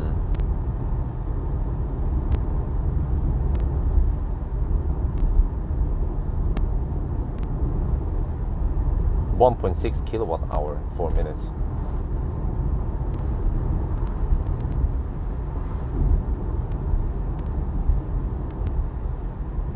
Not really.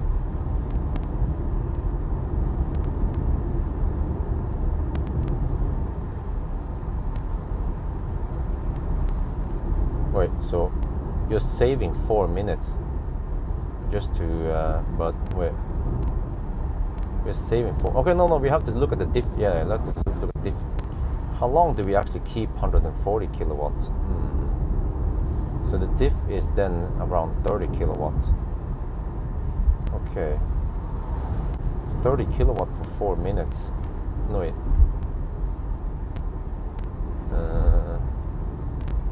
It might still pay off though. Or what you can do, yeah, like I'm doing now, is that you just quickly top up there and then you hammer it for batch coke.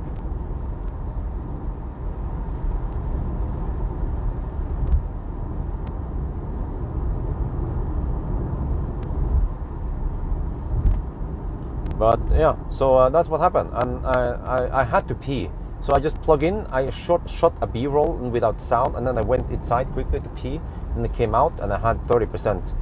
I came there with around 15%, and now we will ride back with 10%, which is not optimal, but close enough. Ideally, I want to ride back with 5%. It paid off to stop over there.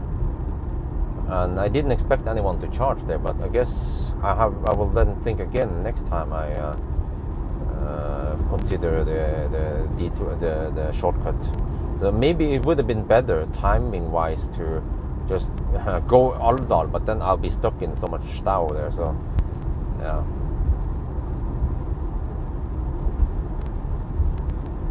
But I didn't pay attention how many amps it was limited to.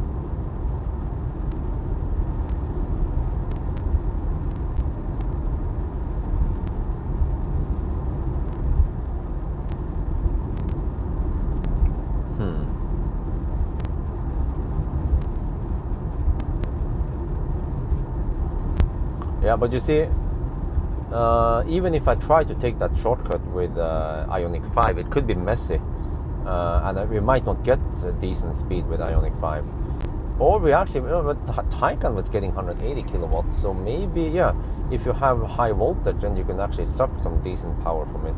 But that charger is troublesome. So, but whatever, I'm not sure what, on the return there was no stress though. It's just the way up here.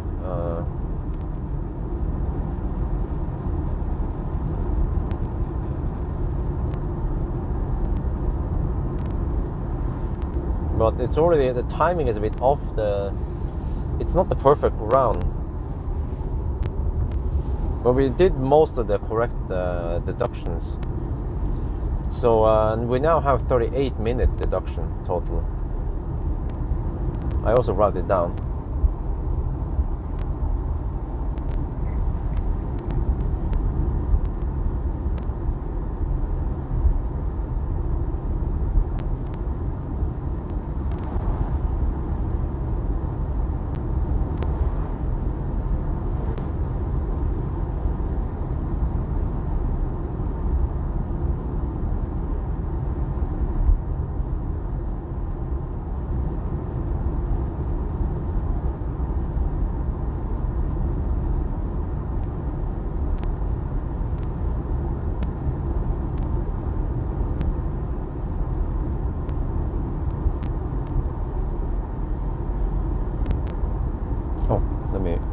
plug this one in again.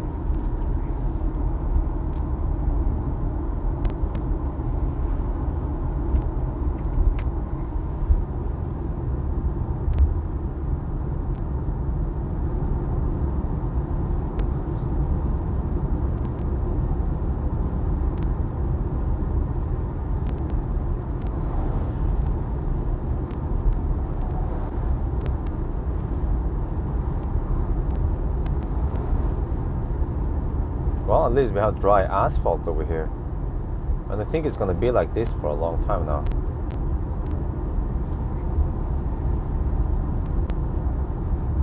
Okay, let me see. Total consumption. What is that? Oh, EQS. That was EQS. Wow, I'm kind of surprised that I get the EQS so late, which is a bummer. Because if I can test it nowadays, I will get at least some decent weather. But testing it by the end of November won't yield any good range numbers.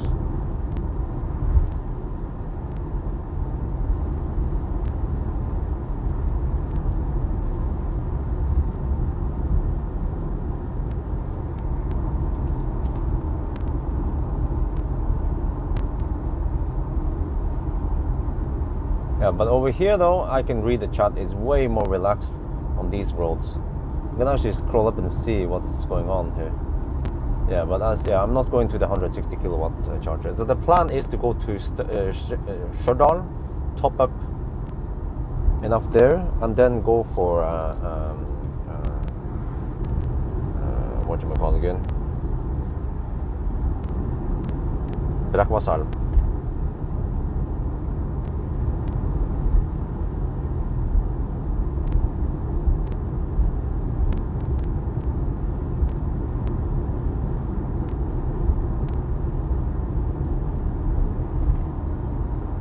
Check again what the car estimates.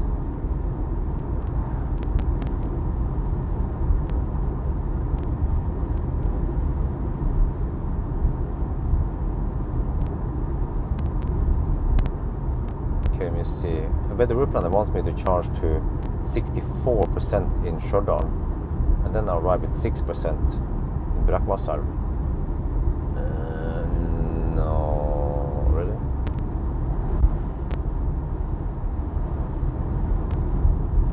No, it's gonna be dog slow through. No, I can charge it maybe 62%.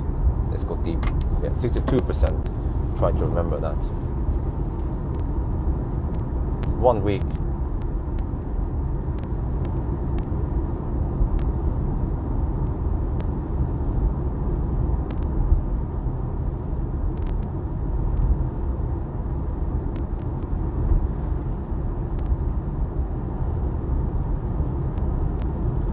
I should be hungry, but I'm not that hungry yet. I have 2 bananas with me and some sandwich. I mean, I could just eat while driving.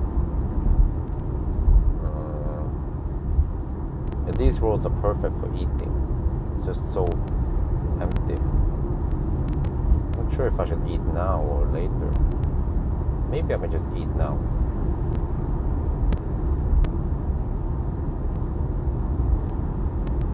Maybe I should starve some more, yeah.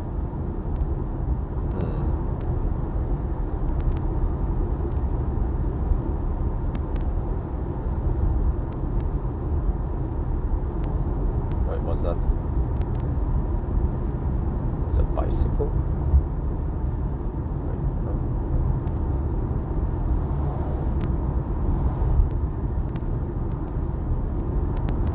Oh, not just a slow truck.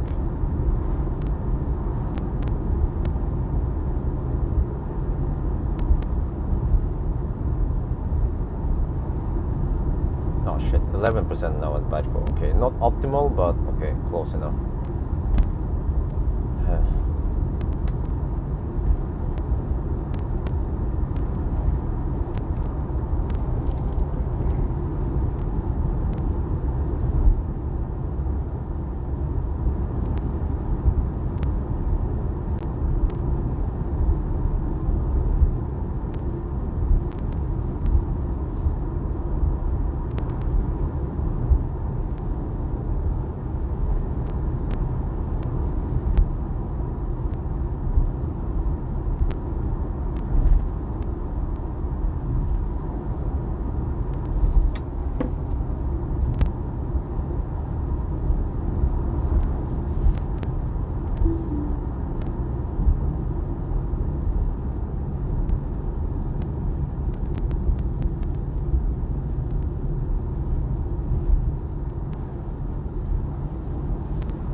Bad Coke.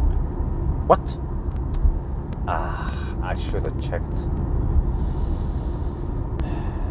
Well, whatever. What I need only 30% at shutdown for Bad Coke. So that, but unfortunately, yeah, I should have checked that. I should have known that. So I need 25. Well, actually 25%. Yeah, but I need. I need to spend only 25% battery to go from Bad Coke to shutdown. So it means that once we arrive here, I have to top up to 30%, then go for it. And 30% might even be too much. Maybe even 27% would be plenty, because we have to drive semi-slow. Oh, but so when I left, I had. Wait a minute. Let me see. I could have charged 20% extra. How long would that have taken? 20% extra.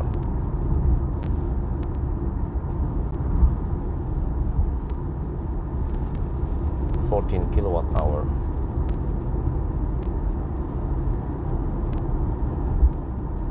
That would have taken 8 more minutes. Oof. Because I have 1 minute detour, roughly 1 minute overhead. This one is really short. I'm gonna take. Yeah, Bad Coke has almost no overhead.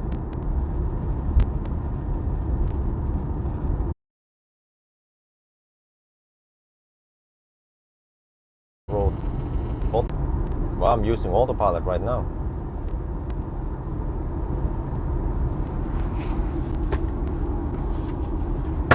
Yeah, I'm getting pretty hungry now.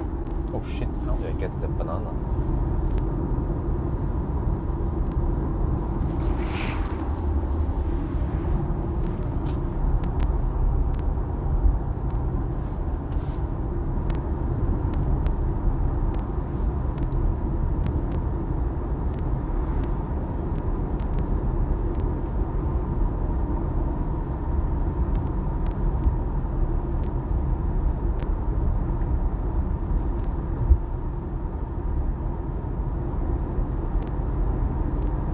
Yeah, but I don't know if you guys heard that.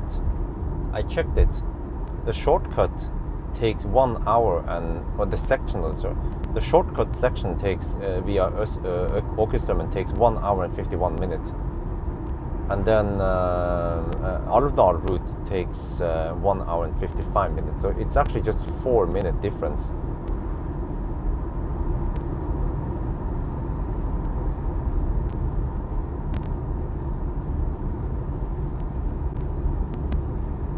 You mostly charge at home.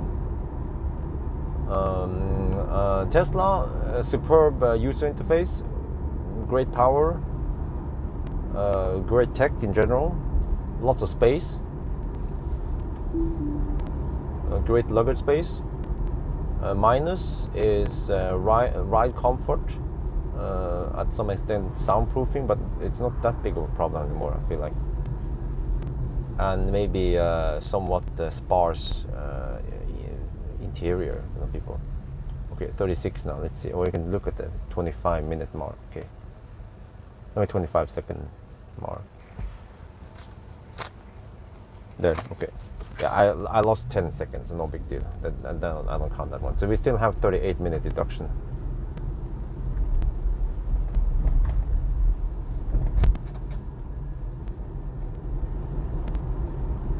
We might have to overtake this Tesla.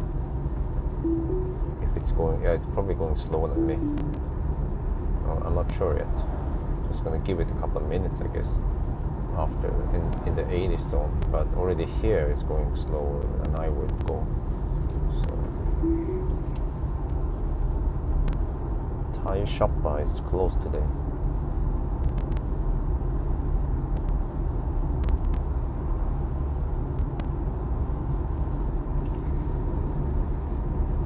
Well, unfortunately not, yeah.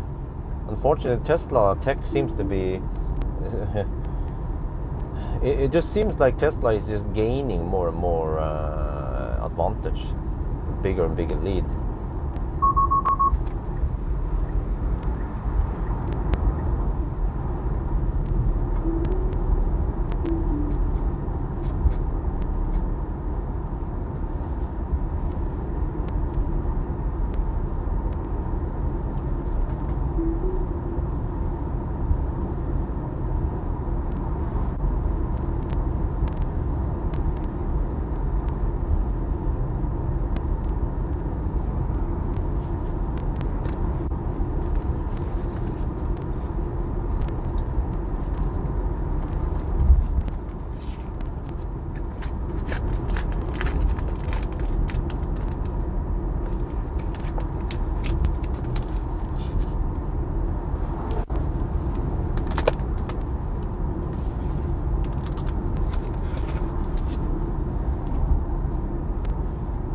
Okay, I think it's time to play some music.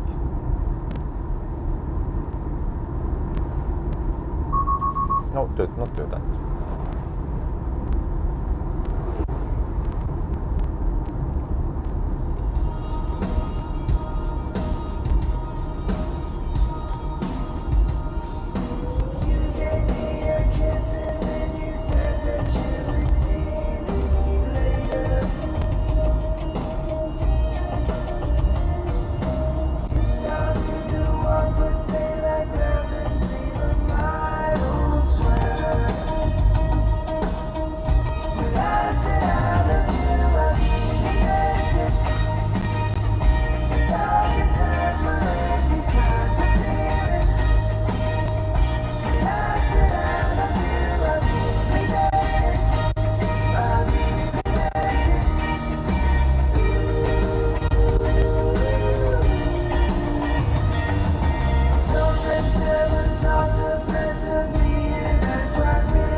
No, incorrect. We have to deduct 38 minutes.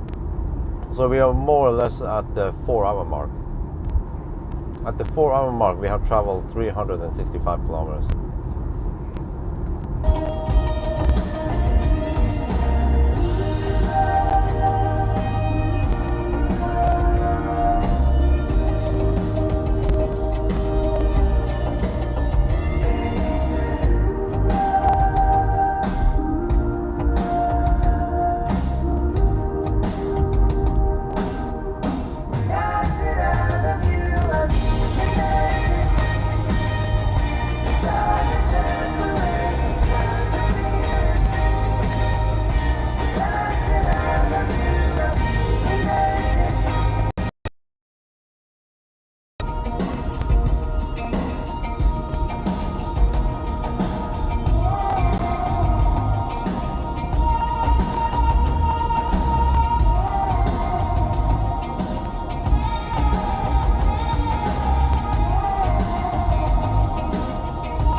The sound system here sounds better than Ioniq 5. Ioniq 5 was more like mediocre.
lovely weather.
15%.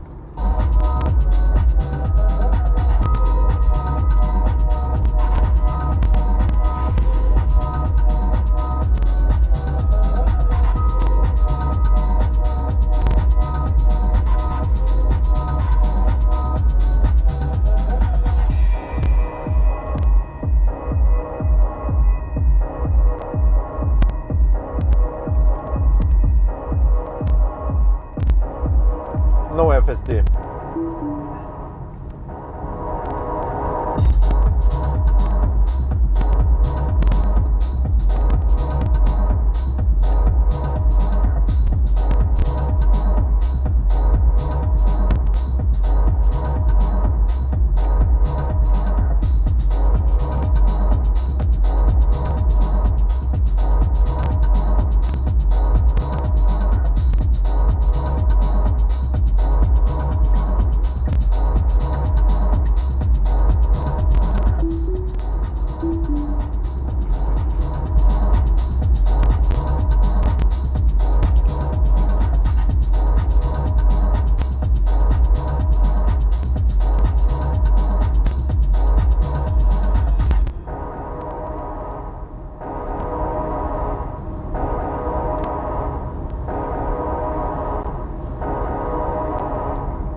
Sometimes I wonder why they designed the roads over here like this.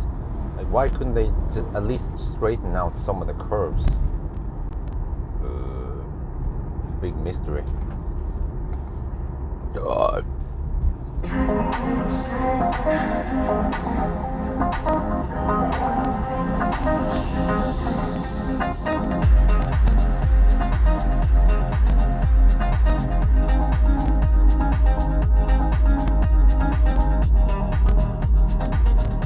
No, according to the route planner, this car should be faster than 12 hours. I'm just not sure if I can nail it down. I think but the route planner claims we can do it in 11 hours and 55 or some shit. Like, okay. Or maybe the route planner expects the battery to charge faster. That sounds a bit unrealistic to me. But I'll be happy with around 12 hours something. Round about 12 hours would be really good still. Still in the top list there.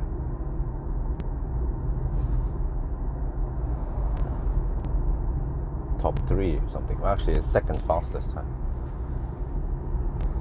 Or, yeah. But I guess we have to see how the traffic through the Barteland is now. We have to hurry before some of the afternoon traffic starts.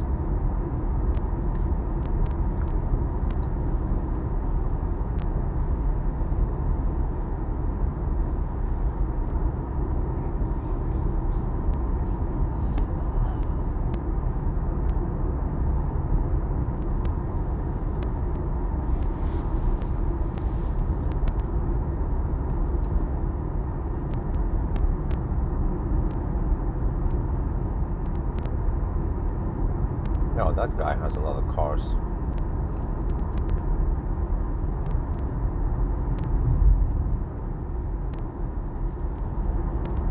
I wonder how big my EV collection will be eventually. I should just strictly buy cars I actually drive, not just buy them, just keep them around. Like Millennium Falcon, for example, I feel like I neglect him, and I'm thinking, hey, maybe I should just rent out Millennium Falcon, or just lend them out to my patrons.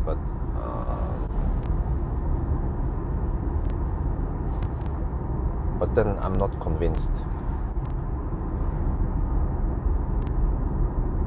because actually I experienced that some people,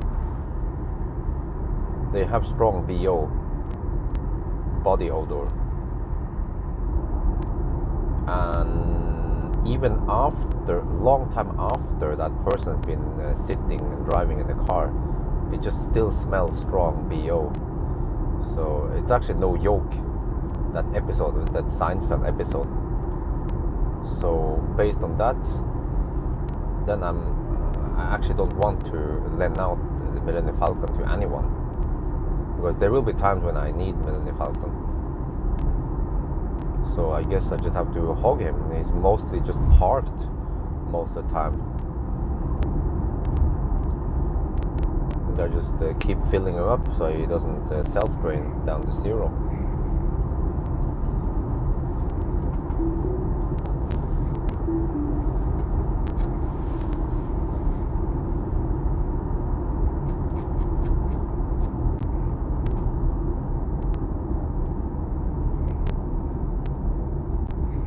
Okay, the bridge, they're building a new bridge, but the old one, let's see now. So we have 38-minute deduction. This guy wants the hammer, yeah, without turn signal.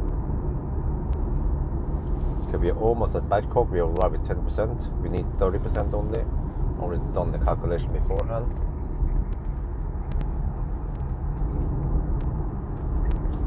Oh, there might not be too much traffic in the middle of the day now. Yeah, let's try to ninja past Trondheim. It's still midday. Yeah, I can be in Trondheim around 1 in the afternoon. Most office rats are still at work. Yeah, beautiful today. Indeed. I think we have slightly better weather today than with the Ioniq 5. At least over here, but it was bad. What the heck? It was bad earlier this morning around Oslo. So wow, consumption since Tynset is 146 watt-hour per kilometer, and total consumption now is 179. Holy shit! And it's going to drop even more now once we pass Barteland.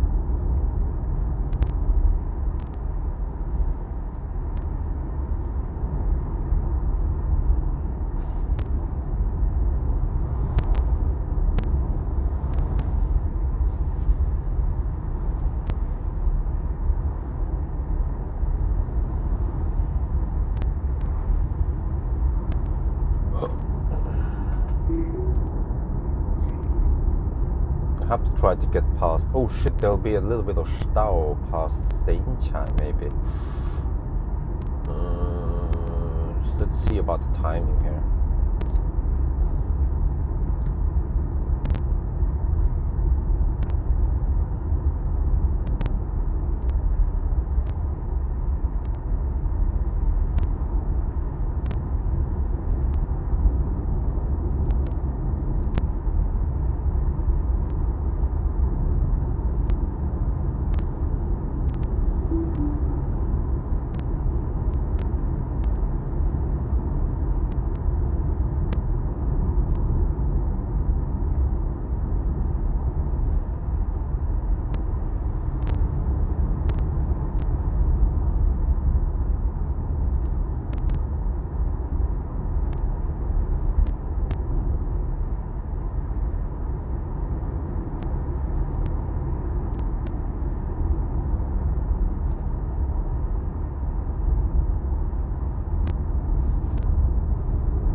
Now let's see about the bridge then. How long we have to wait there. So we have 38-minute deduction now. Man, how the heck can it be? It was that Morningstar. I mean that Unfall. The Tesla that crashed. Hope they're okay, by the way. Just wonder what happened. It was a Model 3 that crashed into something.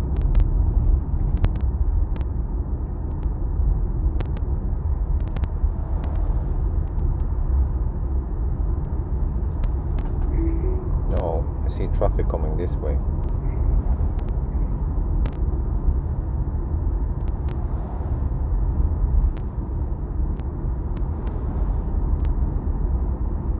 Oh, from Flensburg. Well, good. Have a nice trip. Guten Fahren, right? Or whatever it's called.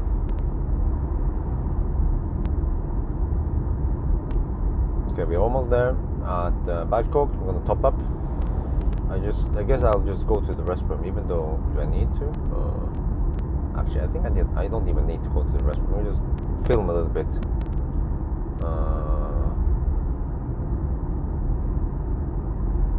Throw away some garbage, maybe.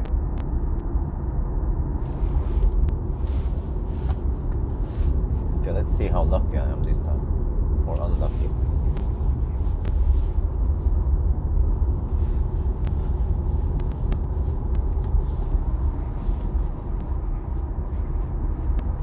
Good fart, right? Yeah.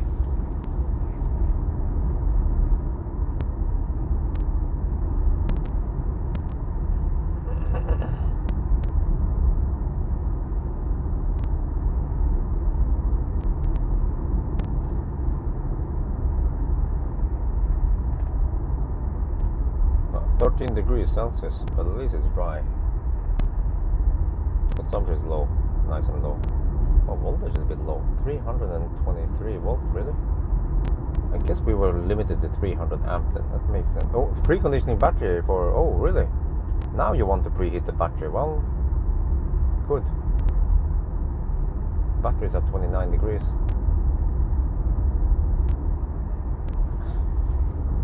Okay, let's see. Oh, we can just go through. Yeah, nice. Where? Can we go? Oh, shit. Bad luck.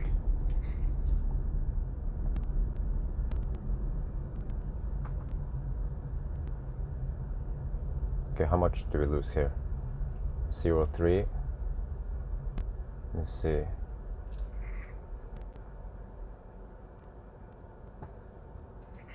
Oh man, that was bad luck.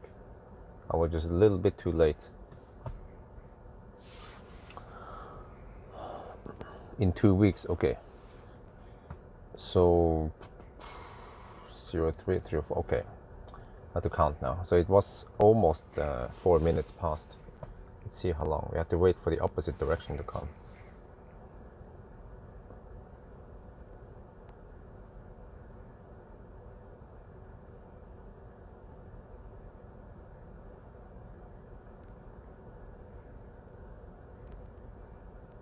Maybe it will be 40 minutes then, deduction.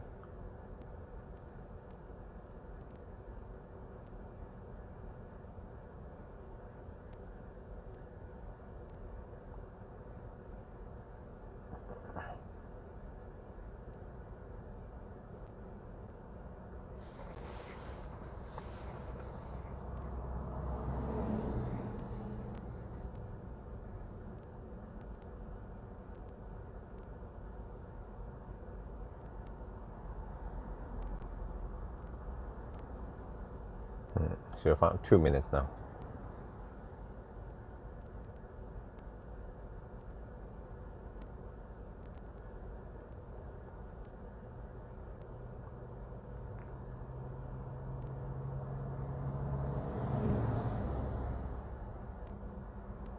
Yes, they are a bit firm.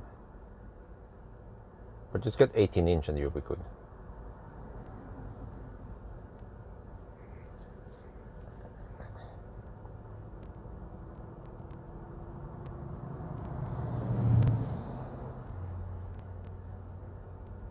Man, this is bad luck again. I'm trying to avoid this. I mean, we can always deduct, but you know, 5 minutes here, 5 minutes there, and it takes extra time.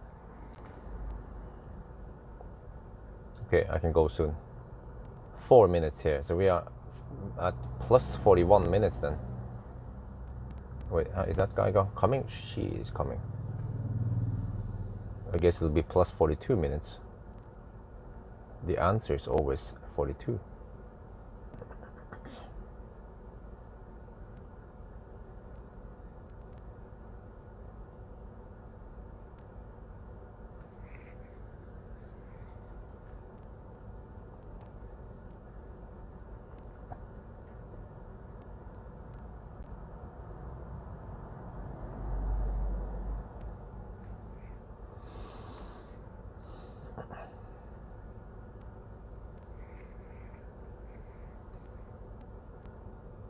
But he has to do something to keep himself active. Wait, how many cars are they gonna let me pass? I mean, shit. Yeah, they have to space out the trucks so they don't overload the bridge.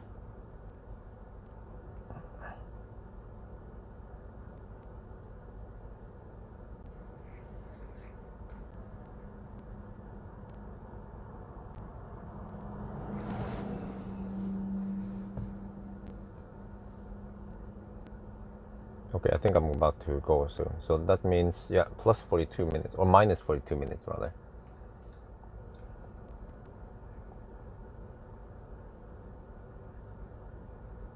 Or is that ambulance?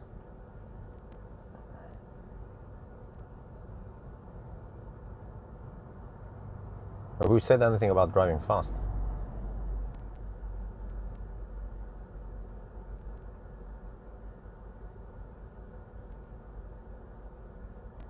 Oh, this is more now.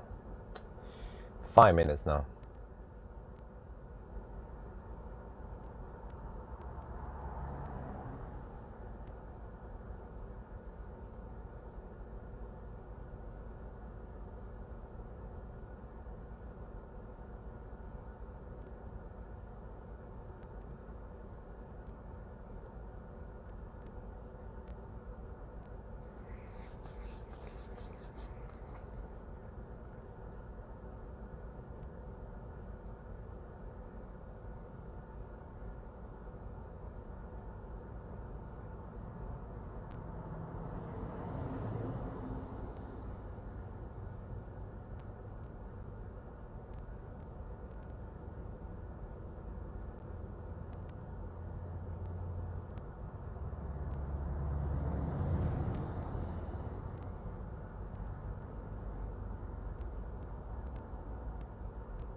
Oh, another one? How long are they gonna do this? The fucks?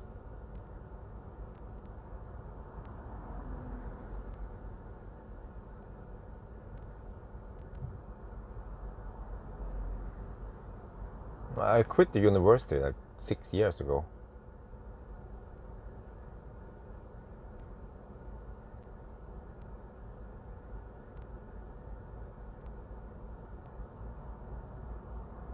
That was the reply to the Scala question.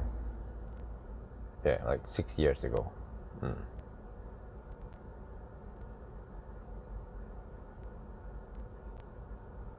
It's almost 10 minutes now. It's 7 minutes. Okay. So what's the, okay? So that means 45-minute deduction.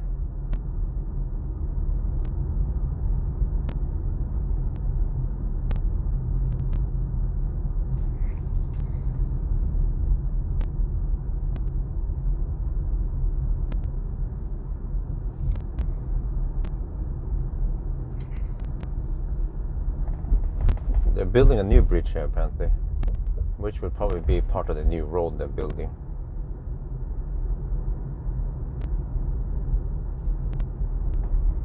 Alright, now is it 45-minute deduction? Wow, I hope. Well, we'll have to see them by the end of the day how many minutes we have deduction. But nowadays, man, just a lot of stau. I mean, Baustelle.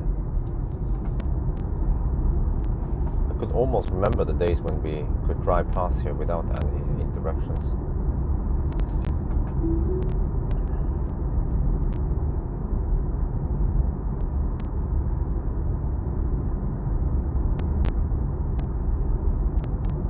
Yeah, I actually feel like I don't need to go to the restroom now, so I can just we have just a short drive to Stjørdal anyway from here, about an hour-ish.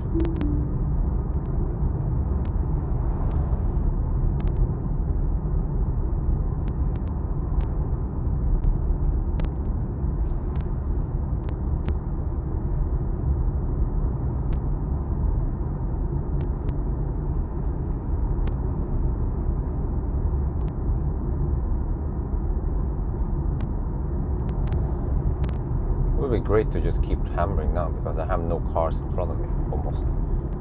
So I might, if I have bad luck, I will enter right behind the next cycle.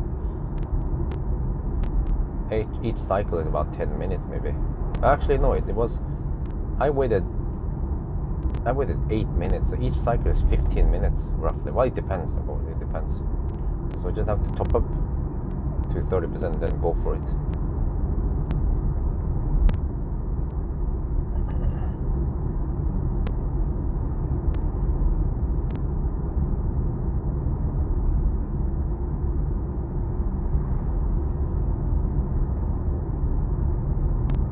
Oh shit, phantom braking. Okay, that one was weird.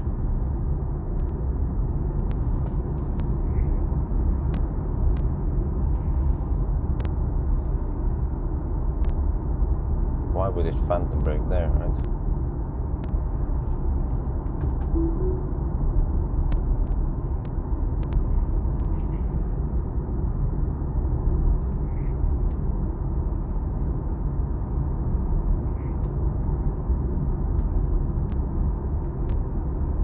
But yeah, by the way, I have no idea about that bridge when it will be finished. I think you can Google about it. Bridge Berkåk.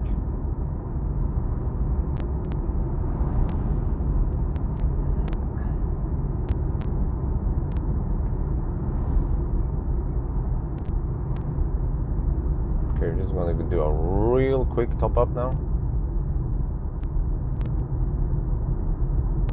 Wow, consumption 147 since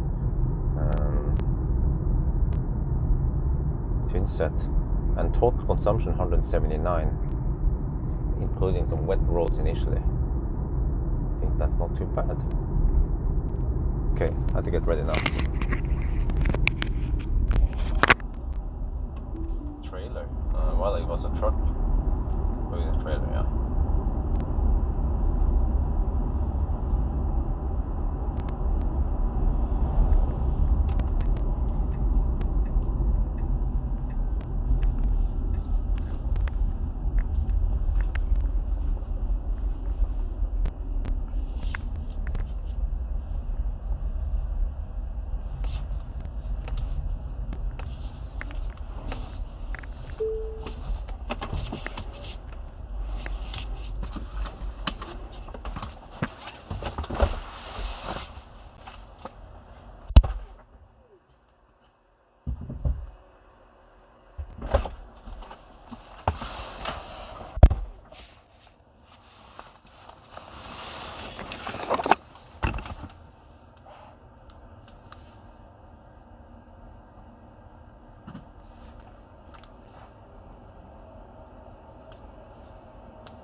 Let's check it out. I get good speed here.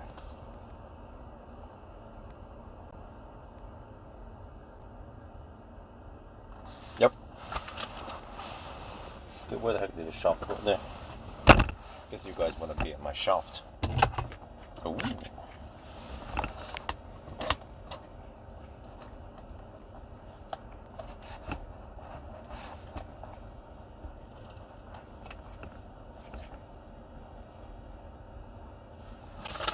Okay, let me go shoot the video.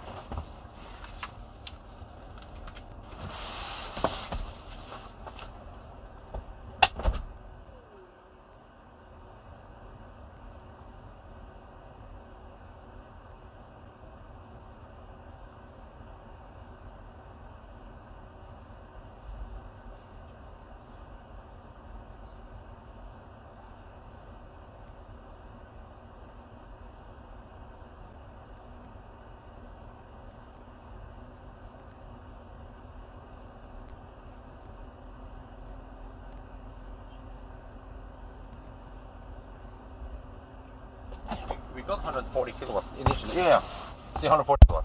So next stop will be, we're here, Stjørdal. I will follow a better route plan as a recommendation.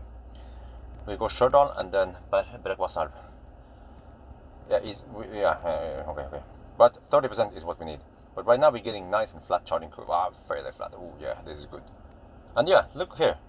Consumption since Tynset, 146 watt per kilometer.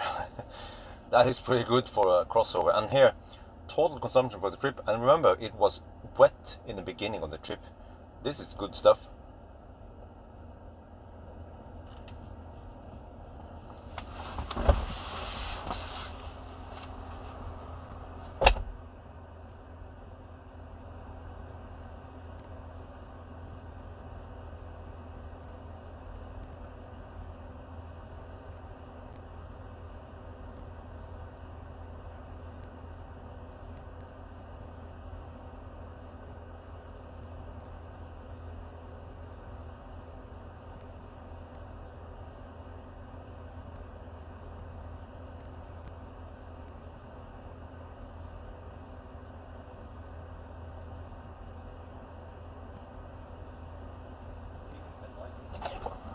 นี่ก็ยังเร็วอยู่นะ137 138กิโลวัตต์แล้วก็เราต้องการแค่เดี๋ยวต้องกดนี้เราต้องการแค่ 30% นะเราจะไปโชดอนอันนี้มันกะไม่ใช่เป็นไม่ได้หรอกแต่ว่าก็อีกไม่นานหรอกแล้วก็เนี่ยดูสิตั้งแต่ทินเสร็จนะมาที่นี่ใช้ไฟฟ้าแค่146 วัตต์จริงๆไม่น้อยมากนะแล้วก็ตั้งแต่ออสโลนะเป็น178ก็อย่าลืมนะว่าเมื่อเช้าตอนเราขับเร็วถนนเปียกคันนี้ใช้ไฟฟ้าน้อยมากเลยนะถ้าเทียบกับไอออนิก5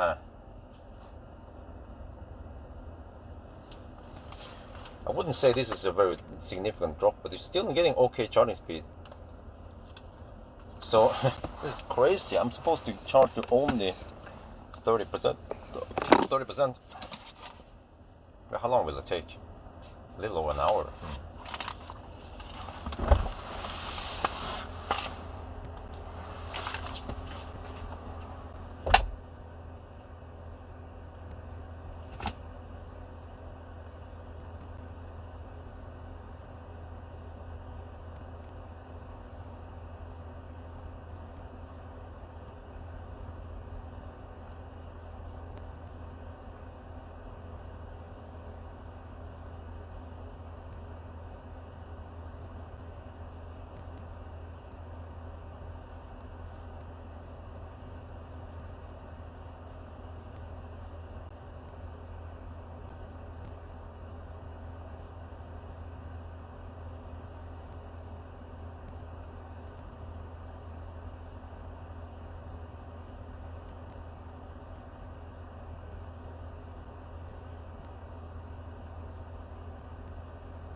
Oh shit, almost done.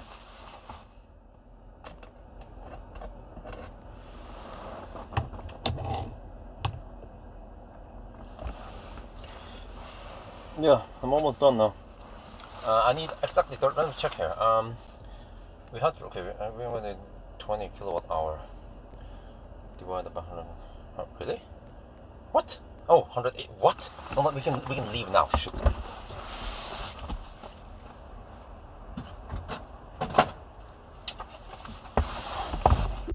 28.7%. That is plenty. The car claims I will arrive at 7% now. We have downhill and shit. I calculated I have an average of 180 watt hour per kilometer. I will probably get an average of 130 because of the downhill. Let's get in there before the cycle, next cycle. Okay, seems like we are lucky. We didn't charge too long.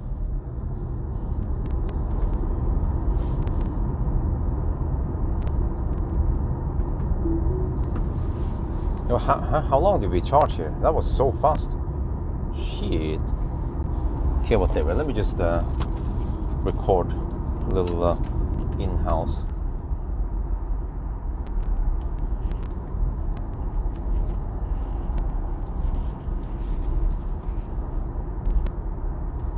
Oh, come on. Man, this microphone sometimes it's being... There we go.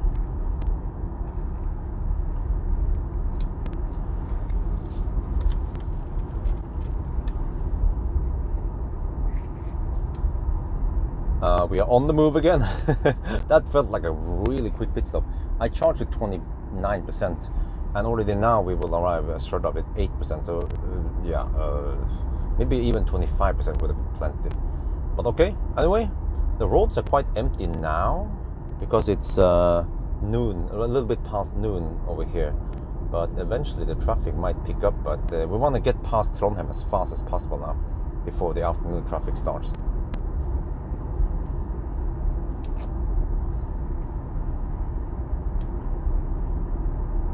เราชาร์จแค่แป๊บเดียวนะเมื่อกี้นี่เรานี่เริ่มขับแล้วนะมันจะยุ่งอะไรเนี่ยหานี่บ่เฮ้ยโอเคเนี่ยเราชาร์จถึง 29% เมื่อกี้นี่นะ แล้วก็ตอนนี้รถมันยังกะแล้วว่าเราจะเหลือ 8% เลยจริงเราน่าจะไปตอนมี 25% แล้วว่ะเพราะช่างมันแล้วก็ตอนนี้มันบ่ายโมงมันแค่เที่ยงครึ่งนะแล้วก็ยังมีรถน้อยแต่ว่าเราจะรีบผ่านทรอนเฮมเนี่ยก่อนรถเยอะขึ้นนะก็แต่ที่นี่นี่อากาศดีนะไม่ใช่เหมือนออสโลหรอก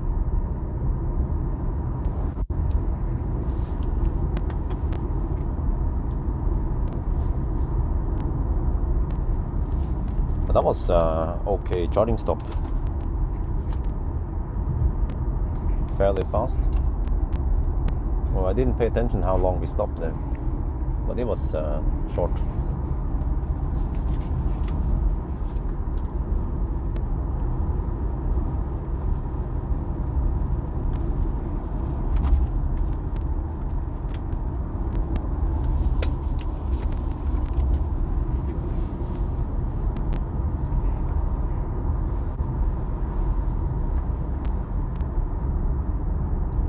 But well, it was okay charging curve. We were getting 130 plus kilowatt until 30%, which is not that bad, is it? I guess we'll see once we get to the V3. I'm just going to try to nail it, but at least next one here, okay. Stjørdal, yeah, it's Stjørdal. Wow, wait, it's Stjørdal. Stjørdal is second last stop, and then Brakvasalv. And then I guess I'll just go for one big fat burger this time, not pizza.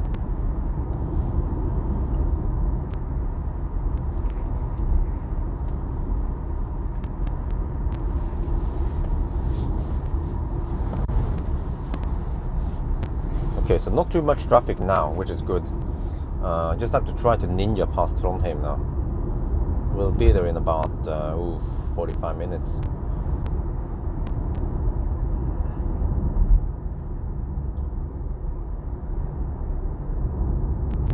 But I think it would have been better maybe if I started earlier today.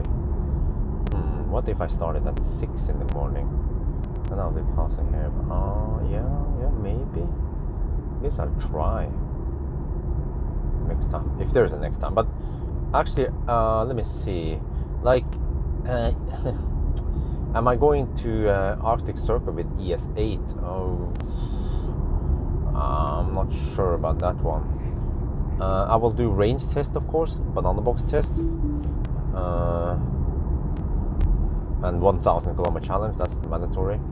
But I'm not sure if I even have time for this one. And I need to do, well, actually, I've done some kind of interior review already, so I'm not sure if I need to redo it. Maybe I don't, but at least banana box test. I know I also need to do the ASMR and the acceleration test and so on. Oh, well, maybe I should do a 90 to 10% acceleration test on the Chinese cars just to see how they perform. And then noise test. Well, I can't wait to test AS8, but I still haven't got a confirmation yet. I'm supposed to get the confirmation that when like Friday.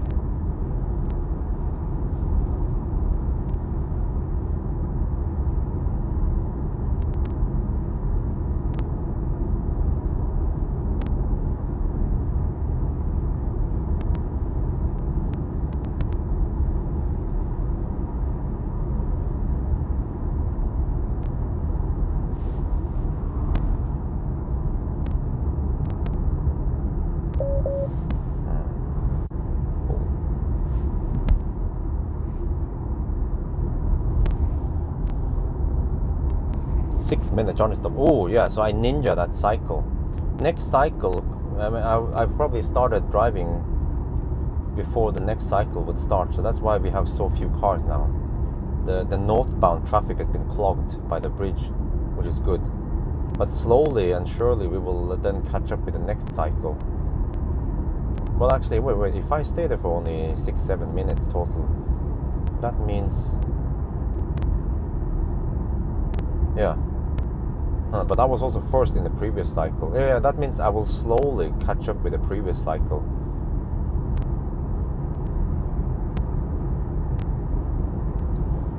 So maybe that was the best deal, or I could have stayed longer at the previous stop at Tynset. I could have stayed there. Yeah, but that's a funny thing. I calculated that I had to stay at Tynset. Yeah, that's interesting. I had to stay at Tynset for 8 minutes, but this time I only charged for 6 minutes, and I had a 1 minute detour plus. So I needed only 7 minutes here versus 8 minutes over the Tynset, because I'll be charging at only 107 kilowatt instead of 140 kilowatt. So it did actually pay off to rush here. Ideally, I should have left Tynset a couple of minutes earlier.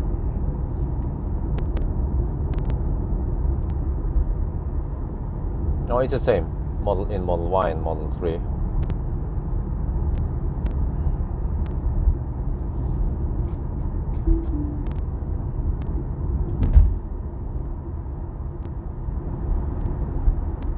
Okay, car estimates 9% now. Holy shit. Wait. How did Abed Ruplaner? What? Yeah, I don't. I was trusting Abed Ruplaner, but then when I did the calculation, I found out that, hey, what the heck? There's no way I'm going to average 180 watt-hour per kilometer. It will most likely be less than 140. We'll see. We have downhill now. It's 138 right now. We haven't gone down Badcock yet. So maybe the car was right. The car claimed that I could have left at 23% already, and I stayed a little bit longer.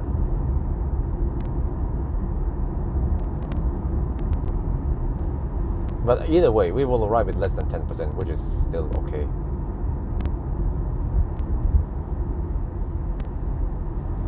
But oh, it is so quiet, so calm over here. I like it. Less traffic.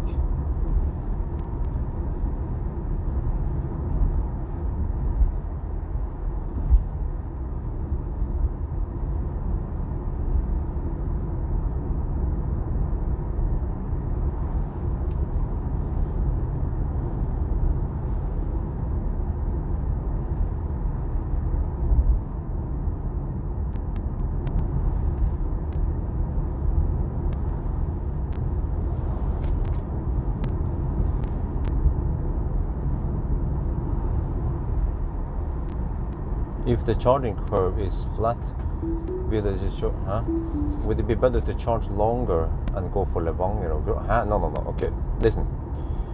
Levanger is a detour. Like, have you seen that spot? And Grong, just look at those places. There's a detour.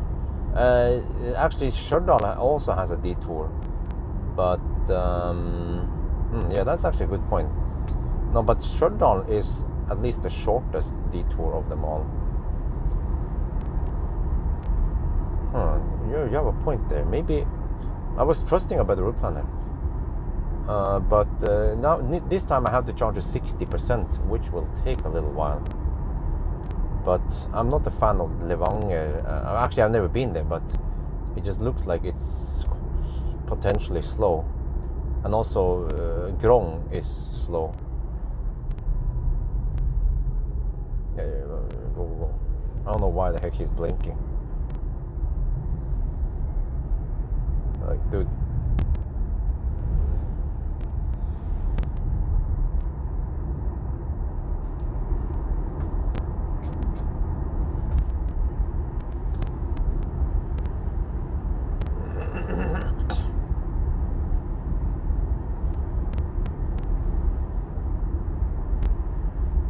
Now, have you actually counted it? It's Levanger, you have to exit, go cross the road, and then take some roundabout before you're there. But Stjørdal is just quick exit, boom, you're there, and then just go around the other roundabout, and then you're back in the road.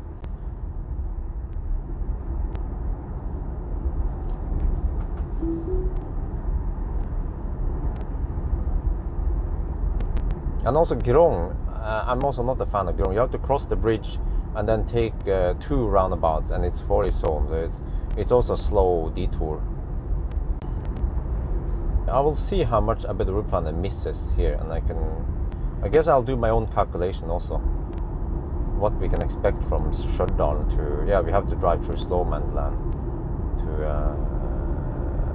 Brakkvassal. And Brakkvassal is before the 90 zone, so it should be fairly easy to calculate myself also. I'm guessing I might spend only around 145 watt-hour per kilometer. Consumption right now is 103 watt-hour per kilometer. Yeah, why not? Yeah, the consumption might be only 140, 145, because we have that slow stretch and everything. So I can just try to calculate myself what I need, and then I can look at the car's estimation also. But actually, no, I don't trust. I think I'll trust myself this time. Oh. Car is slowing down here. He doesn't know this map yet.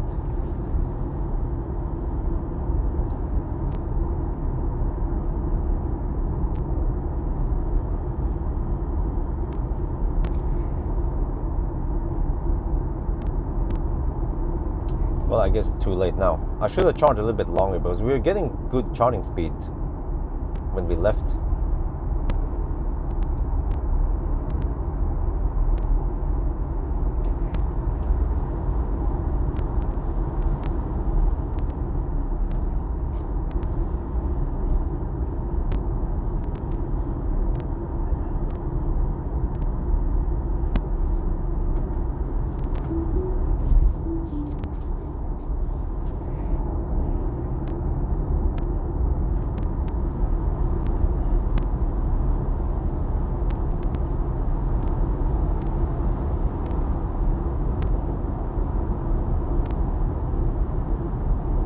But at least the Bangkok detour was quite short. Like, I haven't counted, but you literally just exit the highway and then boom, plug in, and then you unplug. Of course, there's some downtime in the handshake and such, but I'd say that the Bangkok pit stop is only around 10 minutes, 1 minute detour total.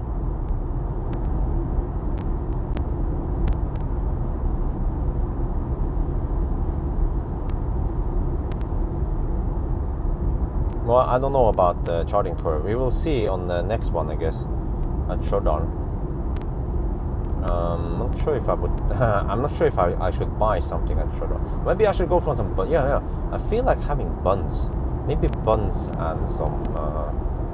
Well, actually, maybe I shouldn't eat that.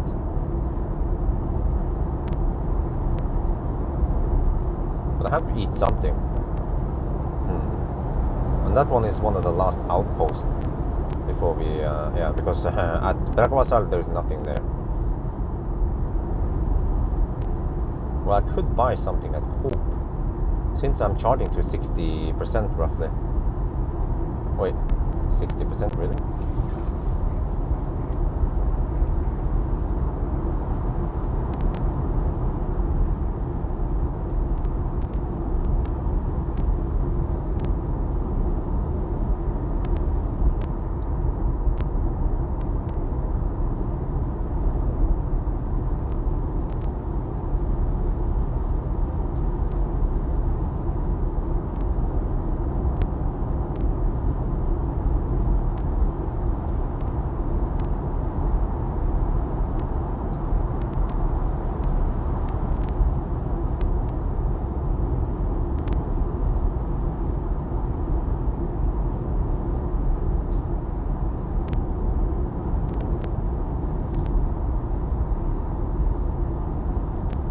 Well, I'm not sure if they have changed anything.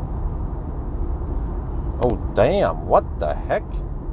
I have to drive 225 kilometers. Well, this is, yeah, I remember this is what happened also when I did the long range Model 3. He wanted me to go from Stjørdal to Pawel, 225 kilometers. And supposedly I need 68% to go 225. Wait, I need to spend, no, I need to spend 58%. I need to spend 58%. Okay, do my own calculation here. 225. If I assume 145 only.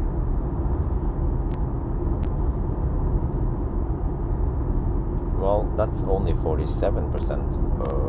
Not 50. Oh, really? Okay, I might go 60%.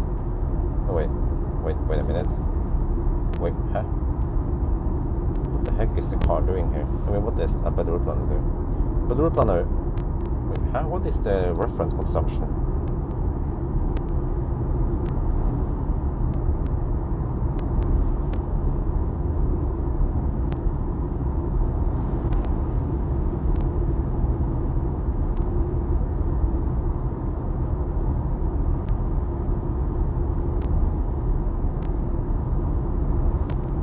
I think the reference consumption is too high.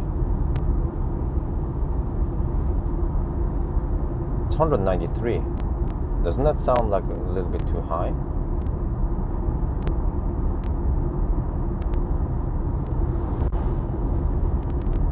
No, 5% at arrival.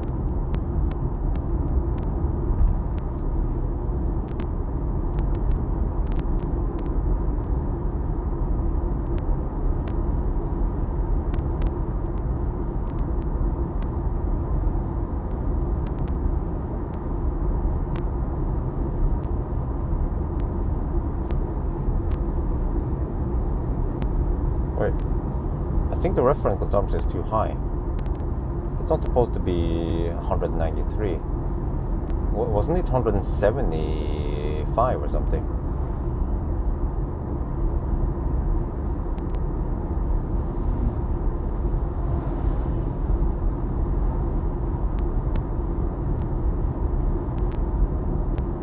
Because that was roughly the consumption at 120 test for me. So I'm pretty sure reference consumption should be lower. And it doesn't make sense because the car seems to, yeah. I'm pretty sure it's it should be lower than this. Let's set it to 175.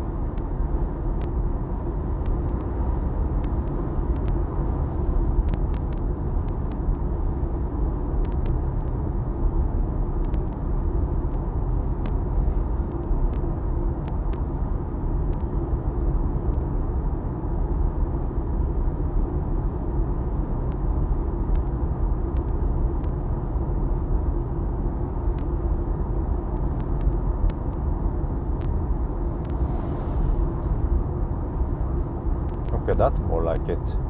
I will need 53%. Yeah, that sounds more like it. 53%.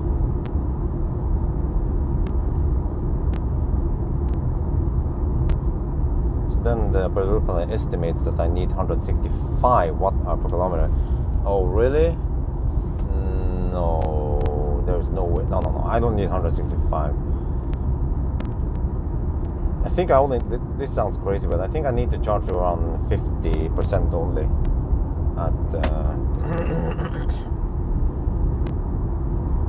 Charge only 50% to drive 225 kilometers. Yeah.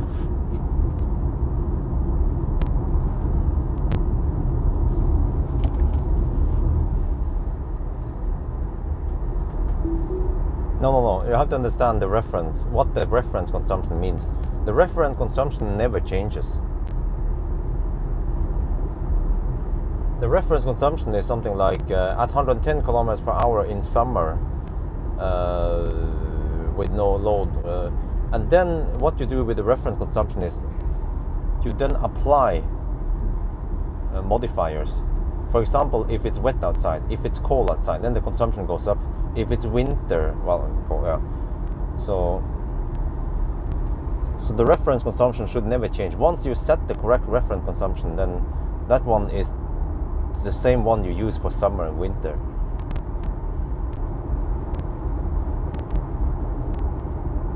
And I already see here that the Pawel used the wrong reference. That's one bug with the Pawel. It tends to use the wrong reference consumption. I think when I switch between cars, it tends to bug like that. And in many cases, it gets too high or too low. Usually too high.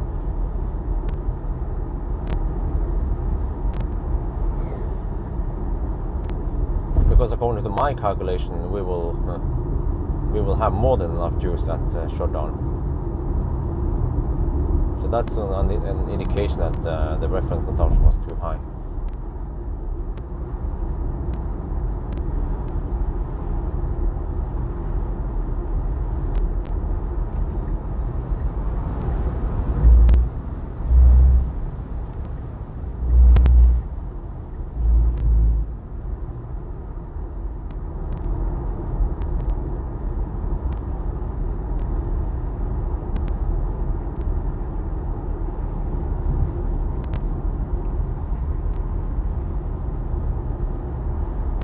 Okay, I can try to ninja right before the... Yeah, I can see clear now.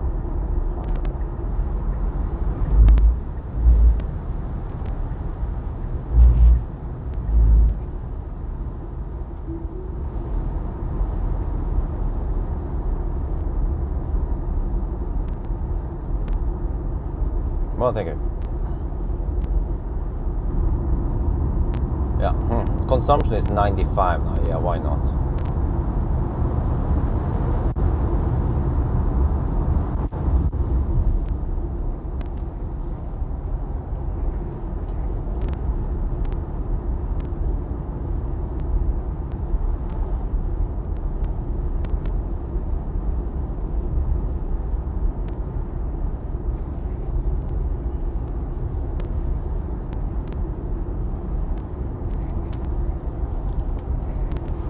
Yeah, I think that's it.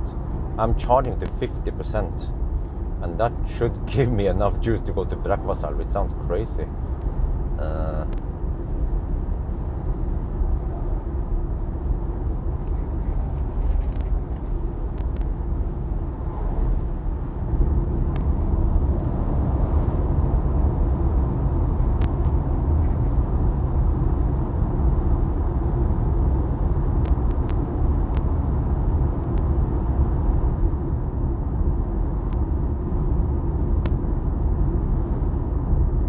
Oh wait, we might have some rain on the way. Maybe but the road planner knows stuff that I don't know. Yeah, there is a bit of rain. Maybe. Or maybe not. Okay, maybe I can go for 55% then, just to be sure. That should be plenty. Yeah, 55. 19 inch. No, I have the 18 inch. No, what's it called again? Or 19 inch. No, wait. 18 inch. 18 inch on this one. I don't remember the dimension, but you can find it in a spreadsheet.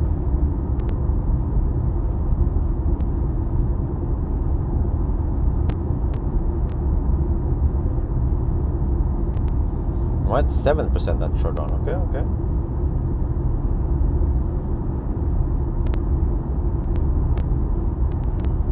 Because what I want to avoid is to, if I charge too much, I mean, if I don't charge enough and I have to top up at 50 kilowatt before Brakkvassal, that's bad.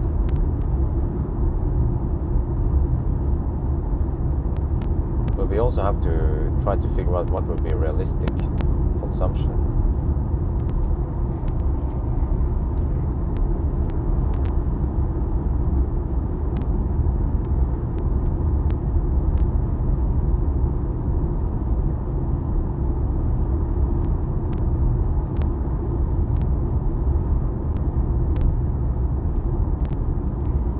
And for this car, it was around 145 to 150, so that's what we can expect, around 150 consumption at the 90 test.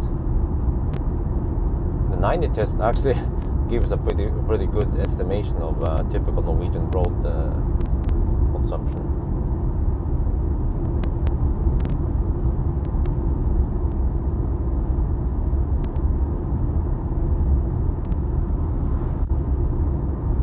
Yeah, I think 55% should be plenty. Just a long drive though, from Stjørdal all the way to Brakkvassal, and that will take almost 3 hours.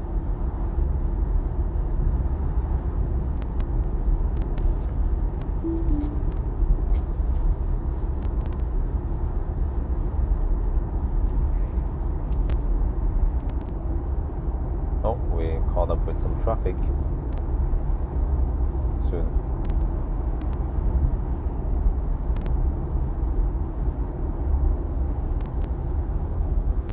Big bulk?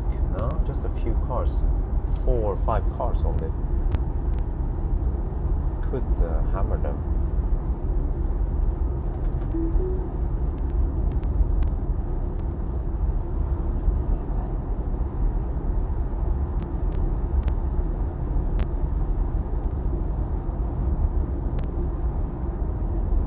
Yeah, Brakkvassal is also perfect. Right by the highway.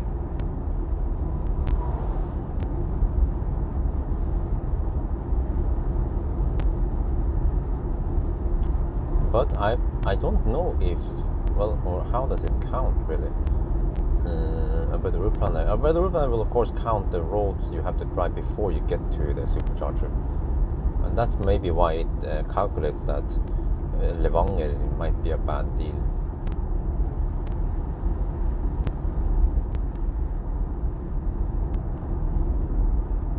Yeah, we hopefully will hit 200 kilo. Oh yeah, by the way, maybe it's an idea that I don't arrive with too little juice, because then it can get some preheating going on. So maybe I'll go, what, should I go 60% even? No, at least 55 sounds safe.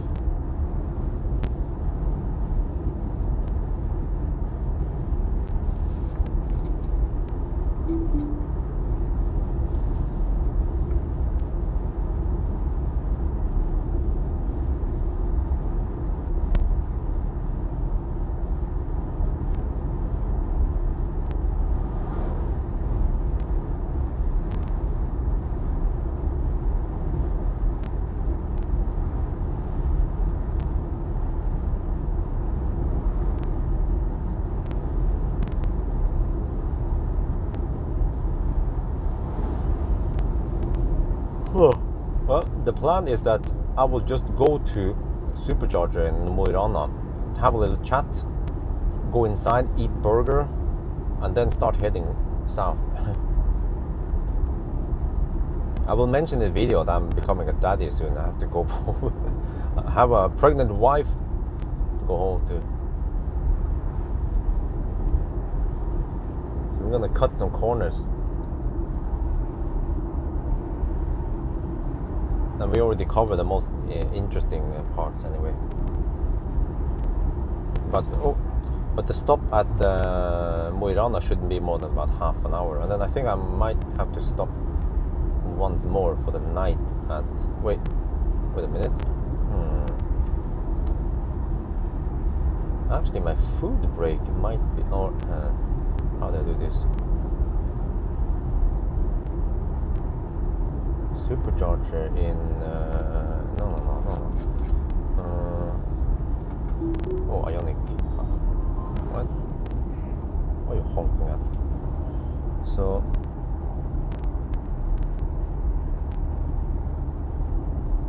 just wondering. Wait, I think I need to hammer these guys. Yes, I did. What? Except for that I can't. For now. After these guys. Okay. Let's see. Yeah, okay.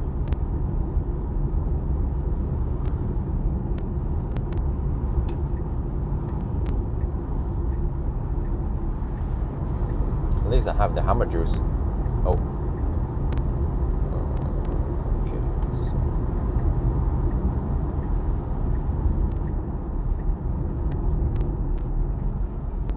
Could have gone further, I guess. Wait, do I still have more space here? No, don't.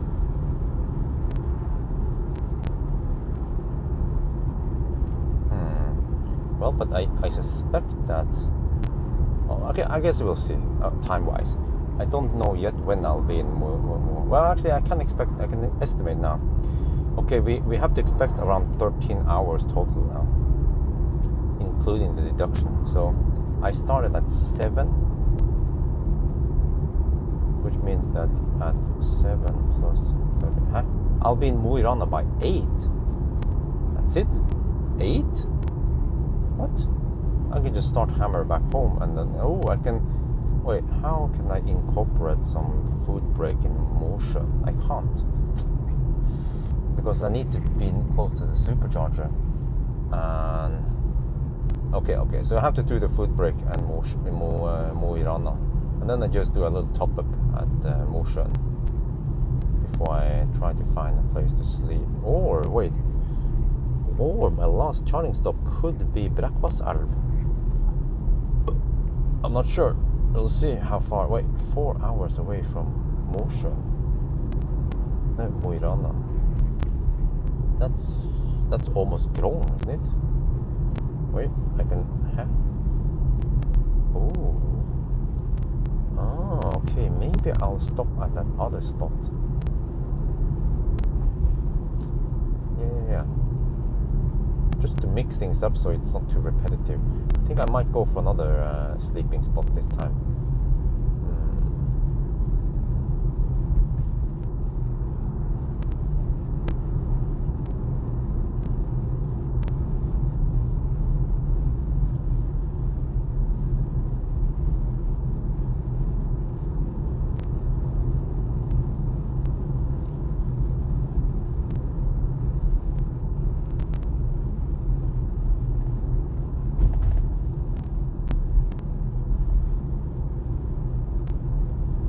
How long is it's 9 months.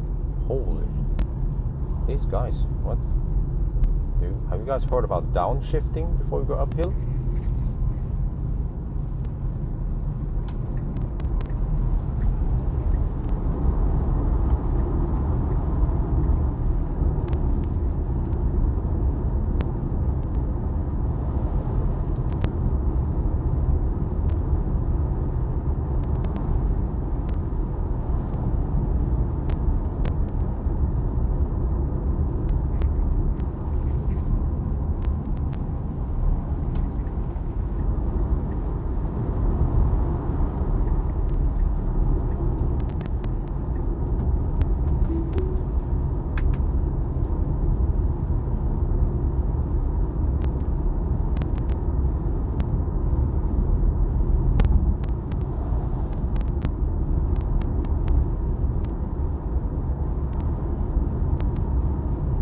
Well, we have Mosjøen supercharger by Fru Haugans. This time I just want something quick. I just want to get back home as soon as possible. So we can see this time how far south can we get really.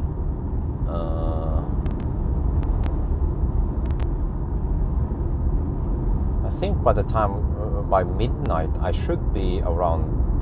I might even be a good location for camping. not too noisy by the road, with some toilet if possible. I know a few of those spots.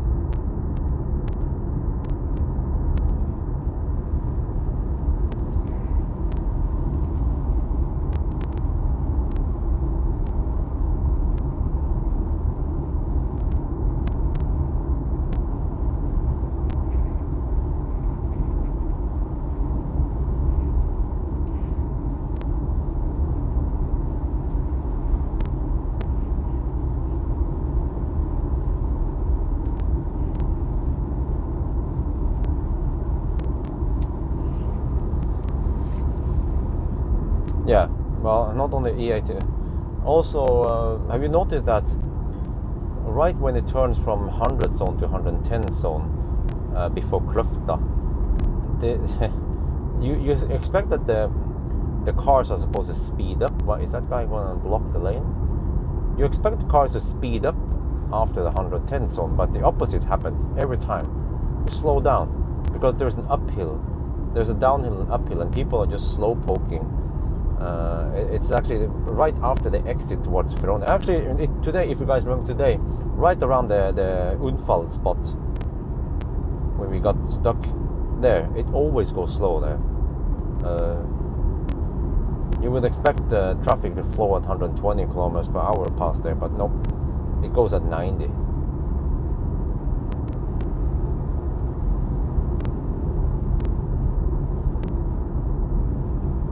But today, though, right now over here, quite fast traffic so far, quite fluent. Not too many. Seems like more traffic going out of the city than into the city.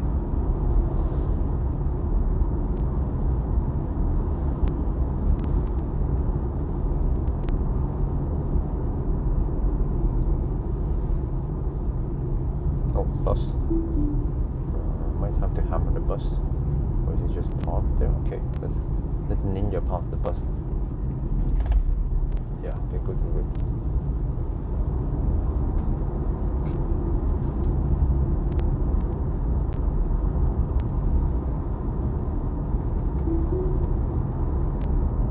Studless tires.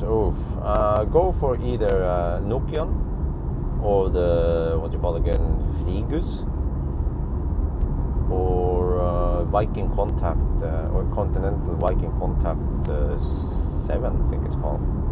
Especially the Viking Contact are quiet, and also the Frigus. But what I'm not too Frigus are lower cost and also performs well, and also exceptionally good for wet roads. But Frigus, no, Frigus was quite round. Yeah. Didn't have any problem with not balanced. Okay, how? I have to focus here.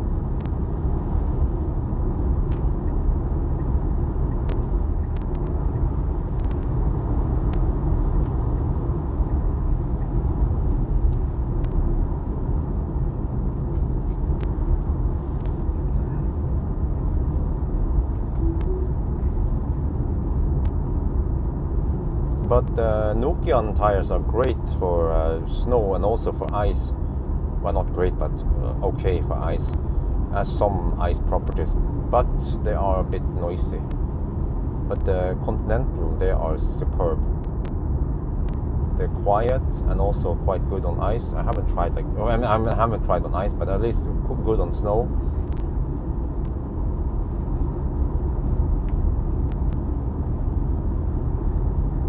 And if you want low cost, you can go for the Frigus.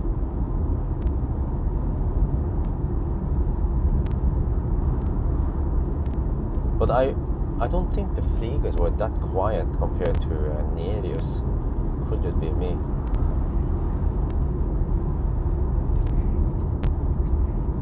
Okay, we will arrive with 9% at shutdown. Well. Charged too much, and I even left with 28.7%. I should have left with 25%, which means I only topped up for 15%. Was it even worth it? I should have stayed a little bit longer, I guess, but it was kind of hard for me to estimate how much I actually exactly need. Where are we going now? This way. Okay. Sometimes I get a little bit confused.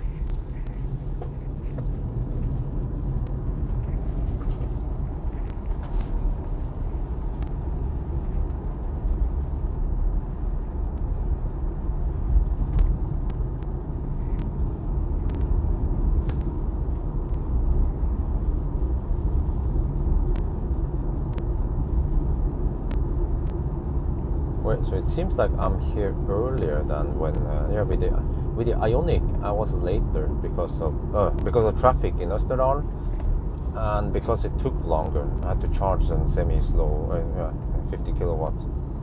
So I think with the Ionic I was here almost an hour later, wasn't I?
$15 degrees.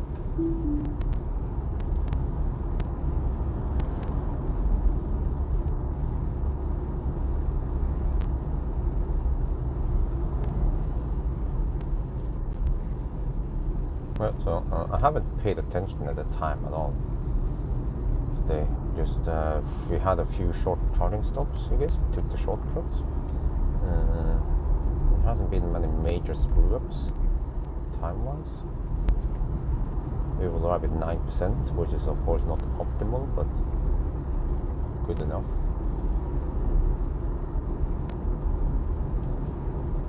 Oh, this road seems finished. Sweet. But they didn't build it that wide. Huh. There is almost no road shoulder on the new road.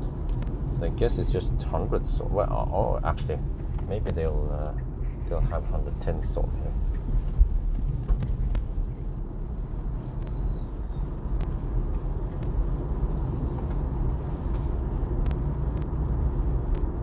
Oh, we have a donation. Lisa F donated $25. Thank you very much. Greetings from America. Oh, I miss America.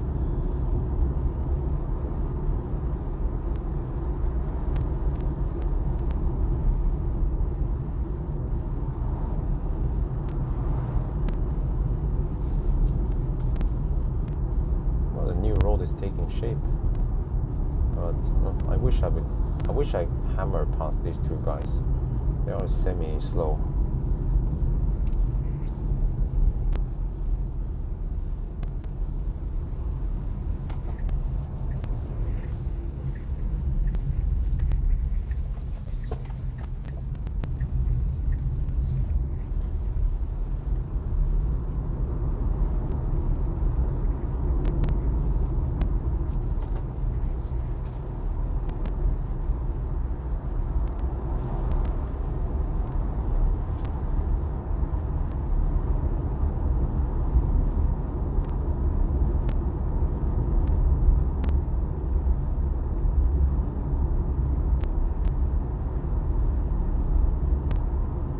I don't know about the whole range update. It could just be a different estimation. But by the end of the day, what matters is the kilowatt hour you get out of the battery.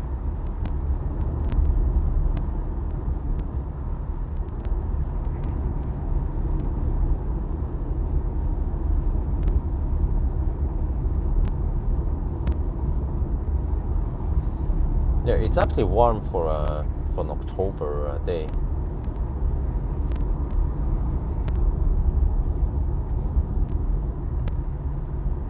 Yeah, man, I should definitely pass these guys, but okay, we are almost at the motorway now.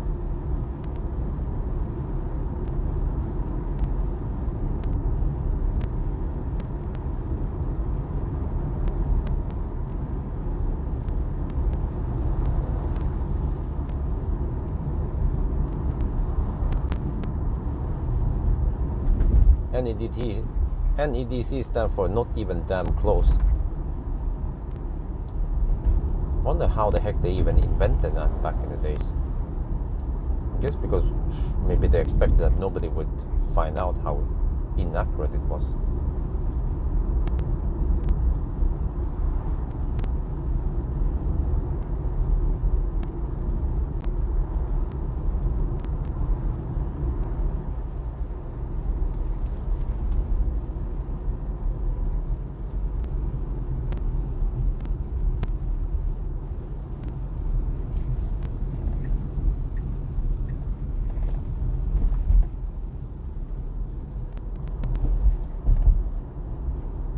Oh, finally.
Right, 1 in the afternoon.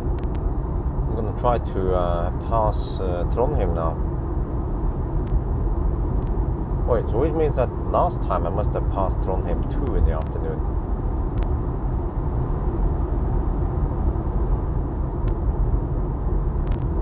Wait, so let me see. If we deduct 45 minutes, 13, that means 12:45. No, wait, 12:30. 12:30.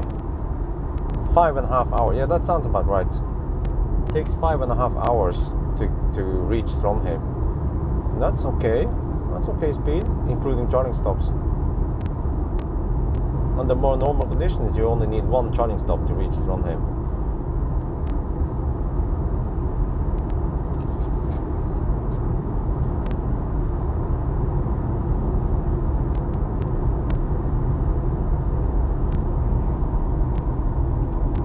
Look at that, sunny weather. The sun is always shining on TV, right?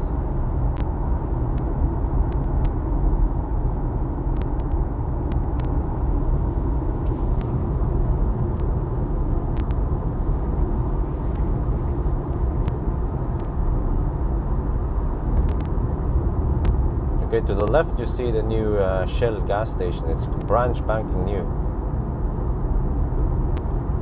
Better located right by the new highway than the Circle K. Circle K, it existed a long time ago, and it was in actually, even with the old E6, it was in a slightly awkward position versus E6.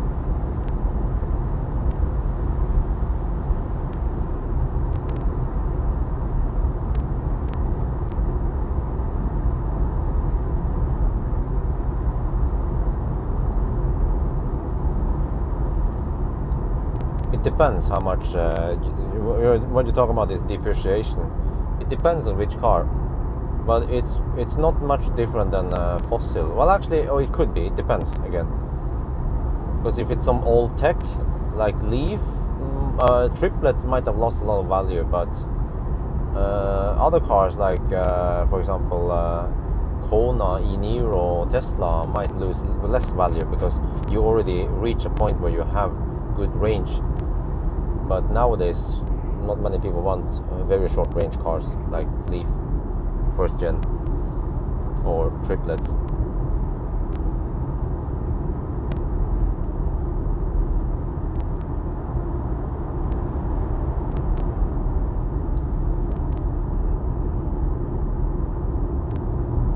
Would be nice to bring wifey and Dolly here, because it's raining a lot in Oslo nowadays, and at least over here we can escape the shitty weather. But I'm not sure if wifey wants to travel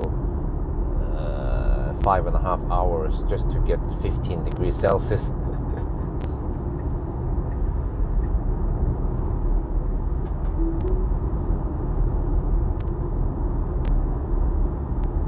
Okay, still claims 9% at Stjørdal. Okay.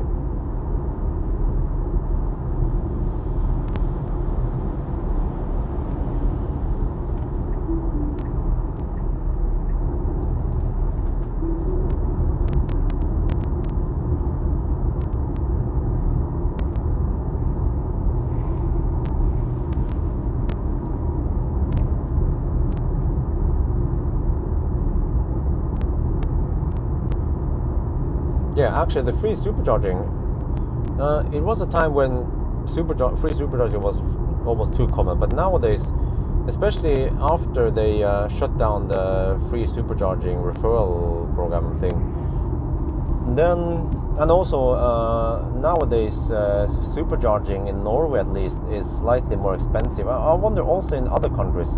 Tesla increased the supercharger price a little bit, so old cars with free supercharging for life might get a slight price bump.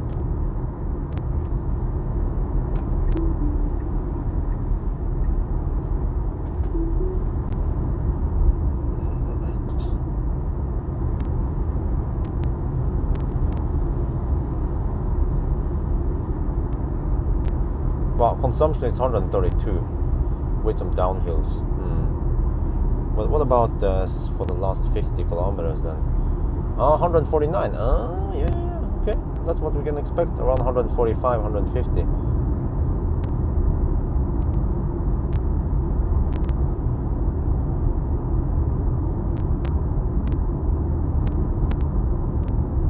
Why is the Ioniq 5 not in the result sheet? Because I haven't finished editing the video yet. It will be there soon enough. Usually I put it there the day when I post the video.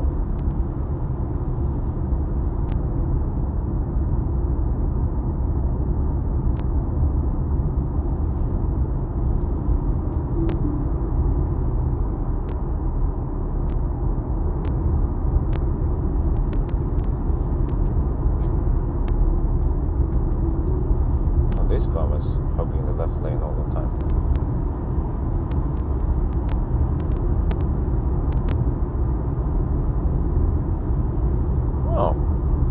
Look at this weather. Oh.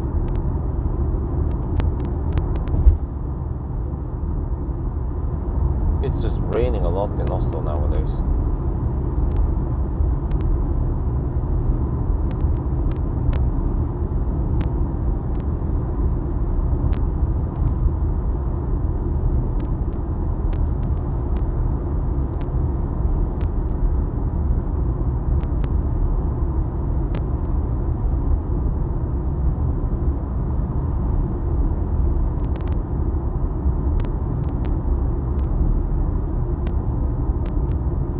Wow, still 9% at arrival.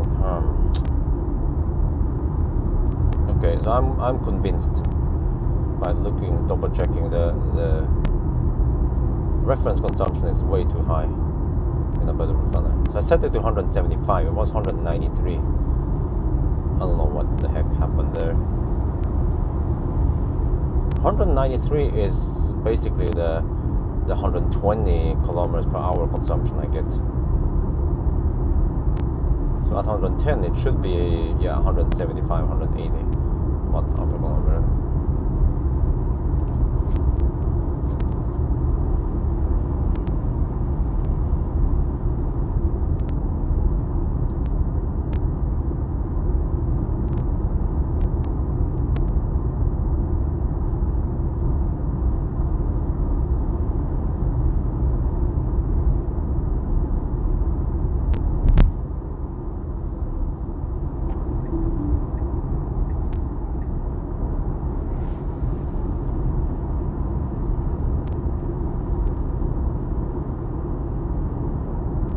Welcome to Trondheim.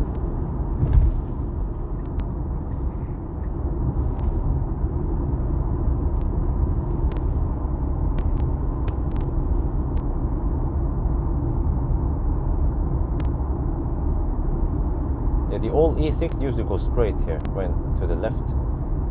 Yeah, the old E6 back in the old days, that was like 20 years ago at least. Used to go via Trondheim downtown, and then this road here, it's called Omkjøringsvegen, which means the detour road, literally, or the bypass road.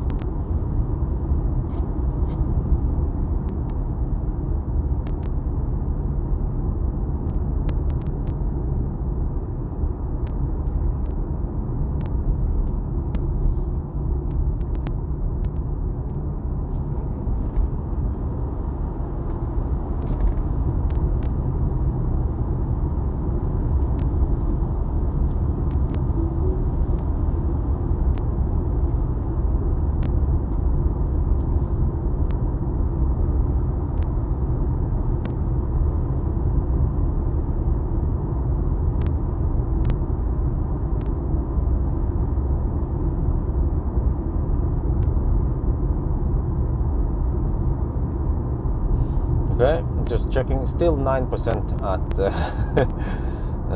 Stjørdal. Is there anything else I could have done? Nah. But at least I know now, lesson learned. Don't expect any crazy high speeds at Tynset. 107 kilowatt is probably max over there. Wait, that's not even 300 amp, is it? No, it's less than that.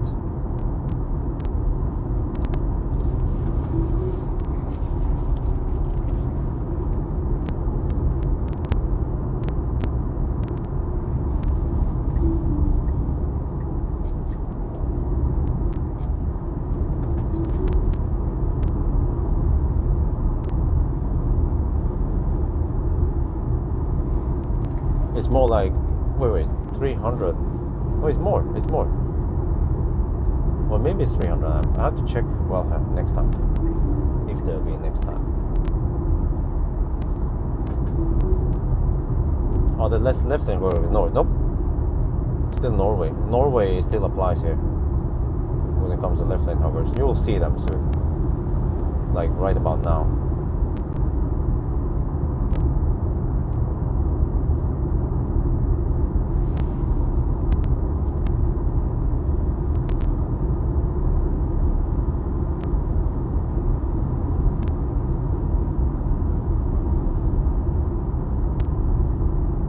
But I guess we avoided most of the traffic before the office rats leave the offices.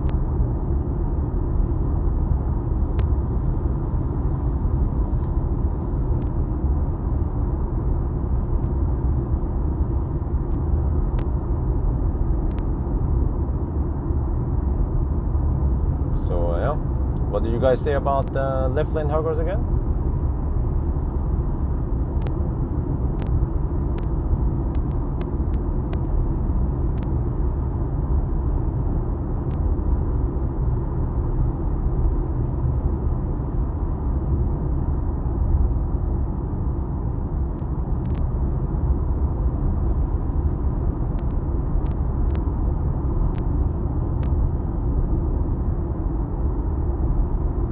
Yeah, I can't wait to get into no man's land.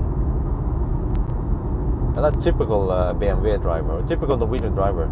They hug the left lane to the last moment until they have to exit.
Stuck behind the mother trucker.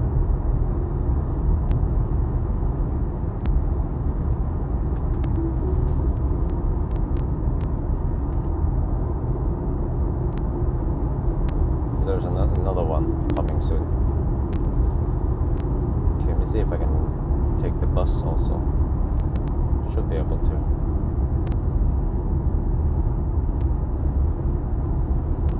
Well, we're still very little traffic now. For now.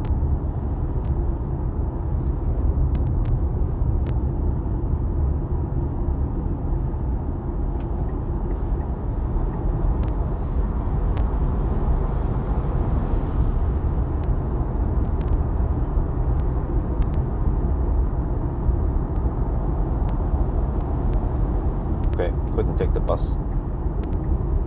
Guess I'll try the next one.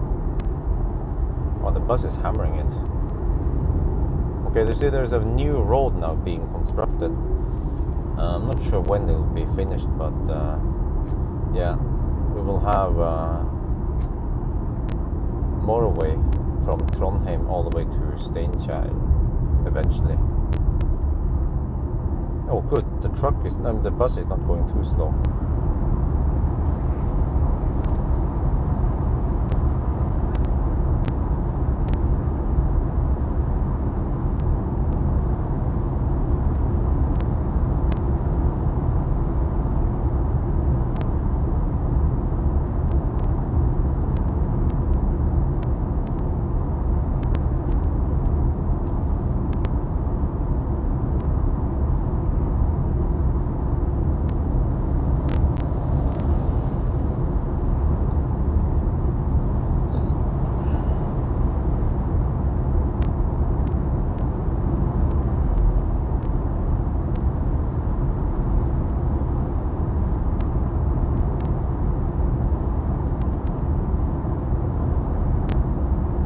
Okay, I need to eat something over here, but I don't dare to eat any burgers or shit here, so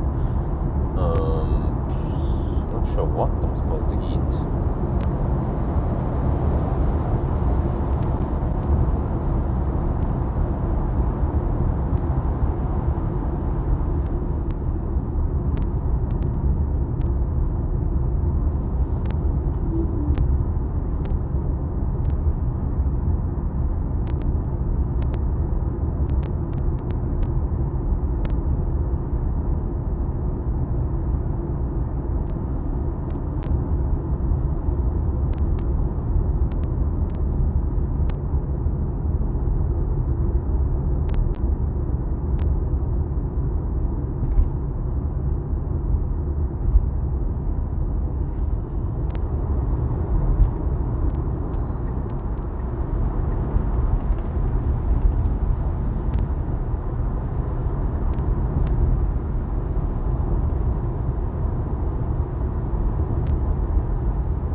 Well, the battery is nice and hot now, 33 degrees.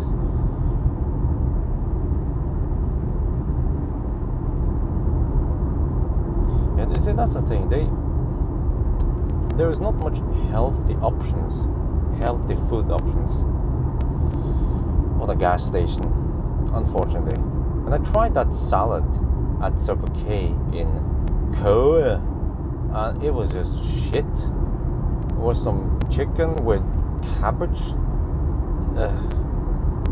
Could at least put some carrots and maybe cucumber and tomato there. No, it was mostly just cabbage and some chicken.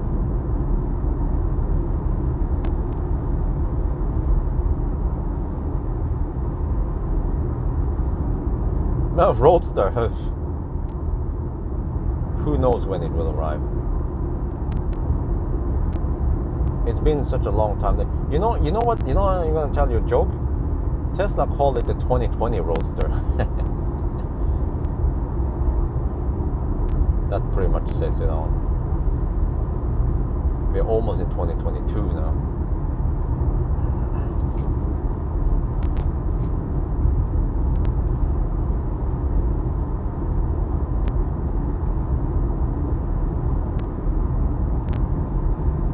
Wow, this car is just so efficient. 135 watt per kilometer. Yeah, why not?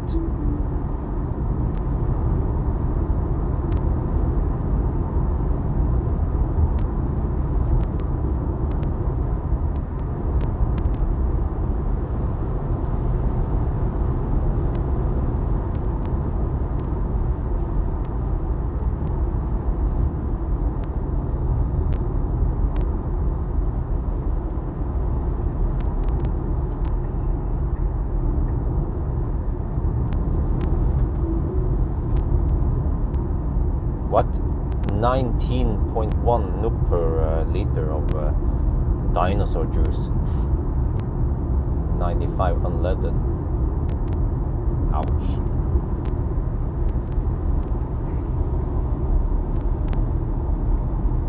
Julian Brucka donated $5. Wish you a good drive. Thank you very much.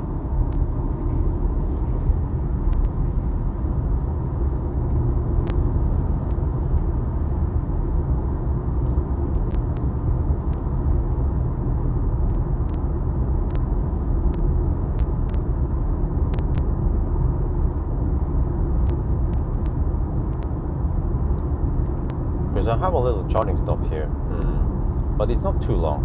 If I'm only charging to 50%, so I better hurry up. Well, you know what? Maybe I should try to get some healthier food on the return trip. But on the way up, I just have to grab whatever. We have to nail the charging stops. Maybe just 2 hot dogs. That will work for now. 2 wieners, and I have Faris with me.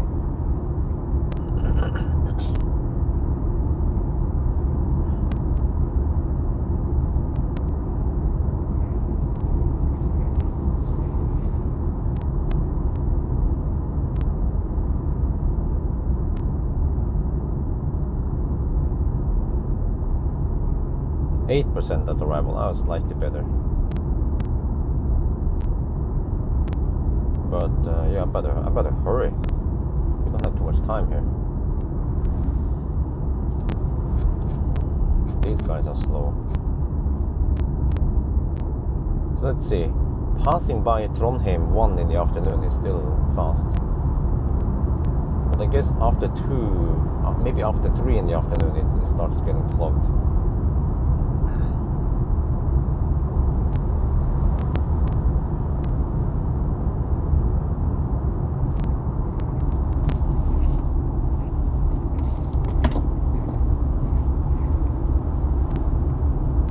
I have 33 degrees in the battery pack. Hopefully I get 140 kilowatt here. You see, this time I think I need to put you guys on the shaft and close the door. Yeah, let's do that.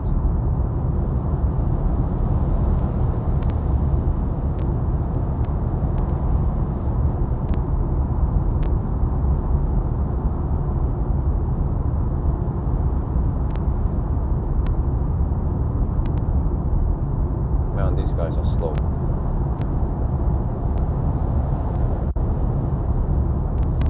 Wow. Guess the speedometers must be way off.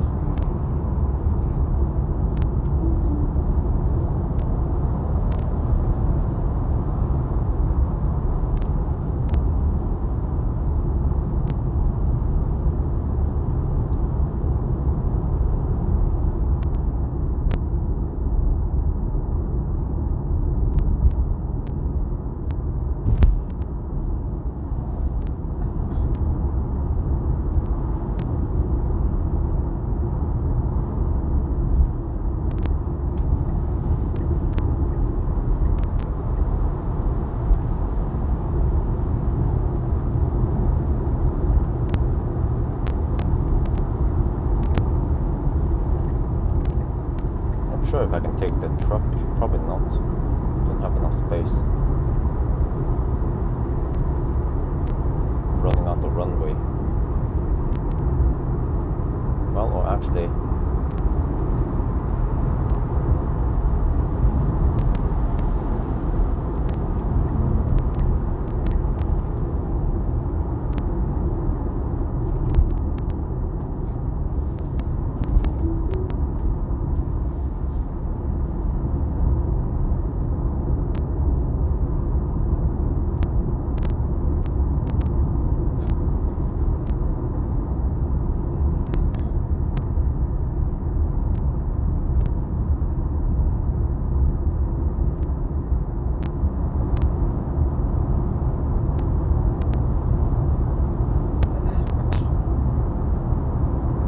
wow, 133 watt-hour per kilometer. This. What about total consumption now? Total consumption is 169. What? So this, we might consume 50 watt-hour per kilometer less than Ioniq 5. Wow, really? That much? Because you see, Ioniq 5 in the range test, in the 90 test, the Ioniq 5 was not that much better than Model Y, but for some reason on this trip now, Ioniq 5 uses way more. I have one explanation, which is that the road is not flat and we don't have constant speed, and in these conditions Model 3, Model Y is way more efficient than those other cars.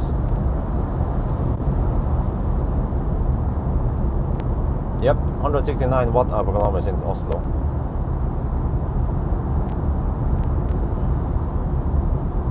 And this current leg since Berkåk is 133 watt-hour per kilometer. This is as expected, because you guys, everyone knows that that Model Y is very efficient, and now we can actually see it. But it's efficient also when you drive these kind of roads, up and down mountains and shit, twisty roads. It's still really impressive. So even though it doesn't charge that fast, no big deal, I guess. It's just running on fumes.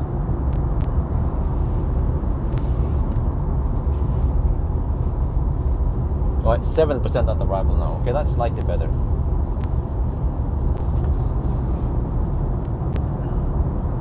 I would be sad if I arrive with 10%. Yeah, Model X is thirsty. I used to live with Optimus Prime, and Optimus is just thirsty. I guess back then they tried to make it efficient, but the tech that Tesla had back then was simply not good enough, and the electric motors, the drive chain wasn't that efficient compared to nowadays. I mean, the drag coefficient was good, but it seems like the motors were not that efficient. And of course we had no heat scavenging. Well, I mean, we had heat scavenging from start, but the heat scavenging was only to use motor heat to heat up the battery.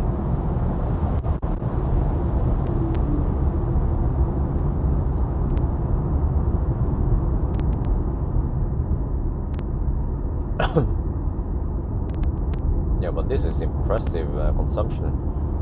This is Model Y is going to be the best one, the lowest consumption on this trip, and it's also Well, actually, by driving this trip now today, I realized that this kind of test I do here is different than range tests, because you see, you can get good result on range tests, just like Polestar 2, and actually many cars, they get okay result, or not too high consumption in the range test, because you're mainly just driving on constant speed on flat roads. But suddenly when you have these kind of roads, then they start to fall behind. But Tesla still shines big time.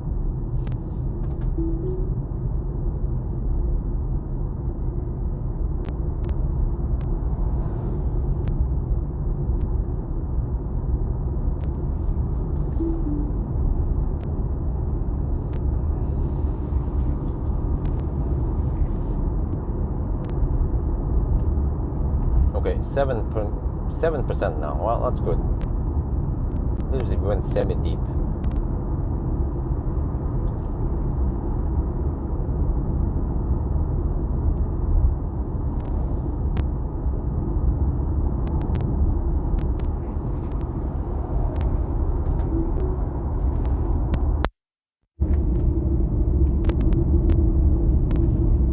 Oh shit. They're gonna camp.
Maybe that's bad parking. No. Okay.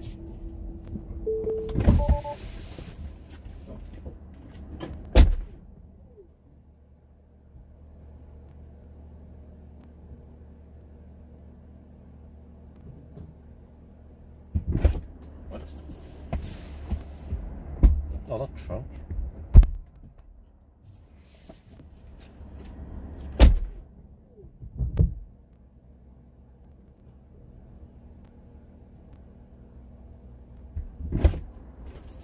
Yeah, 7%. That's good. Let's see. Put this one here. Put you guys on my shaft.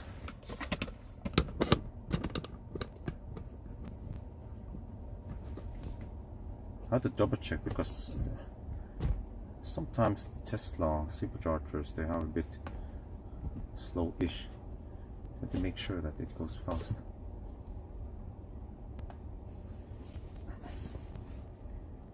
Where the heck is this? Okay, that looks okay.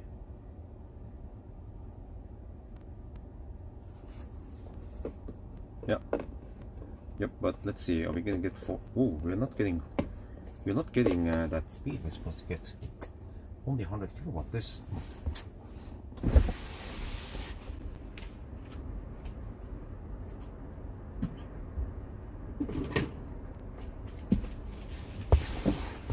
This is what unfortunately I experienced it many times, that you have to change stall and then suddenly you get better speed over here at Stjørdal. I don't know what's up with this place.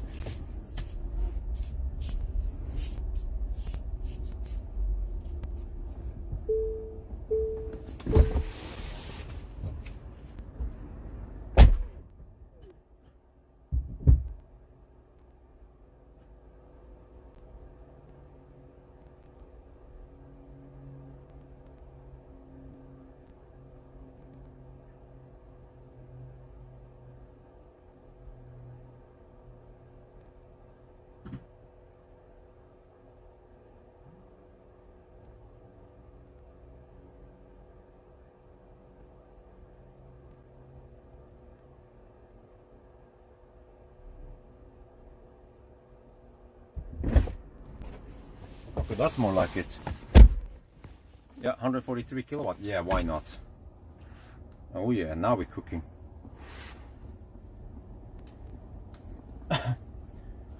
Please don't do a gender reveal. Why not?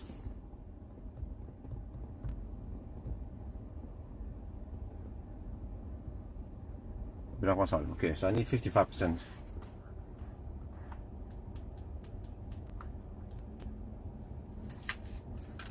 Okay, let me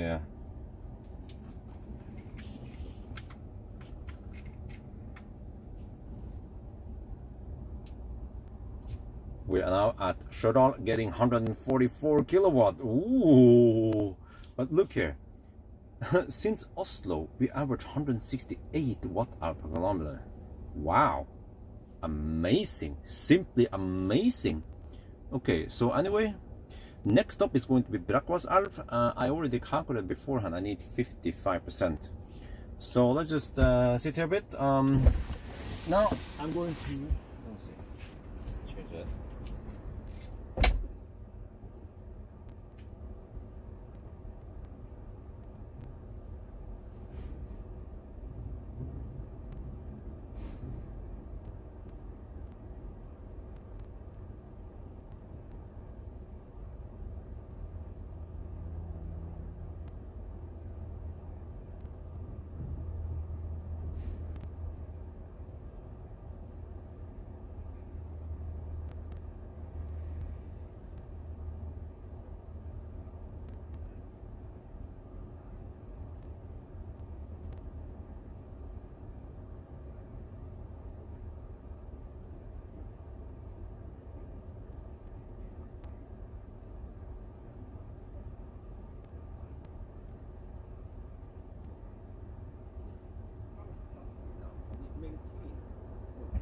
Or does it drop?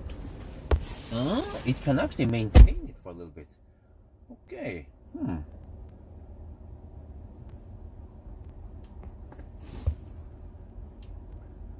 เรามาถึงซูเปอร์จอยที่ชอดอนแล้วนะแล้วก็เราลักโอ้โห145 กิโลวัตต์เลยโอ้โหเร็วนะเร็วดีนะแล้วก็เนี่ยจากออสโลมาที่นี่นะเราใช้แค่168 วัตต์เอาต่อกิโลเมตรนะผมกะแล้วเราต้องการ 55% นะเราจะขับไปอีก3 ชั่วโมงเลยเนี่ย225 กิโลเมตรไปบรักวาซัลแล้วก็เฮ้ยตอนนี้มันเขาได้อัปเดตแล้วให้มันชาร์จเร็วกว่าเดิมหรือว่ายังไงเนี่ยมันแน่นอนนะแต่ว่าโอเคนะข้างนอกนะเป็นอย่างนี้นะอากาศดีที่นี่อ่ะ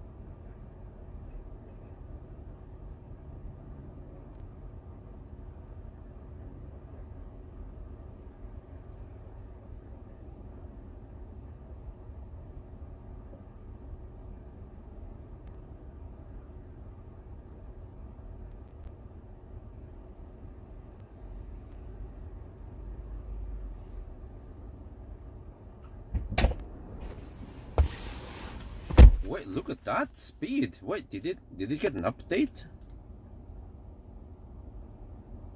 Okay, anyway, I have to go grab some hot dogs. Quick. Schnell. Hey, come on. Switch off the mic.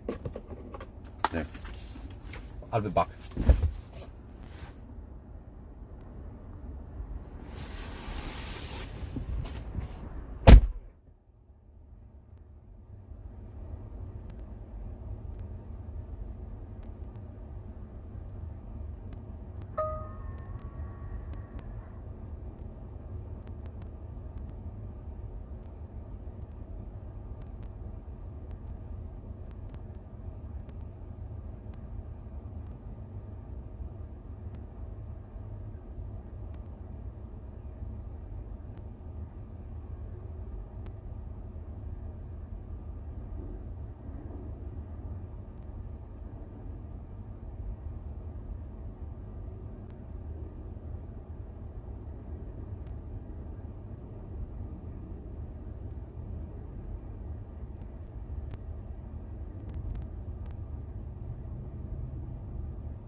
I'm back.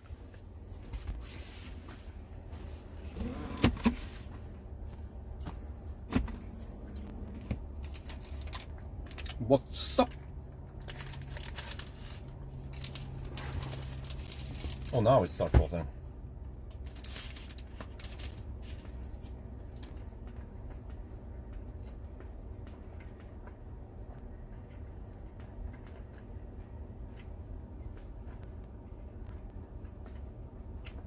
Okay, so I need 55%. All right.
Black wasabi.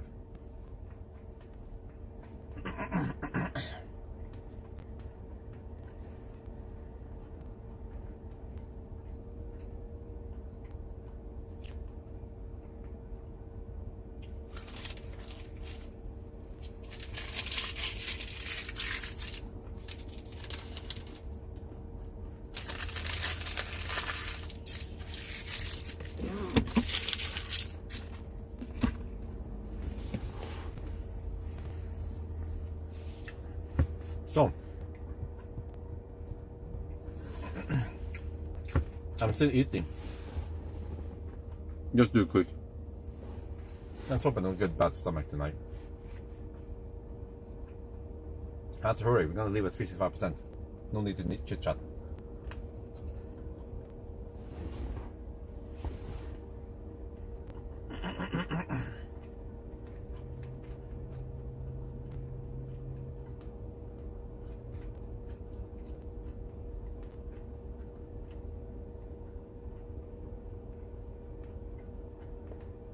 But is this better than before? Can you compare this to the V3 charging session I had with the Model Y?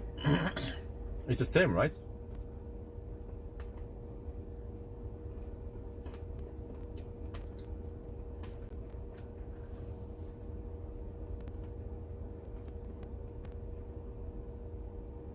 Morning, Cool Silver.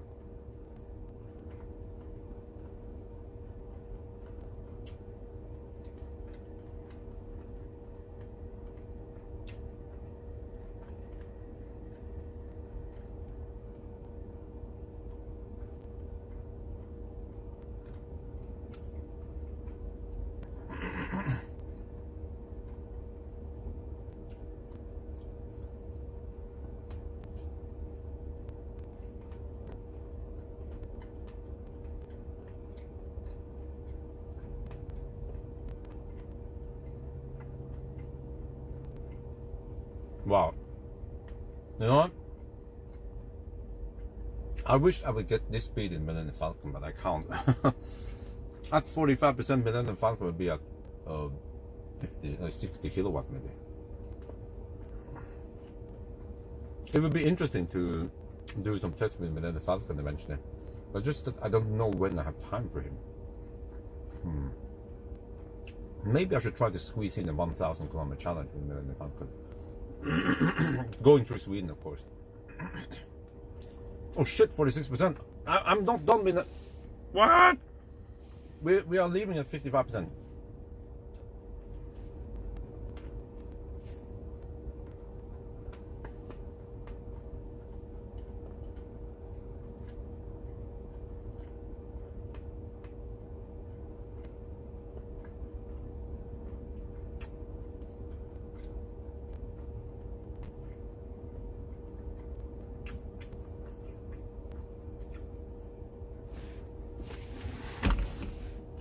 Let me check my footage.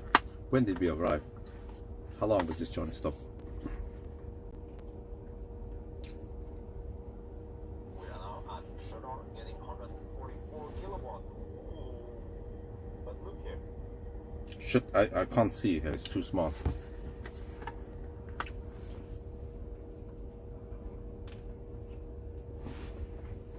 Oh, it's okay.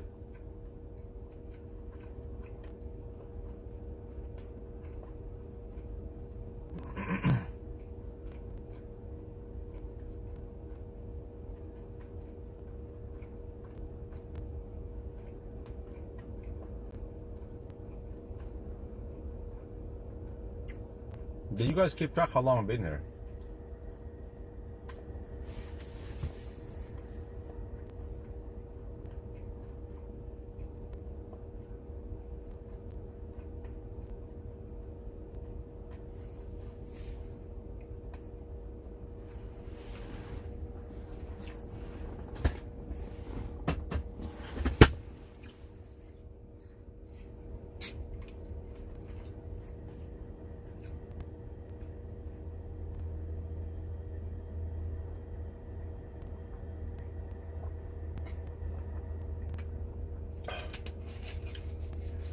"17 minutes, okay, ooh. That's a while. This is the longest charging session I had.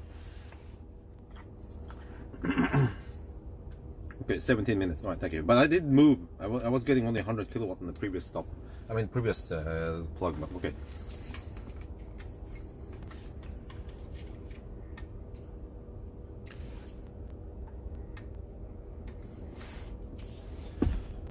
The first day up to the north is always stressful. I had 2 hot dogs. I save you guys from seeing the hot dogs, me eating it, but at least waffle. Yeah, remember to ABC.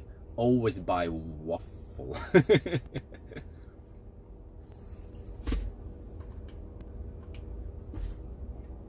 วันแรกไปทางด่วนนี้ต้องรีบตลอดนะผมเพิ่งจะเข้าน้ำแล้วก็ซื้อไส้กรอกกิน2 อันจบไม่มีเวลาถ่ายเลยแล้วก็ได้ซื้อวัฟเฟิลแล้วนะเดี๋ยวจะกิน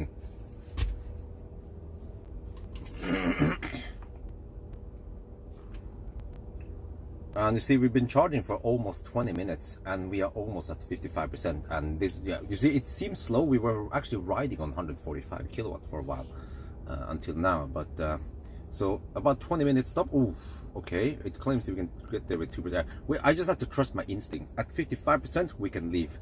So 20-minute charging stop here. This is the longest charging stop.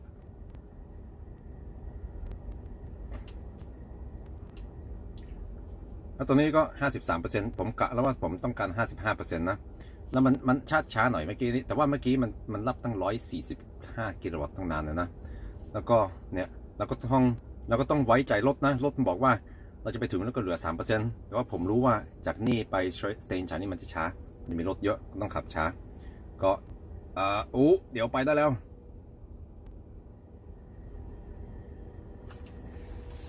Well, I wonder if I will have enough juice to preheat the battery before I arrive there, but I better prepare to leave now. 55% supposedly is exactly what I need, because I expect that we will spend less energy on this stretch until stain shine.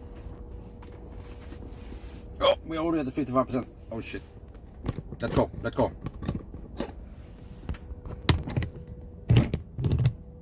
This is so fast. 20-minute journey stop. I barely had time to eat some hot dogs, some wieners. I put some wieners in my mouth. And now we have to leave. You just plug in the microphone. 56%. The car claims. Oh, sorry. The car car now claims I will arrive at 3%, but that one, actually there, the car is kind of tricking me. Because I can do the calculation. Let me just double check calculation here. I have 39 kilowatt hour. And if I go 225 kilometers, I can then average 170. That's not gonna happen. Let's go. Yeah, I have tail. Okay. Well, maybe I wanna undress. Oh, yeah. Take off the jacket. Okay. Man's not hot. 57%. Let's go. Let's go.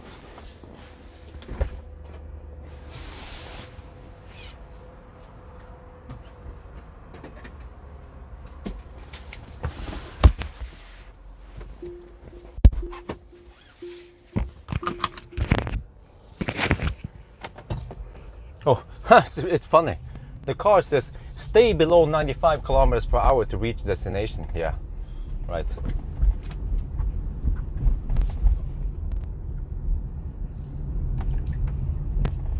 As if I would cruise at 95 kilometers per hour through Norway. Yeah. But of course, if that was Germany, but oh, scheiße, only 95 kilometers per Stunde.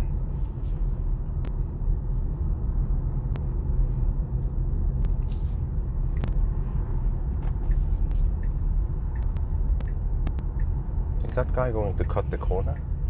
Because I'm in the corner, okay. Google. Not Google. So I think Stjørdal here is still a good detour play. I mean, detour to Stjørdal is not the worst. It's actually okay, slightly worse on the exit, as always. But we can see now. Is it okay? 1 minute there. Ooh, okay. But I think Levanger and also Grong is a worse spot to stop at. Now we can hammer them. Oh, it's an L. Shit. Uh-oh. Okay, go.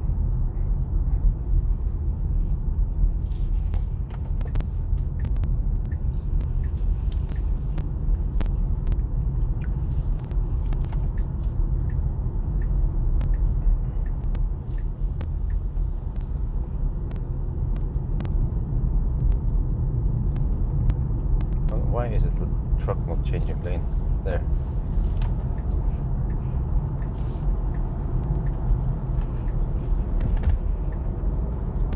Wait, are you sure?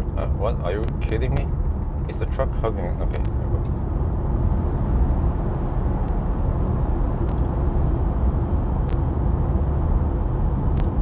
Okay, now comes the slow part, where we have to drive slow, and we'll be spending so little energy anyway. So we'll see. I unplugged that 57%.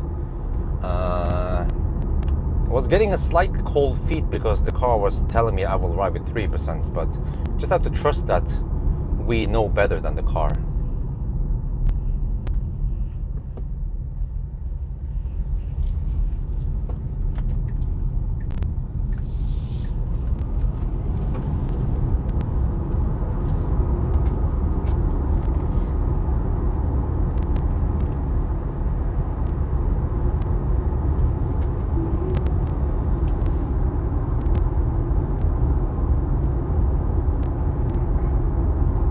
L means noob, right? I was also a noob once. I'm still a noob, by the way.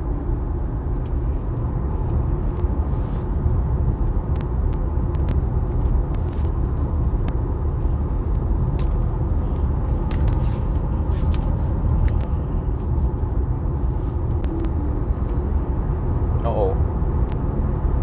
Uh-oh. Uh-oh.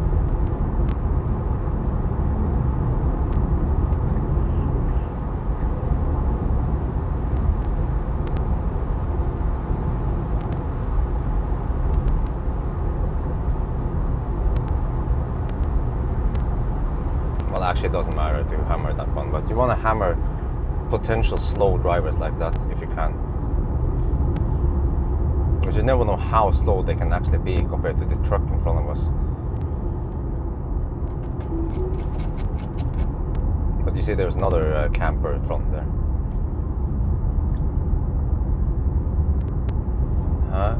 I don't think the one is more really, but I have to look at the map again.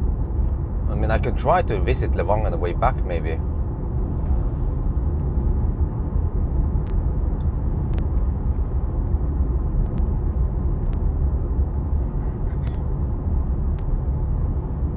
But yeah, timing-wise, maybe Levanger would have been better, because then I can ride on the 120 kilowatt wave for a bit. You see, I was getting 80 kilowatt here before I unplugged.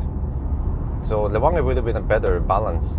Stay a couple of minutes extra at Bergkåk and then go Levanger and then go, yeah.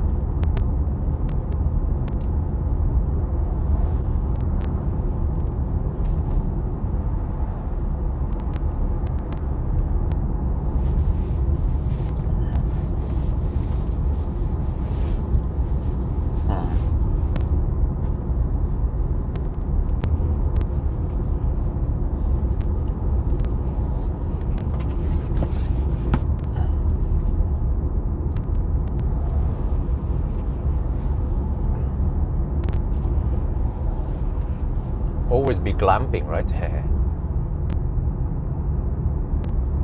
Espeland Transport. So, right, roundabout, some traffic. We might hit Steinkjer right around 4. Wait, no, we're about 1 hour away from Steinkjer. Oh, this is fast, this is good. We actually ninja past most of the traffic area here. So in about 1 hour we'll be passing by Steinkjer. Right when worst traffic starts and we will enter no man's land. In no man's land there is never stau.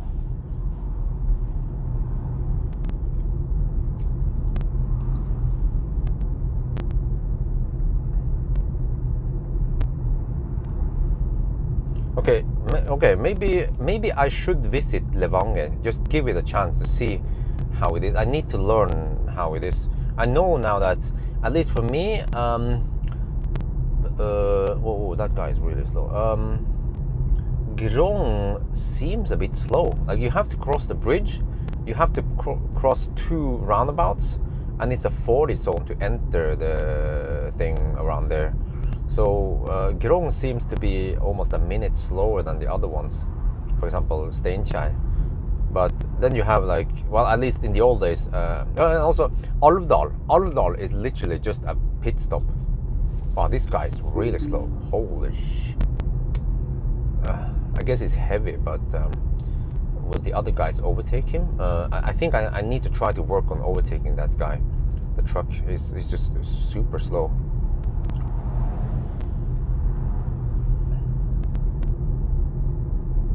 It might ruin my consumption, but okay, let me see. No, it's too much traffic. Oh shit. I mean, if he's really that slow, he should pull over and let people pass, because he might also be slow other places. Like, he was going up the hill 40 kilometers per hour, and he's still doing around 60 only. I'll try to overtake the truck at least, and maybe the RV. I'm going to slowly work myself past these guys. But on the other hand, it might be pointless because there will be so much traffic elsewhere.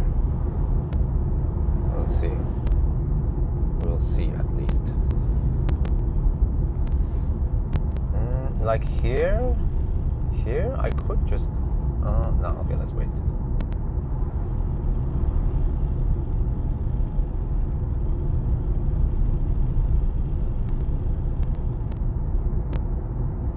Yeah, there's overtaking zone here.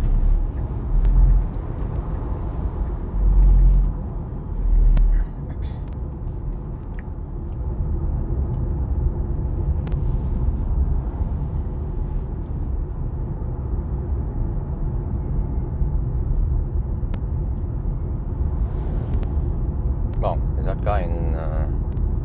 Yeah, seems like a truck is down. Lithuanian truck.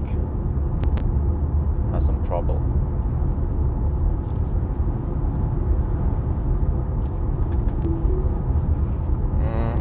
Grong supercharger is not my favorite, but I noticed that they have upgraded the speed over there.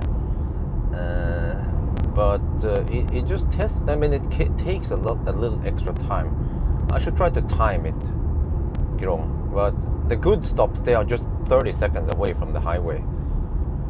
Like Stjørdal, on at least on the exit, Stjørdal is really close to just exit, and then yeah, I think Stjørdal is around 30 seconds away.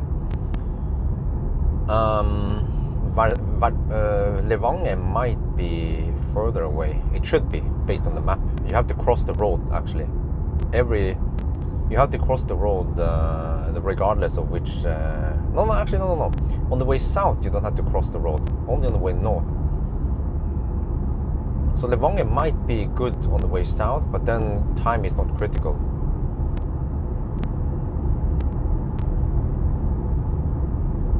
Yeah, it's just this truck.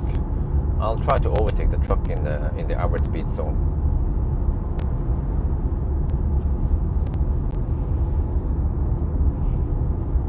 Wow, almost no wind here.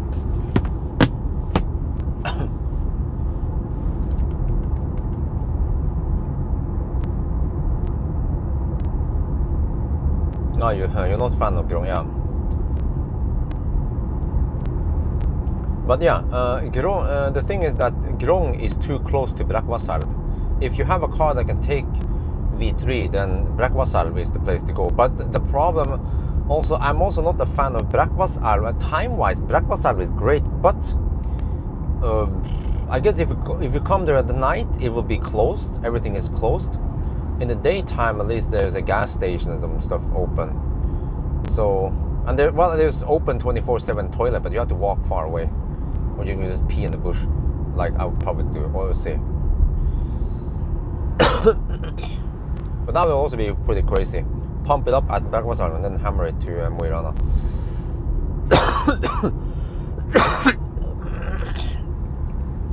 I'll be going really slow. This trucker, this mother trucker, is going so slow.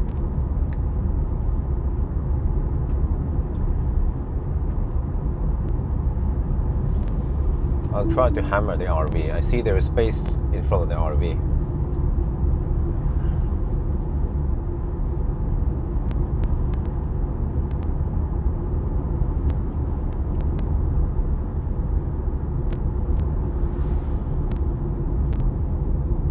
Wow, consumption is 177. Oof. Wonder if that has anything to do with my hammering. Oh, I see lots of more trucks coming. Oh, shit. Oh, in that case, maybe I should just draft behind this dude here.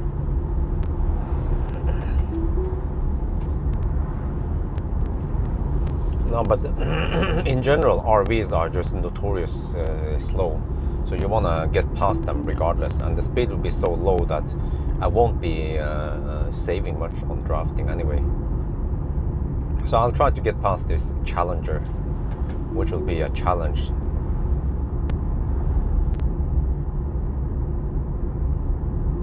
E-Niro Kona, really, I can't choose car for you, buddy. Actually, I don't know why people keep asking me. Is it, should I answer them? Oh, okay. Okay, maybe I should hammer after all. Yeah, I think I changed my mind.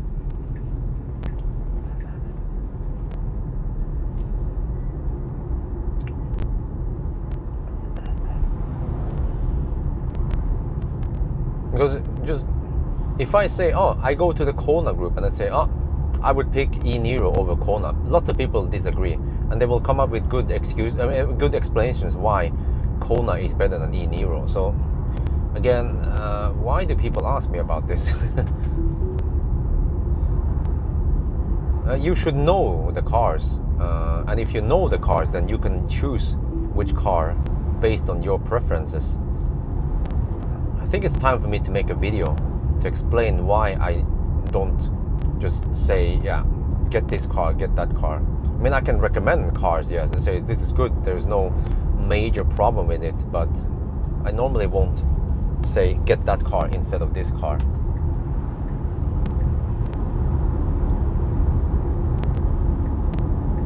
Yeah, you just want to get past the camper. Always bypass camper. Yeah, A, B, C. Always bypass camper. Yeah, that's right.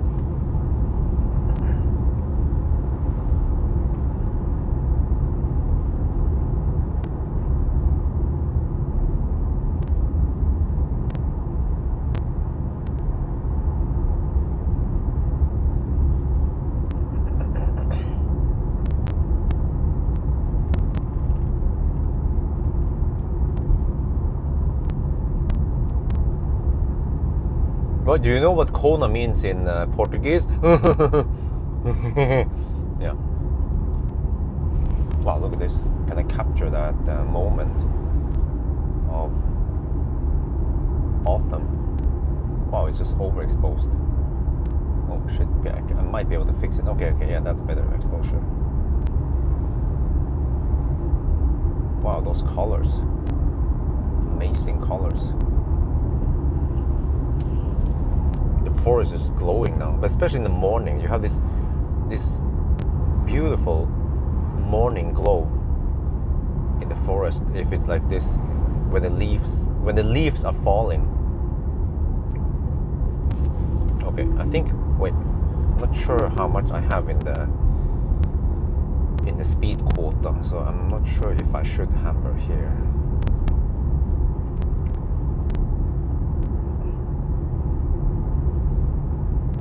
I was supposed to arrive with 3% at Brackvassar.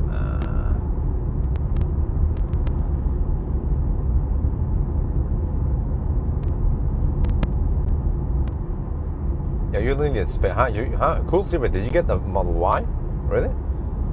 But do you have kids? Because I mean, even if I had one baby, we will still be able to do the Model 3 road trip just fine. Well, except for that wifey tends to eat a lot of space when she's just reclining.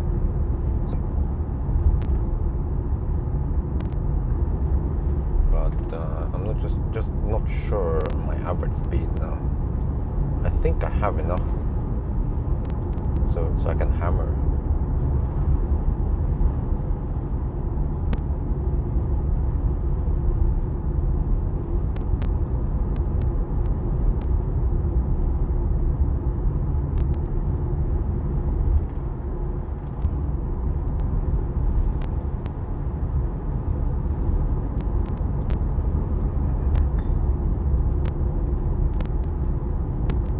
It's a Mitsubishi Outlander plug-in hybrid. Well, most likely plug-in hybrid. Almost every Mitsubishi Outlander in Norway are plug-in hybrids. They are actually quite popular in Norway for some reason. Okay, you see over here, I could just ninja all of them.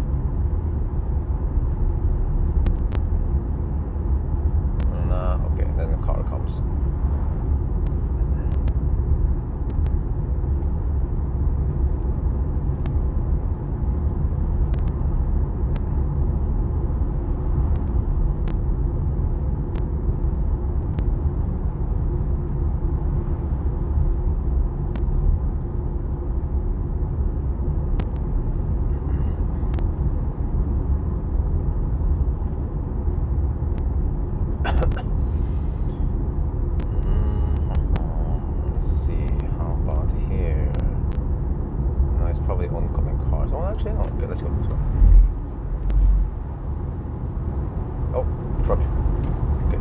Squeeze in. Yeah, actually this is a good deal. I can just stay right behind this guy, but you see we didn't increase the average speed that much. We just have to hammer past this guy, and then I could just sneak by him. I'm pretty sure we are still below the average speed quota. Oh, that's a lot of cars.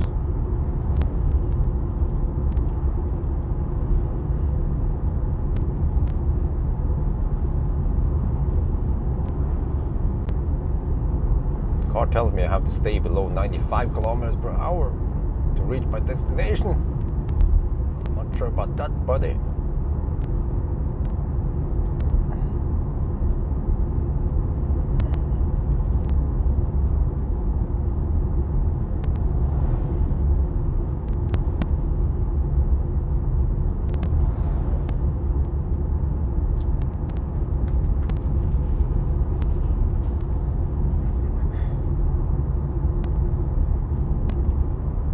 Yeah, Outlander, PHEV.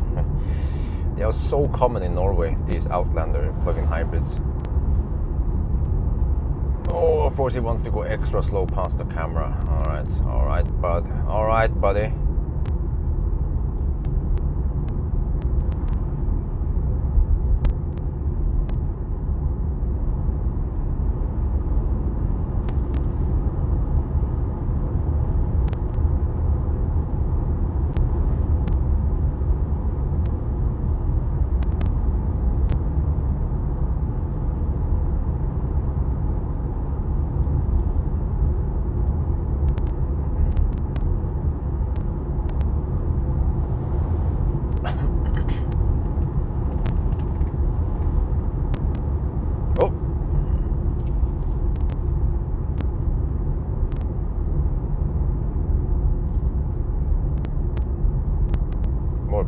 what was I missing?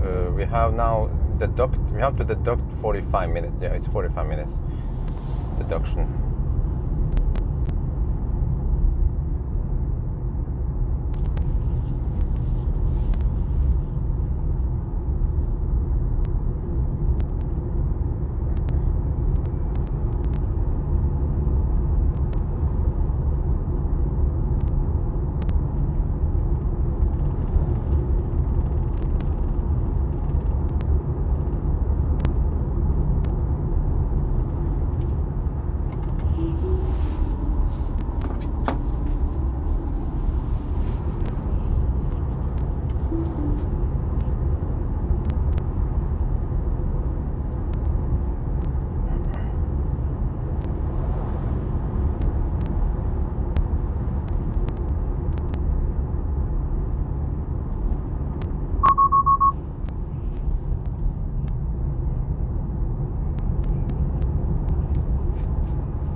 So you see, I actually don't know where the high consumption comes from in the Ioniq 5, but for some reason when I drive this route with the Ioniq 5, is the consumption is high, 202 on the way up.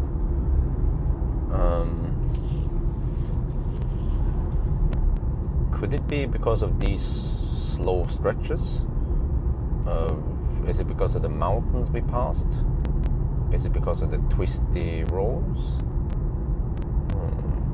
PHEV has horrible EV tech. How horrible? Why? What's wrong with them? Well, they call themselves EV, which is, I guess, technically correct because they are part EV, part fossil.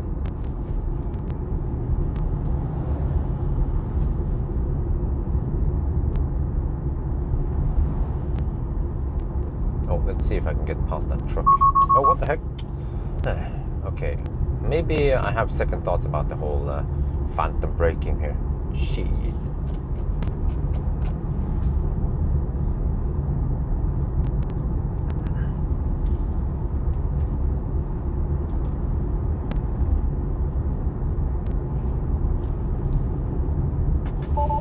Wait, what?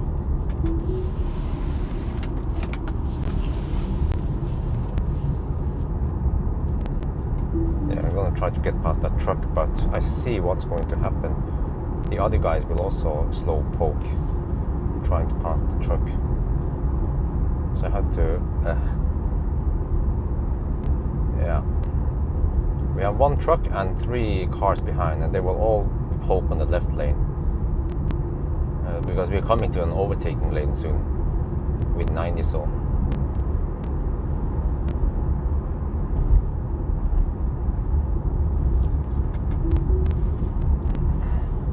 But yeah, Aria is coming soon, and also EV6 is coming. So there are lots of interesting cars coming out before Christmas that I should be testing.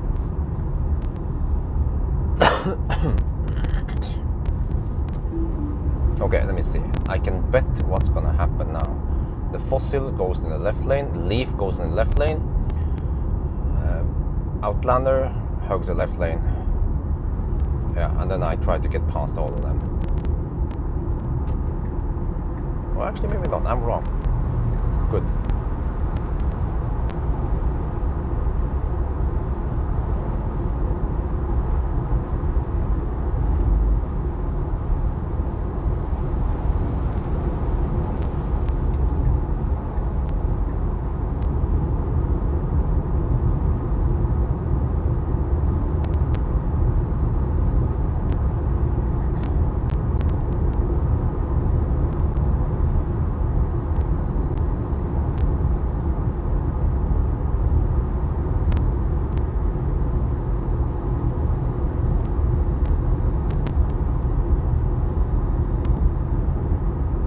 guys are going semi-fun. Oh, okay, let me see. Wait. Check out here.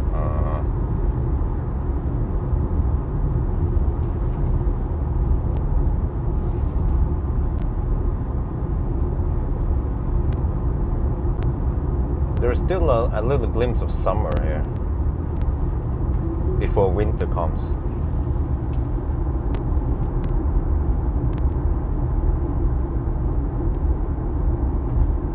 Well, what kind of leaf is it?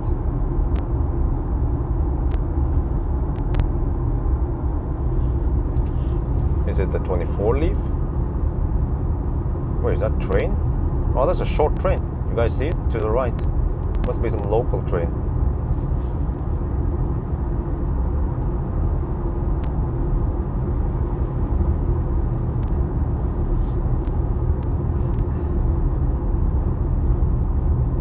Weeks of fall, I don't know, more than that. But I think we are already in the fall season now. It usually starts from September, roughly. September, October-ish. Well, it depends where in the country you are. Winter, I would count it from November, no, maybe December. Around Oslo, winter is usually December, January, February-ish. Maybe March, yeah. 4 months of winter. 4 months of summer. Blah. I wish the summer was longer.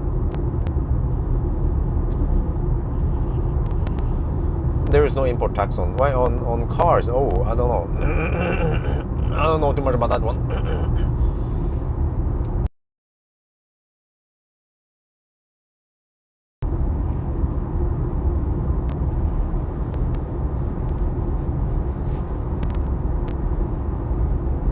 Well, these guys are actually going at a decent pace, to my big surprise. And I was also surprised that the leaf wanted to go in front of the fossil. Normally leaves are, oh, okay, we have a small detour here. Where will autopilot work here? Nope.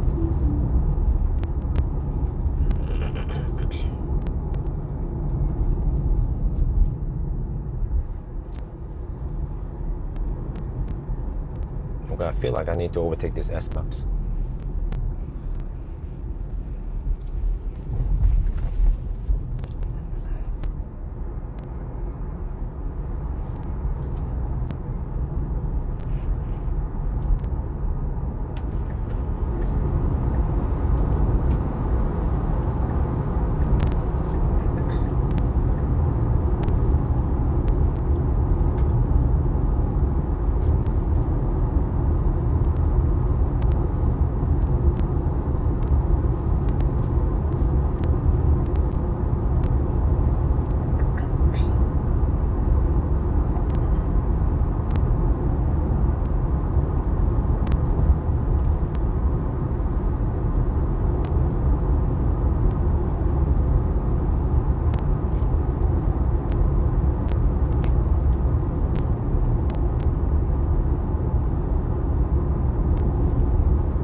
Well, consumption so far is 161 on this leg.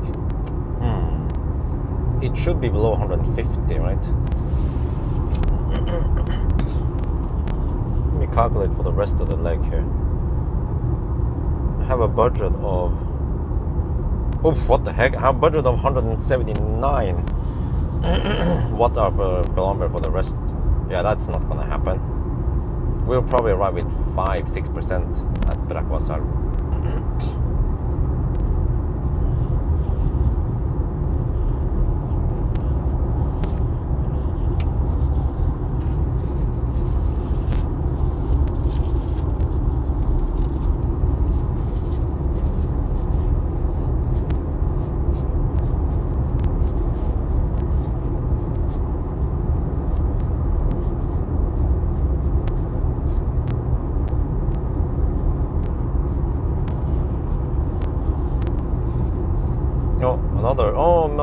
Oh shit, this one. Yeah, this one is still not done. Oh, region. Okay, so it was 45-minute deduction. Will it be more now? I guess it will.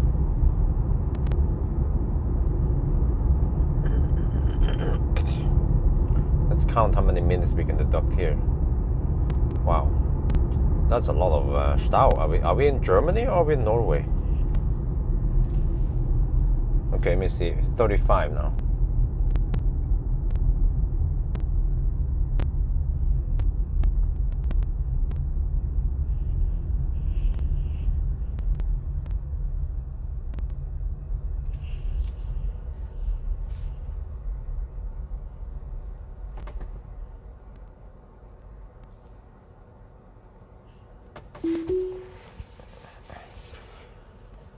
In normal mode, leaf does not any lag in go, huh? Oh, okay. Okay, 35, let's start counting.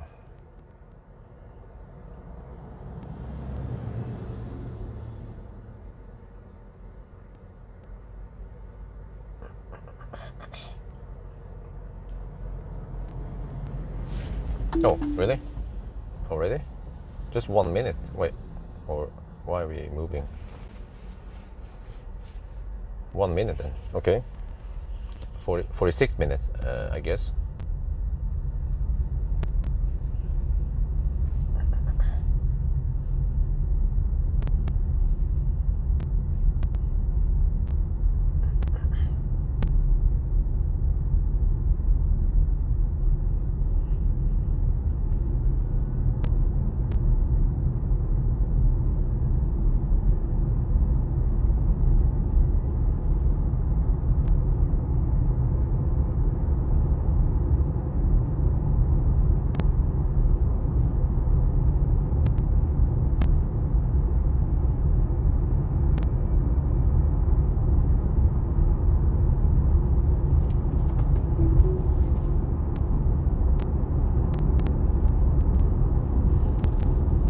I think I saw that Oscar truck yesterday at Varberg.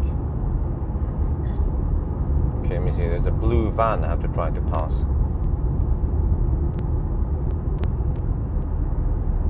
I think the leaf is going to hug the left lane now.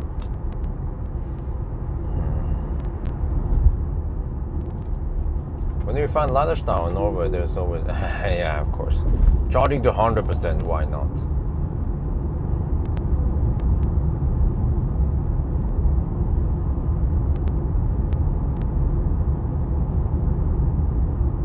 Okay, consumption has dropped now to 154. Yeah, this guy is slow poking. Shit. The blue van I have to try to pass. Blue Toyota van. Consumption has dropped to 153. We still have a far way to go to Steinkjer. This is probably the most boring part of this trip.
Røros, but I almost never go to Røros.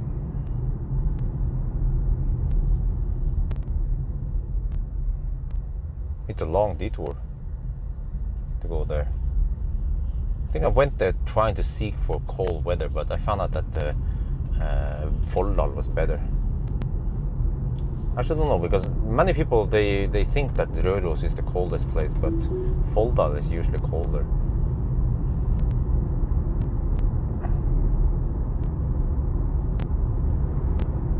What? A road trip with an E-up?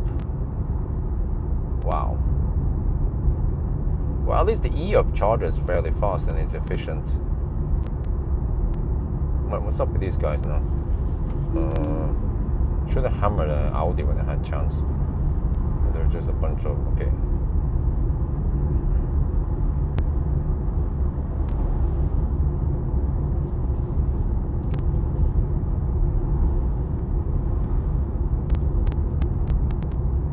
Oh, too much traffic. Nope, not possible.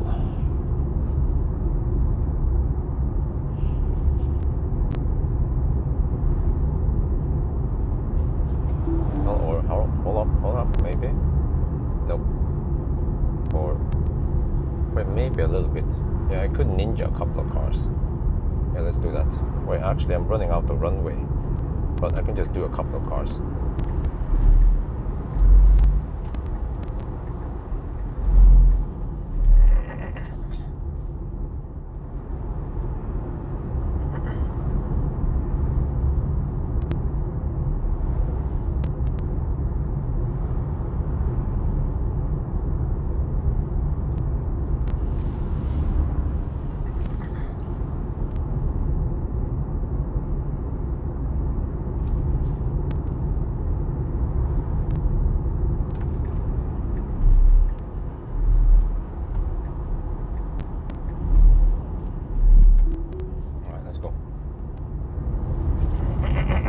Just had to pass that slow woman in a Volvo.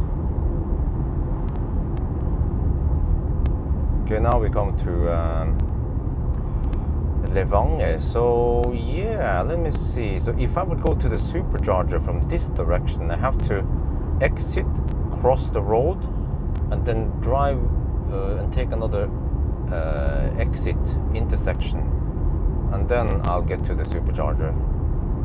So how long will that take? And he's on a shopping mall. Yeah, that woman was slow. She's far behind now already. Now you can't overtake. I wanted to quickly overtake her before it's too late. Okay, you see there? So on that side, yeah, so I have to exit. Whoa, that's a long way. Are you sure about this? What? This is why I never take the Levanger supercharger. See how you have to exit. You have to exit here, and then take the bridge over the road, and then drive a little bit more. Okay.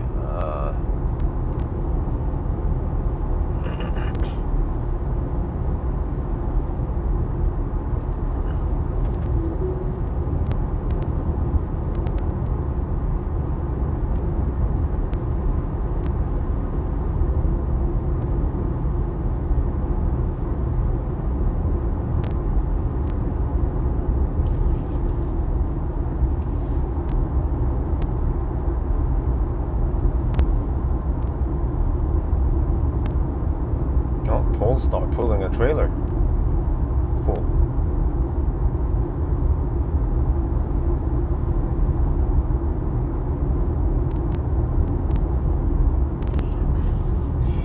Yeah, I can imagine.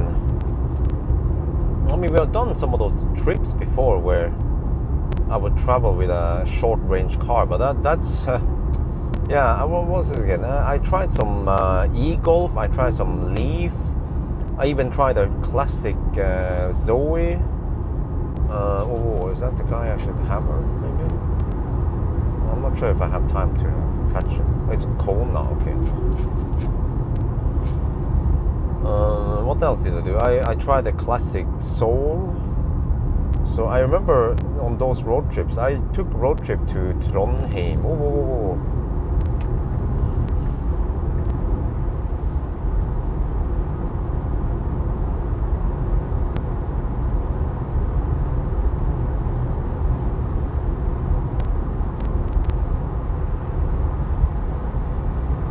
Yeah, not enough time. Shit. I was about to overtake this dude, but whoa, whoa, whoa, whoa, what? Yeah. What else did I do? Yeah, I would I would charge and then drive 100 kilometers and then charge some more and then drive another 100 kilometers. I remember those road trips. Oof. Oof.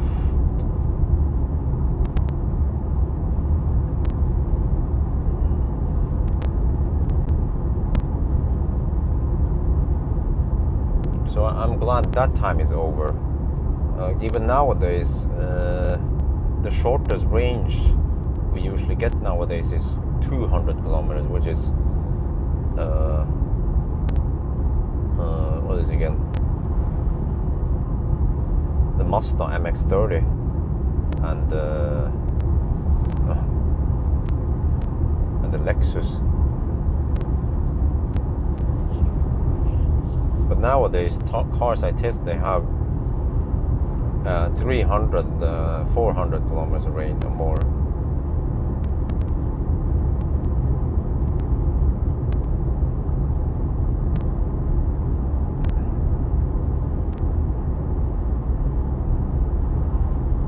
Well, consumption is still 161 watt-hour per kilometer. I wonder why it's so high. Could be because of the 90 zones.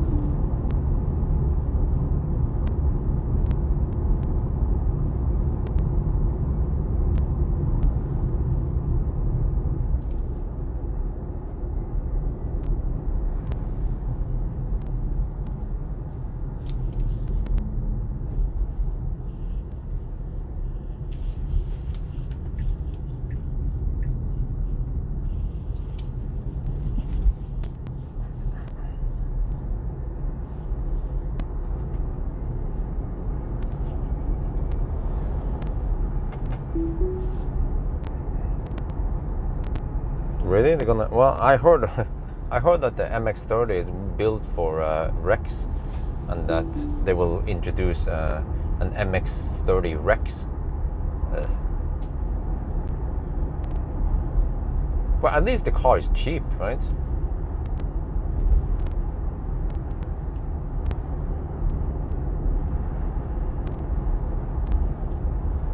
But for that kind of money, I would consider classic Ioniq second hand.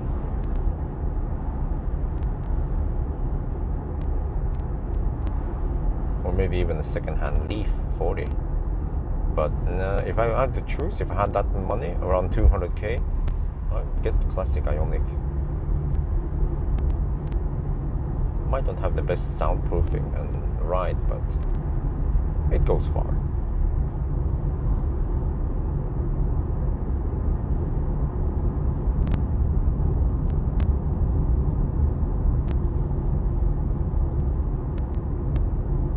She's leaving, or I think it's a woman.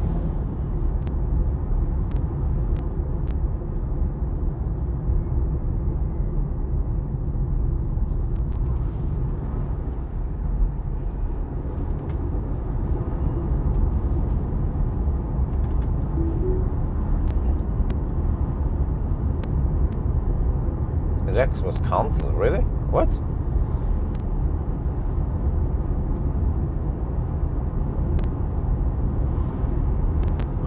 Okay. Aria, I have no idea. The classic Ioniq. Yoo-hoo. Oh, look at that weather. Okay, I have some tailwind. Car expects me to arrive with 3%. That's fine. Brakos are. Wow. So seriously, you charge for 20 minutes, like now, and you have to drive 3 hours. Yeah, no joke. We have to drive 3 hours for the next charger. So I don't know about you, but that's plenty. 20-minute charge and 3-hour drive.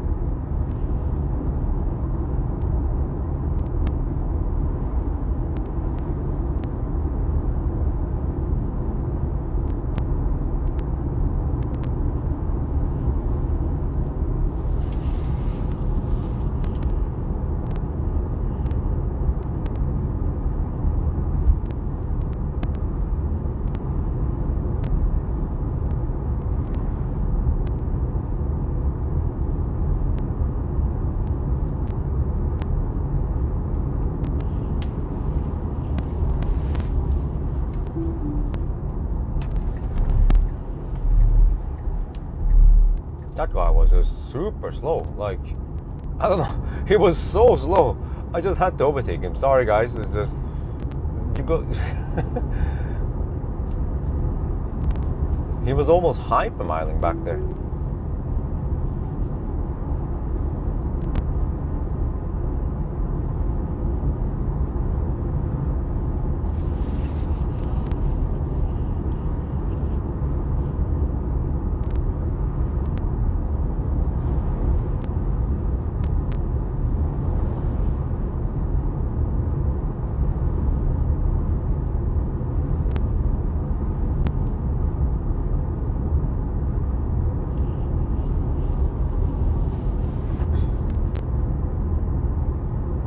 Huh, interesting.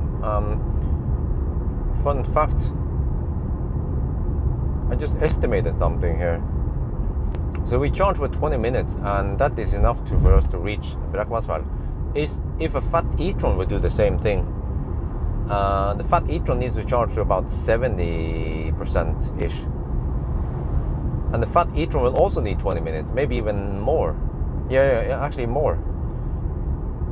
So how the heck is it possible, right? Well, simply because this car is so efficient. It's all about efficiency.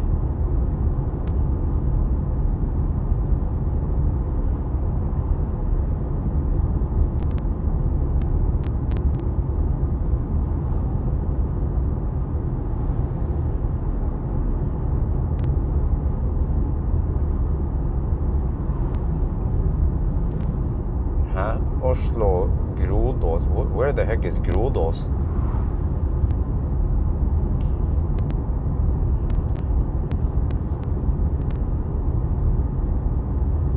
$40K for MX. Well, wouldn't it be better to buy ID3 then? Wait, what are these guys doing? Should we hammer them?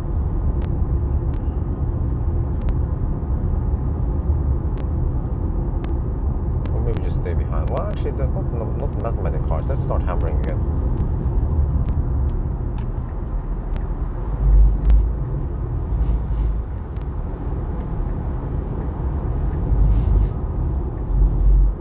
Look at this. Look at this lovely autumn landscape.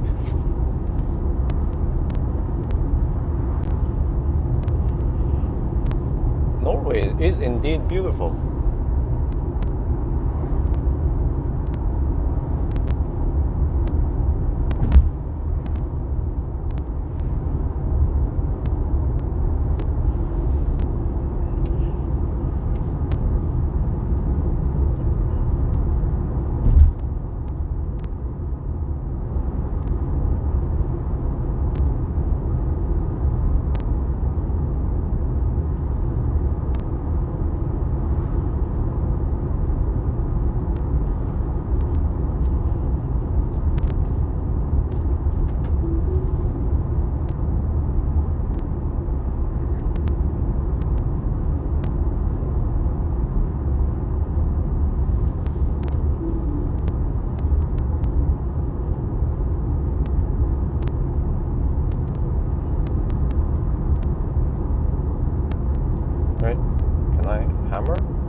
I thought I saw something. Whoa, there's a motorcycle there. Okay, let's there's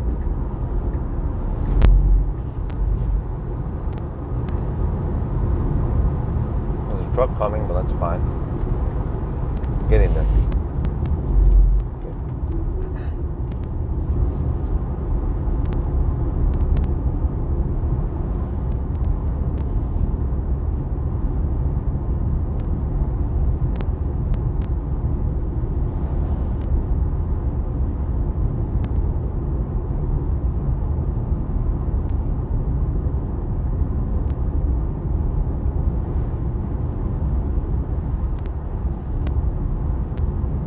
Almost no wind here. Wait, I thought someone mentioned that I had tailwind. Well, at least almost no wind. That's also good.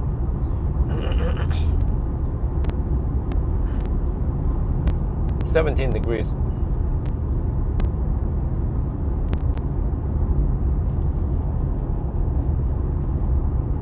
Consumption is 155 now. That's good. Yeah, okay, music.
Wow, a lot of traffic.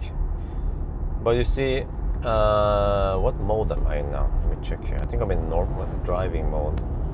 I'm in standard acceleration mode, yeah, not chill mode. But even in standard mode, you still have all the power available, and the car is still in the most efficient mode. Whereas many other cars, if in order to get the best efficiency, you have to be in eco mode. It shouldn't be like that. The car should be should still be efficient in any mode. Maybe except for some special modes like snow mode. Okay, maybe if we have to go permanent all-wheel drive. Yeah, but at least like even sport mode shouldn't have to be inefficient if you're just cruising like this.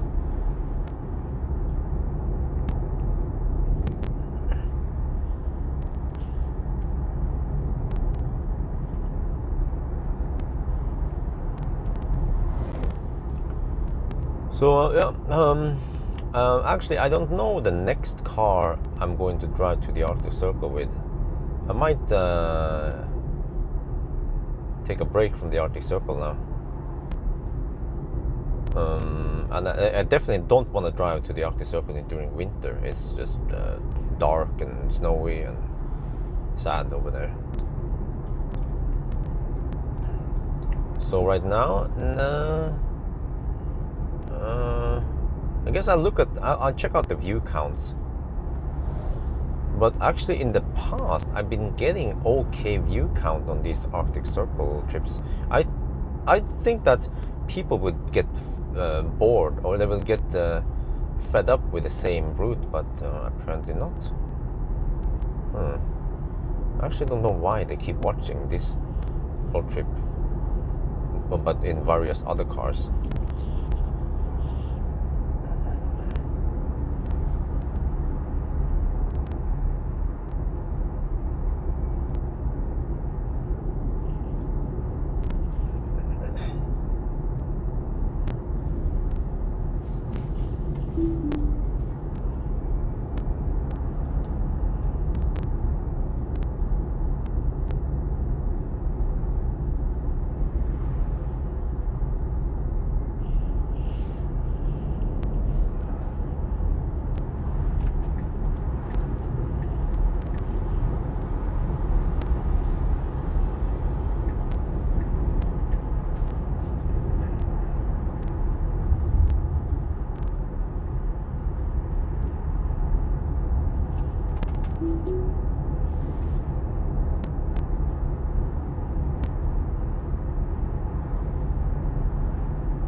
You use road trip video for sleeping. Okay.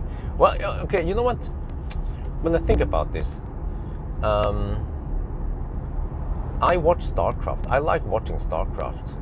That guy, Beastie Cutie. He's so enjoyable to watch.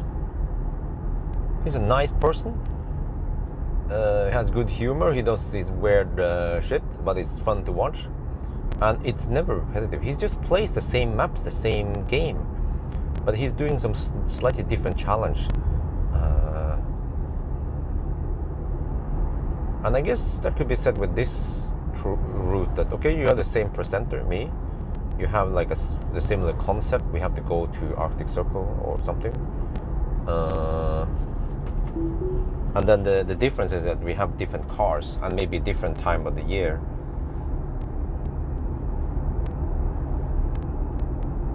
So then people keep watching them.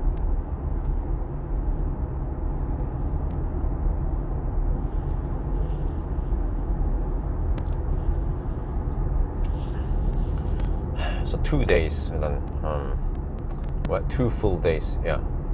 The first day and the second day. Well, unless I can do it in 1.5 days. No, that's not possible. No, it has to be 2 full days plus editing, finding music and stuff, and yeah. Yeah, live stream also, of course. I forgot. I think I need to play some music now. Oh shit, 5% at Brekkvassar. Okay. There we go.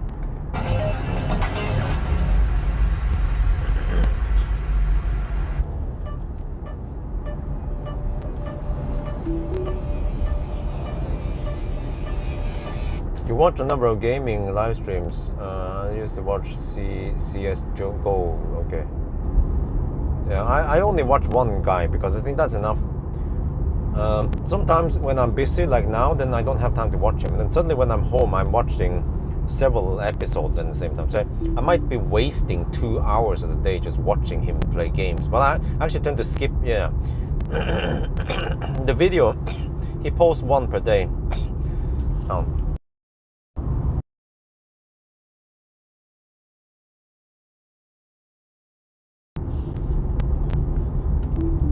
He posts 1 per day, and each episode is usually around 45 minutes, but I actually skip the start of every I skipped until there's some action going on. So I might spend half an hour per day watching him play a game, but it's a nice relaxation while I'm eating, and I can imagine other people also do that when they watch me.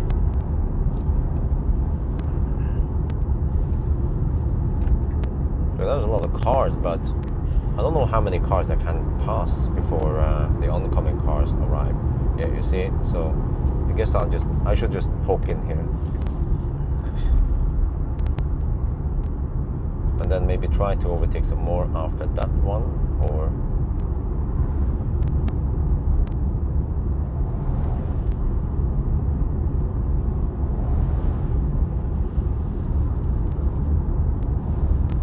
I don't see any cars coming, so I guess we can just overtake again.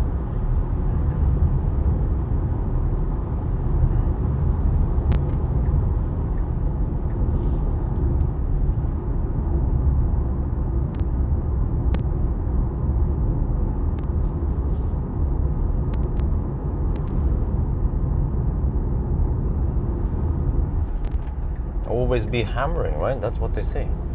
Always be cornering. Well, I don't want to run over the yellow things.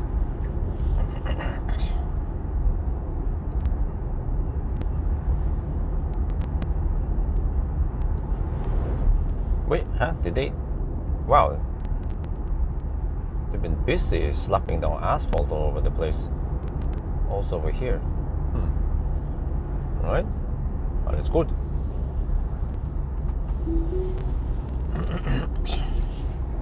What is that? Seeing Beastie's tournament. Okay. Maybe they're fed up with. Okay. It would be interesting to see if car preheat since estimated. Okay. Yeah, that would be interesting. We are supposed to arrive with 4%. let's see what happens. The battery is at 30 degrees Celsius. I think what the car should do is just scavenge some. Oh, dude, you don't have to drive that slow. Come on, he's hypermiling here.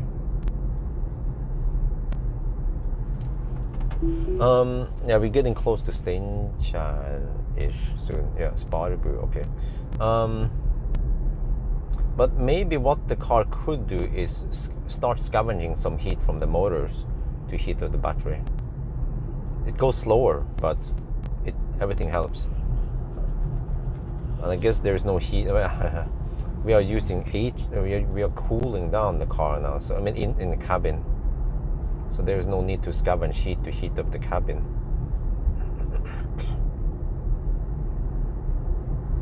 You watch me in the evenings, okay? I have to pay attention here. I might want to overtake this Volvo. It's just very slow, as you guys can see. The woman, she's not paying attention. She's looking at something, or phone maybe. Oh, tractor. Okay.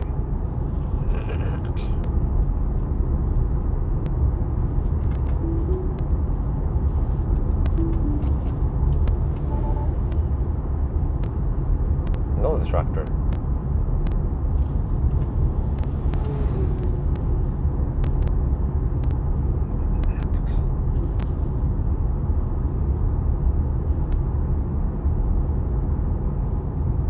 All right, let's go.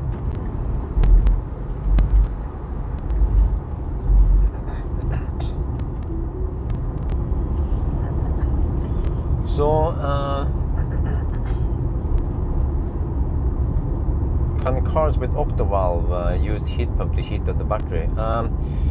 That is a feature that they will implement. I don't think I've seen it in action yet, but eventually, yeah, they should.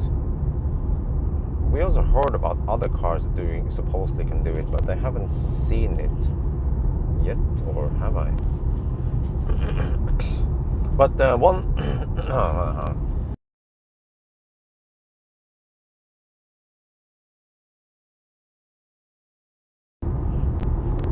one cool feature I saw this summer was that it was hot in the cabin, and then once you and then the battery wasn't that hot, and then once you activate the air conditioning, it will then suck the heat from the cabin into the battery.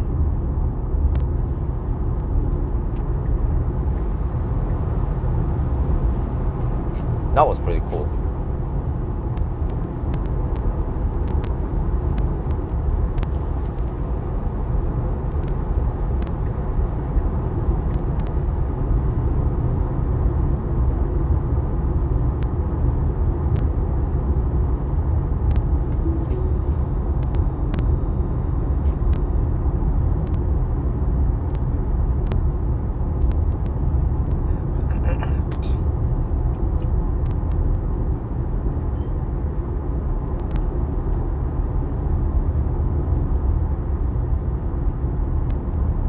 Magic, yes, black voodoo magic. That's what it is. Oh, I tried to get past this Toyota. I saw it was slow, but I just couldn't. I don't want to hammer too hard to get past it. But you see why I tried to get past. You can kind of identify the cars, because in the overtaking stretch, you will see suddenly that many cars overtake one car, like this one. This Toyota was overtaken by many cars, and then that's a sign that it's a slow driver.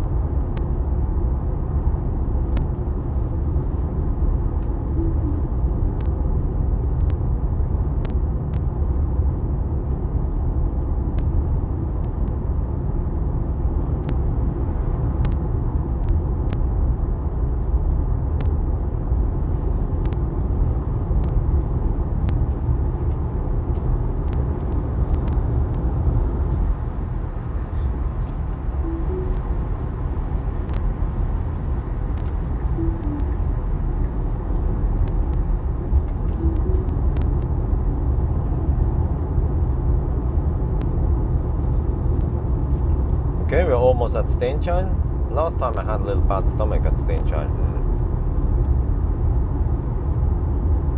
Wait, what day is it today? Tuesday? Oh, it's Tuesday today. I'm totally lost with days now. Eventually when I get a kid, I need to keep track of the days. And I guess I'm the one who has to pick up and deliver at the kindergarten.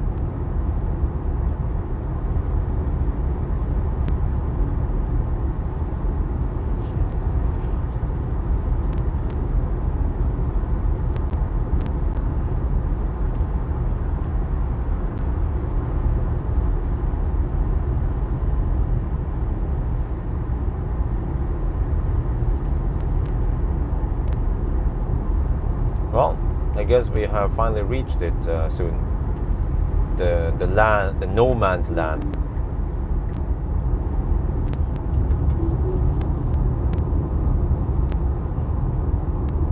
Consumption is 151. We will arrive at 4%, supposedly, at Brakkvassarv. Well, Circle K burgers are okay most of the time. I had hot dog now, wiener, double wiener.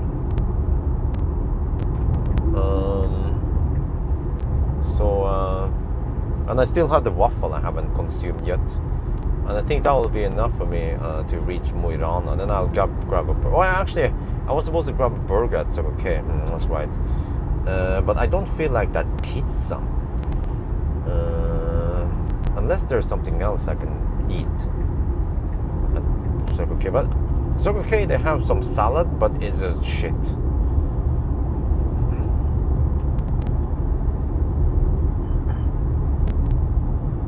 I don't know how long yet, but you can just check the location. You can see how far away from Market Circle we are.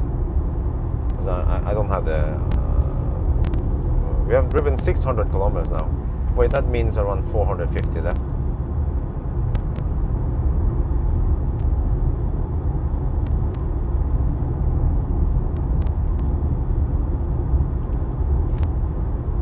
Well, Steinkjer, here we come. No, I still haven't tried that Thai food at Steinkjer, but do I feel like trying it? Because they don't allow filming in there, which kind of ruins the point of eating at that Thai restaurant at Amphi.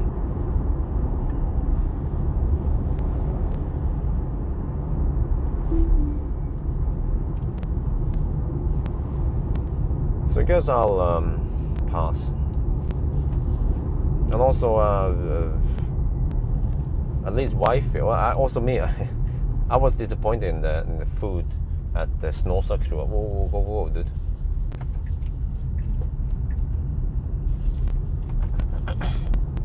It was actually quite bad, the Snåsakrua food. So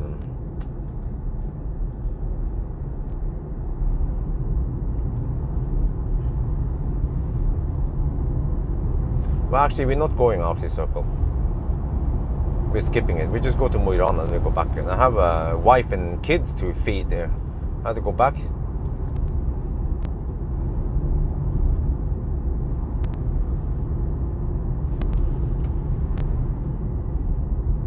We just amputate the Arctic Circle trip a bit. Cut it. We reduce it by 2 hours.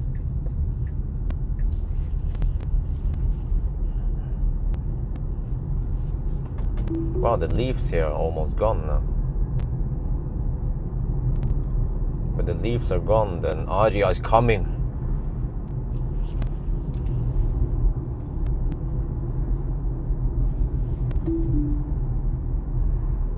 Okay, hopefully this is a local guy, or it looks like a woman in front of me. Okay, come on. You want to go to Amphi? Come on. No? Okay, go. It's clear, woman. Go. Just keep the traffic flow up. Trønderavisa. Okay, but Arctic Circle. So okay. Yeah, you see, many times I read the same chat over again because I actually more or less ignore who's I see the name, I skip it, and then I start reading the message. So actually it happens many times that I read it over again. Cool. Yeah, you see there is a beach here even. Steinkjer Beach, huh? What do you think about that? By Esso.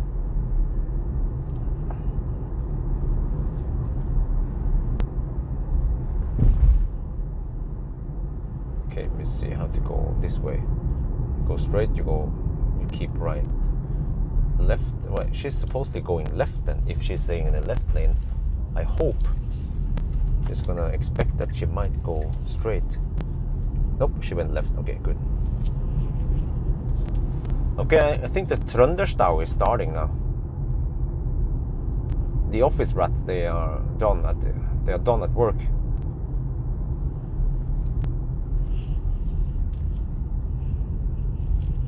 Oh, Zoe. Rule number 1, always hammer Zoe. If you get stuck behind a Zoe, get past it ASAP.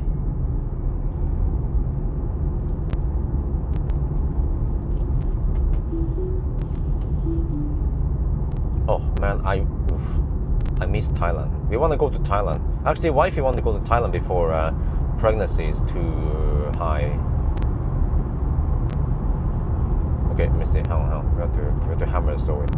Is he gonna? No. Okay, good.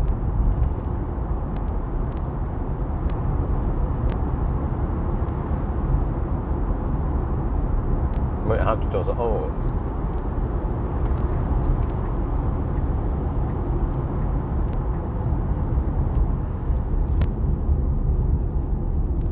Wait, I feel like having some waffles soon. Maybe I'll just wait until I'm in no man's land. Okay, that's it. That was Steinkjer. Whew. So now let's see. Grong has some restaurant, but is any good? I haven't tried it. We are stuck behind a slow X3. Let's see. Time 5. Ding. It took 8. Wait. Wait. What's 7? So 8. 7.5 hours. Is it to get here? We have to deduct 46 minutes.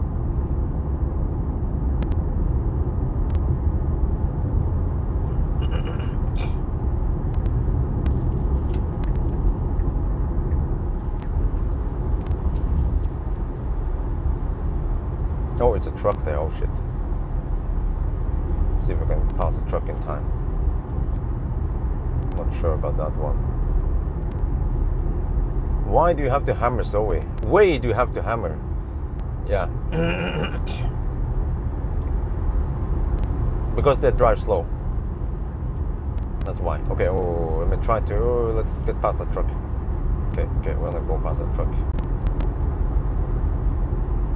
120 års erfaring. 120 years of experience with trucking.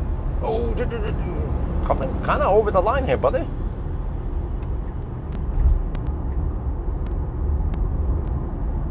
Okay, we're good.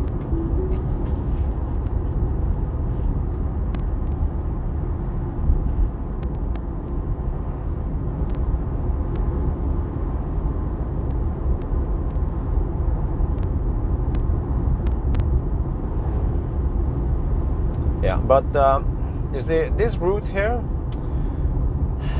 I don't want to take it in winter. Winter is just raining, cold, dark, wet, yeah, and you get snow and shit. So the trip here is quite enjoyable in summer, but in winter, I know this route. I don't want to come here in winter. So I think for now, this, what? Oh, my wife is calling.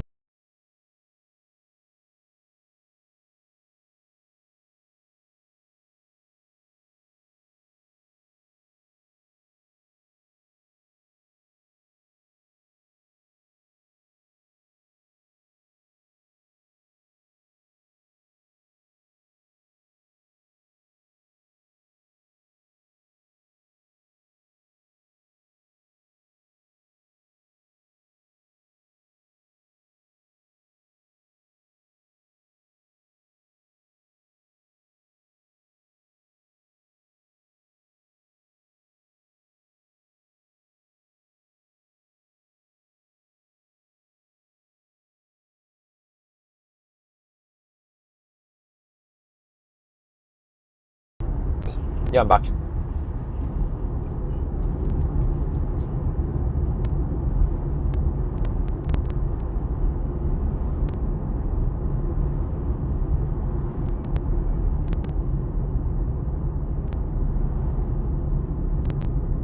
Namsos. You know, I've never been in Namsos before.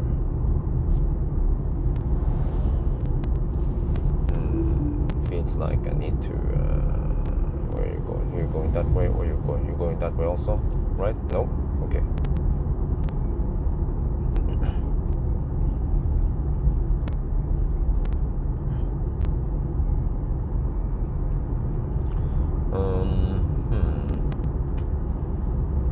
So yeah, like I said, this might be one of the last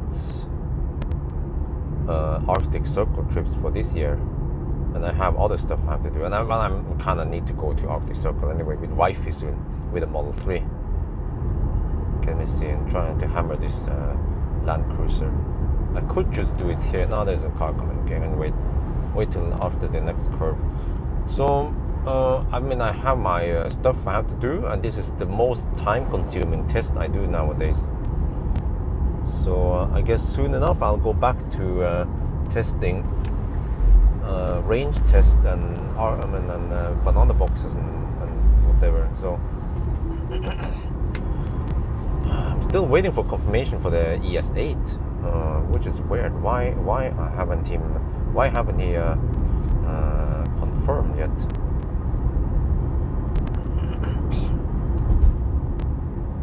Which route we'll take? Oh, you mean the Tromsø trip, right? Well, we will take the Norway route. Even though,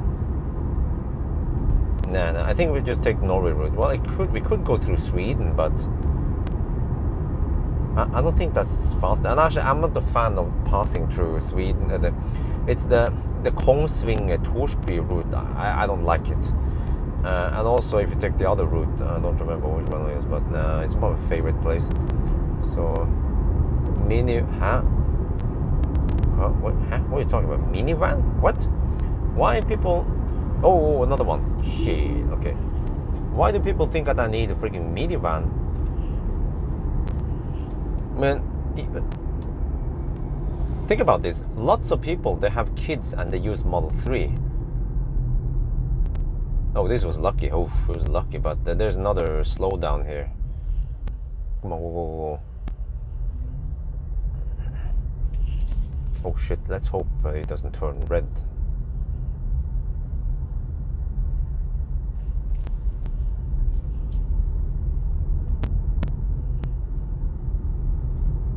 Okay. Which cars will test this month? Well, the what you call it again? The ES8, but also I need to test I need to do a charging test and a range test of ID4 with a small battery. Still haven't contacted. I'm still standby with the ES8. But actually, if I can test, for example, if I can get my hands on BYD, that would also be great. I just don't know how many days I need. But right now, ES8 has high priority. The BYD seems like there's slightly less interest for the BYD Tang versus the ES8. But those are important cars. But also, yeah, also ID4, of course. Definitely ID4 with a small battery is also very important. So maybe I'll just double book some cars. But I also have to get the confirmation from Marcus. I told him now which day I will be. Okay. I kind of I need the Model 3 then.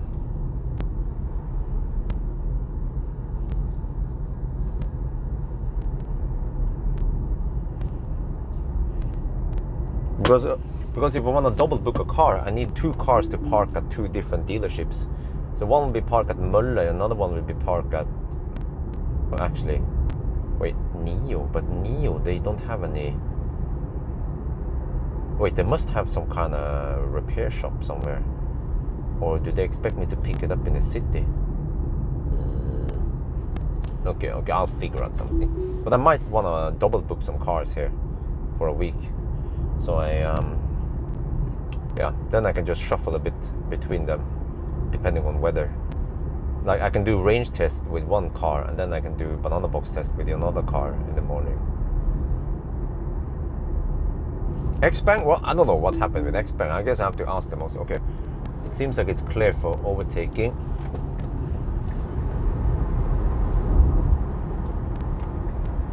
That guy just hammered it.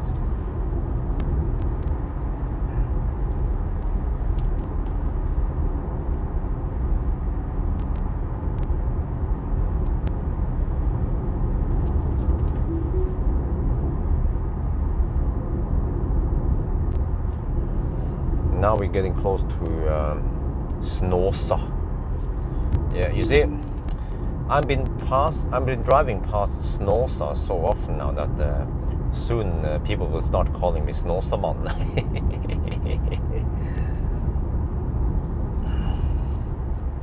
Wait, can I overtake over here or no? What about that? No. Okay, no, next one. After the next curve. Oh, that was a Mercedes B-Class electric.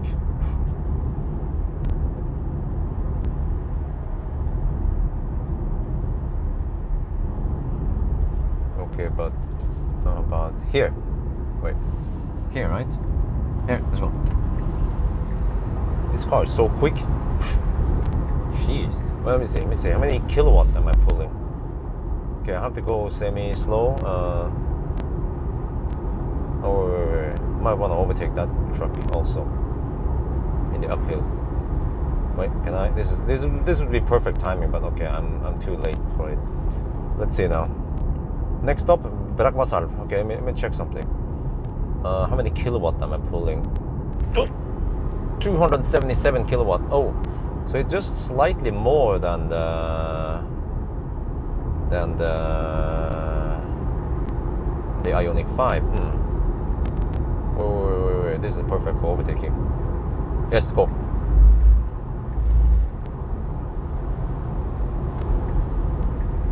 So the Ioniq 5 was flat at 245 kilowatt.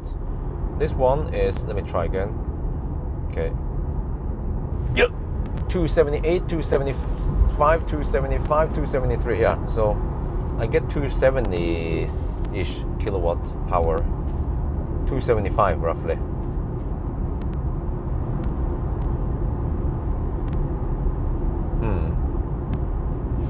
Oh, look at this. Beautiful landscape.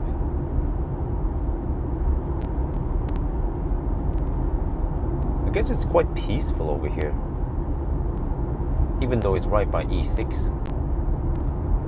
Just wonder if I would ever live in a place like this. Or I need close access to motorway. 376 horsepower. Whoa, really? So the Ioniq 5 was pulling 245 kilowatt. How many horsepower is that? At least from the battery, it's pulling 245 kilowatt.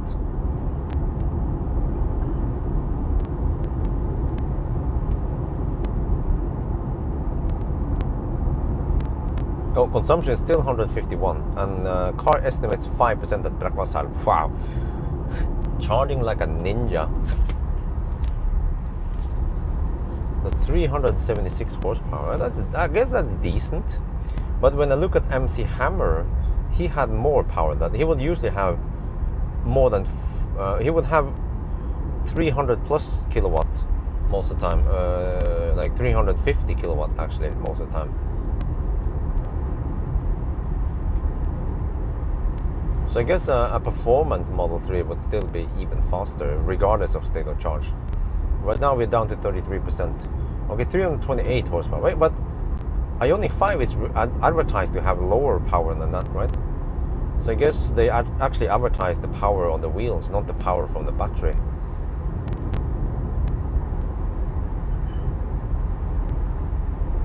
You like that Impala? Yeah, it's cool. I like it. Because I remember Rich Rebuilds had a Rich Rebuilds made a video about Tesla powered Audi, and it got lots of views. So I was thinking, I guess people like Tesla powered cars then, so that's why I prioritize going to check out that Impala.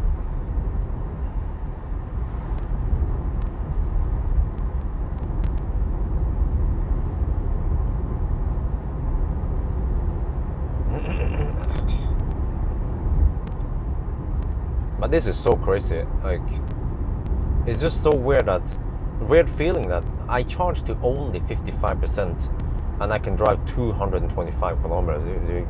My brain almost exploded. Normally, when you want to drive 225 kilometers, you might want to charge to 80%, but no, not today, son. 55 is plenty.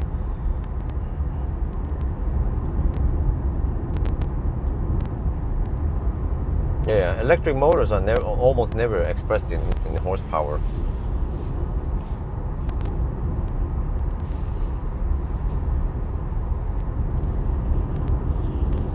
Yeah, I'm going to show you something here. You see how much space I have here. You see, you guys. I don't know if you guys remember, with the Ioniq 5, I almost bumped my knee into the steering column. Look here, how much space I have for my knees. It's just, I'm going to show you something here. I can do this. I can do this in the freaking Tesla. You have so much space here. It's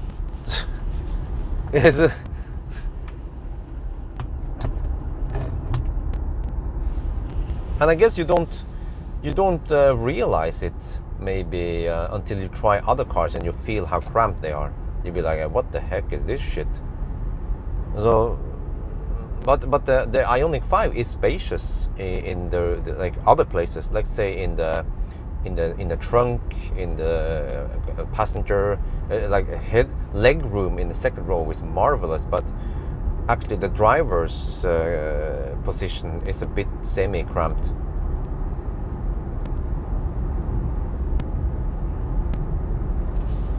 Yeah, but they just, the steering column thing, it's not so big here. Why does it have to be so damn big, right?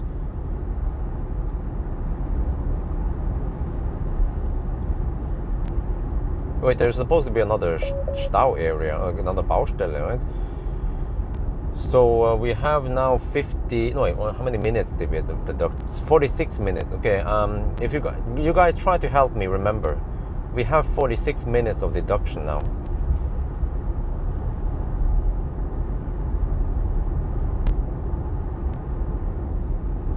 And I think it's also more or less like this in the Model 3. Actually, no. Actually, Model 3 should be slightly more cramped, but still spacious in here.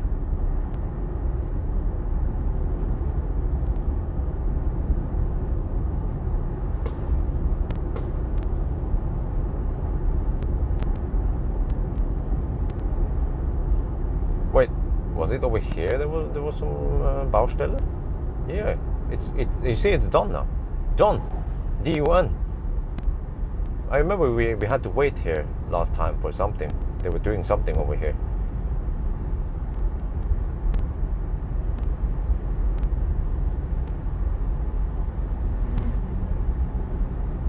But I guess I can wait until, okay, if I would do one more Arctic Circle run before winter, I can wait until the HPC is up. Then I might want to redo Polestar too, maybe. We have to set a proper time on it. The time it has right now is pretty shitty. And I was digging around too long with the Polestar. Oh, it's overtaking. Oh, it's like, oh shit. Yeah.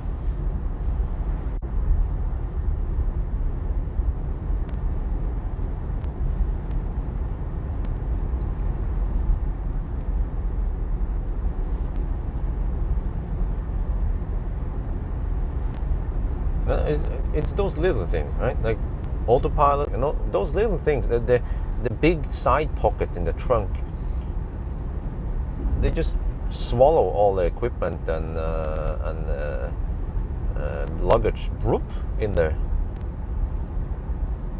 So but I remember the ID4 was also very nice. I put lots of stuff under the trunk thing lid. It just swallowed clothes, snack, bottles of water. That space under there was super useful, and it was big. But the trunk, the space under the trunk in the Model Y is even bigger, and you can put bigger items in there. Jerry rig, everything, huh? Rivian? Nope. I saw on my feed that Teslanomic, what's his name again? He managed to test or review Lucid. So I'm like, oh shit, stuff is happening now. People are testing Lucid over there. Shit, what the heck am I doing here? I'm driving to Arctic Circle with a freaking Model Y. You see, we always get the cars late over here. Shit.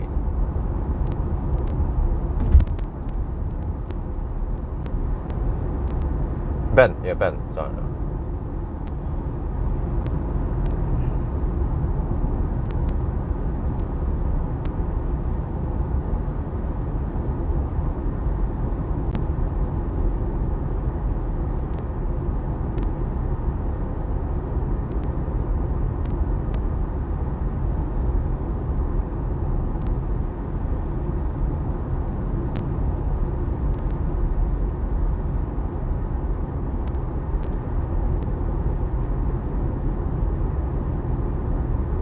Oh, is he gonna find the road? Shit, what the heck? Freaking dude, these truckers, they just eat the lane. Oh, man, I saw he was over the line there. Like he didn't give a shit. Front more storage, but yeah, well. Oh, what the heck? Like, what's up with these people, man? Eating the lane. I think I need some kind of grinder on the left side. I need a katana I can just deploy to the left side here. So those idiots who eat my lane, they will just eat my katana. Yeah, how about that? It's gonna puncture some wheels and rip up the side of the car. Because I'm well over in my lane here with a little bit of margin, but those other guys, they are intruding my side, and then it triggers the phantom brake, because the car of course detects the potential danger. Yeah, so the car was actually acting accordingly, but I know that, yeah, I mean, we have a margin, but yeah, of course, yeah.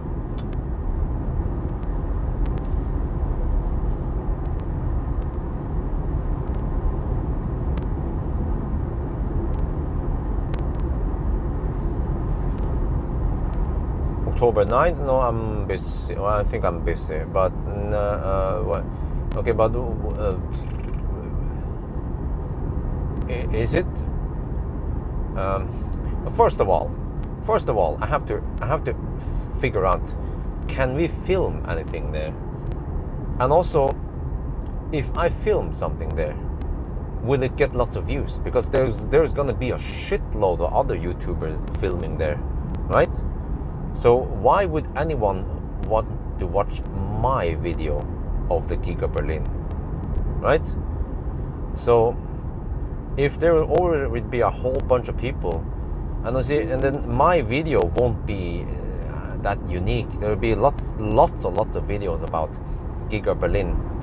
So why would they watch my video, right? And why would I take the time? I have to take. How long do I need to take? Well, I could fly over there, of course, but still, it's still gonna cost me a whole day, or 2 or 3, just to go to Berlin. And for what? Because I'm not trying to be negative or anything, but I went to the Giga factory in Nevada, and I wasted a lot of time and money getting there. And by the end of the day, almost no one watched the videos.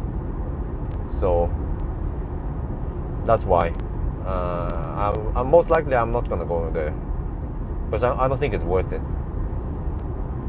Okay, unless they show off. I mean, unless they unveil something like, oh, here's the production roadster suddenly in Berlin. But nah, I don't think, I'm not hoping for anything like that. So I'll just stay home and do my shit, like drive to the Arctic Circle or do a range test.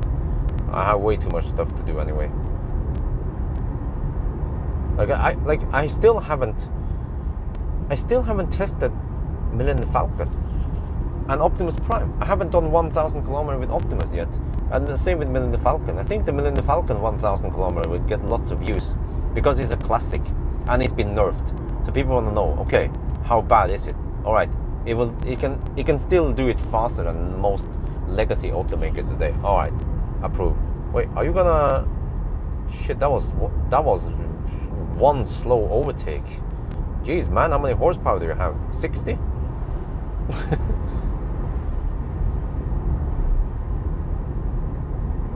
And he was even going downhill. Maybe he should have downshifted. Use 4th gear, yes. I promise you. You won't regret. Whoa, more phantom braking. Man, these trucks, oh, they are intruding my lane. That's why it triggers phantom brake. Main event intended for local, yeah, but so I don't know. I'm expecting the same thing to happen with Giga Berlin opening. Is like, yeah, it's like Giga Nevada, more or less. It's just a factory. Who's gonna watch a factory? Oh, there's a factory. There's a robot. Oh, there's a robot there. That's there. There's Elon. Yeah. Woo. So I don't know, but maybe I'm wrong. And that is going to be awesome, but I have no idea.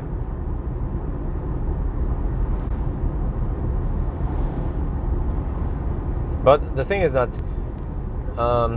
for certain things, like if I get EQS and I review EQS, that one should get instant 100k views when I do range test or 1,000, especially 1,000 kilometer challenge, where you get instant 100k views or more. For sure. But going to Giga Berlin could be a hit or miss. We have no idea how good it would be. What? It's gonna be a freaking folk fest? Really? What? Sausage fest? Oh, that's true. Yeah, Giga Berlin is big for Europe. Yeah, that's true. And it's probably one of the most anticipated gigafactories around the world.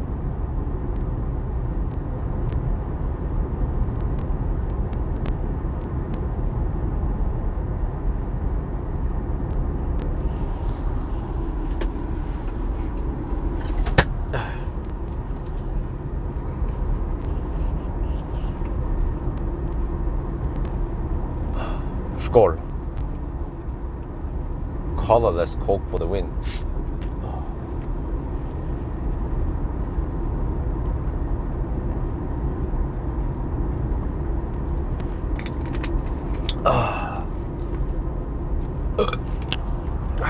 Well, one car I'm way more excited about is the EQE, because the EQE should be in a way more affordable price, and you don't need a freaking tank on the road like an EQS. They should have brought EQE on the road before. I don't know why the heck did they bring out EQS? I mean, okay, they want to give some big numbers, but it's so expensive. Not many people can afford EQS. Well, actually, people will afford a Taycan, but they should bring out EQE instead. So that's the one I'm hyped up for. If they can price EQE, yeah, the EQE should be able to rival Model S.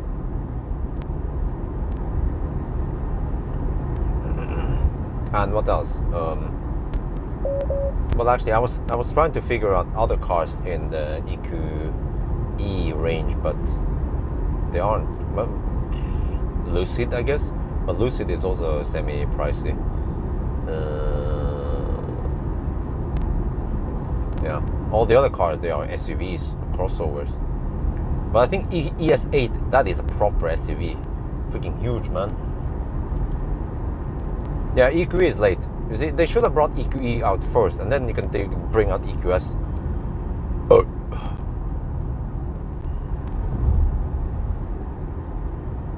For example, Taycan. Yeah, I see a few Taycans, but Taycan is more like for the elite, like Pawel.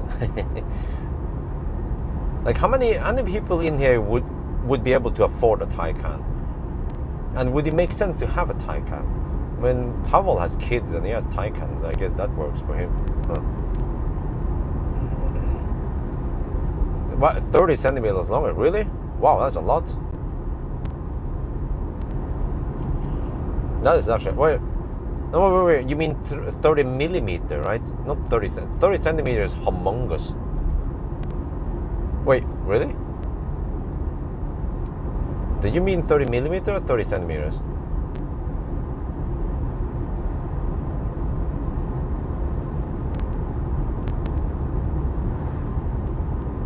Me, what?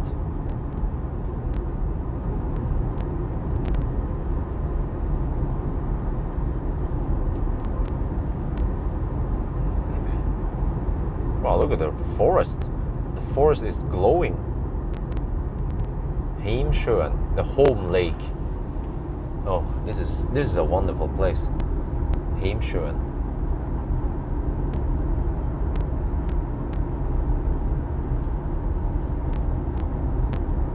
But on the other hand, Porsche is all about the premiumness and expensive. It's like Chanel and Louis Vuitton.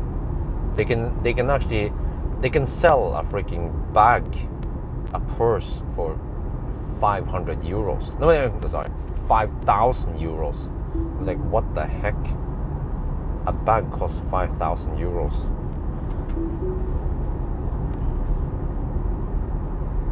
Oh, okay, it is. Wow, it is 50 centimeters. 30 centimeters, okay. Yeah, but what the heck?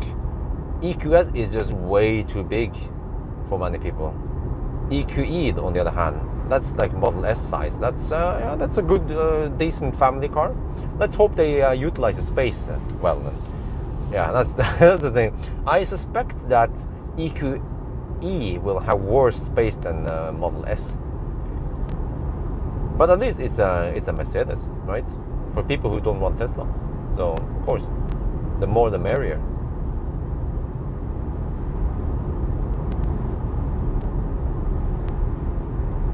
Well, oh, you know what? I'm a little bit concerned because Optimus Prime can barely fit in the garage. EQS, shit, I think I have to park the EQS outside. Because yeah, EQS is too fat for my garage. Oh, good thing you guys told me, because I would probably back up and then, what the heck? And then the nose of the EQS is way too big.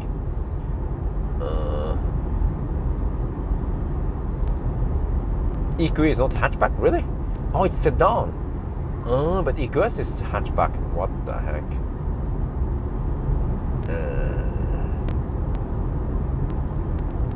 Well, that's confusing. If you call it EQE and EQS, and they are SUV, no, it must be another name, right?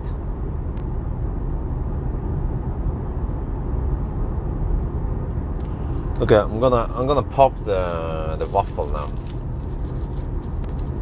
Pop the waffle. 16 centimeters longer than Model. Like, wow, 16 centimeters. That's a lot. That's like the length of my penis.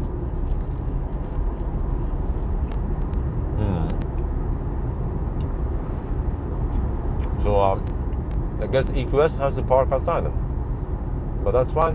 I show off to my neighbors. They'll be like, "Damn, EQS, bro." That's right, bro. I only 5 is not that big. I have plenty of space in the garage. You see, in my garage, I have the charge port on the left side of the car, which is the right side. And then Ioniq has a charge port on the right side, which is the wrong side. So, and my cable is, I guess, long enough, but then I have to run the cable around the car in the back and put it in. So if I park the Ioniq too deep in, then I have problems reaching the charge port. But fortunately, Ioniq 5 is not that long, so I just park him like shallow-ish, so the nose almost touches the gate, and then it's fine. Then I have plenty of space behind the Ioniq 5 for. So I don't know the numbers, but I get the impression Ioniq 5 is even shorter than Model 3, maybe. I'm not sure. You guys know the numbers? Ioniq 5 is like thick and fat. Maybe 4.6 meters. I think Model 3 is 4.7 meters. And I wonder if Ioniq 5 is 4.6-ish.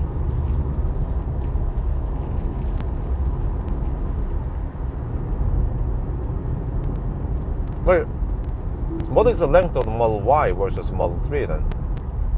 Because Model Y seems to have a lot of space.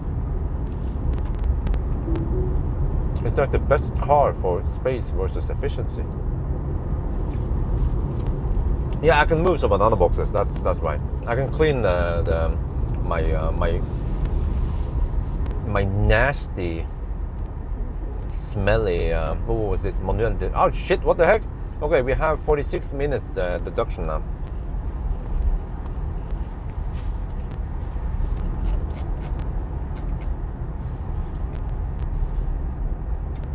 I think I just missed one cycle.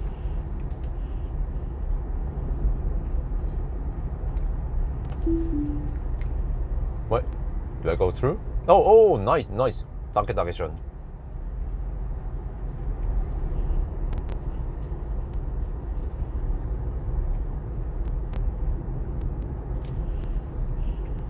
Oh yeah, he's like, oh, halt! Nicht go here. Wait for that body.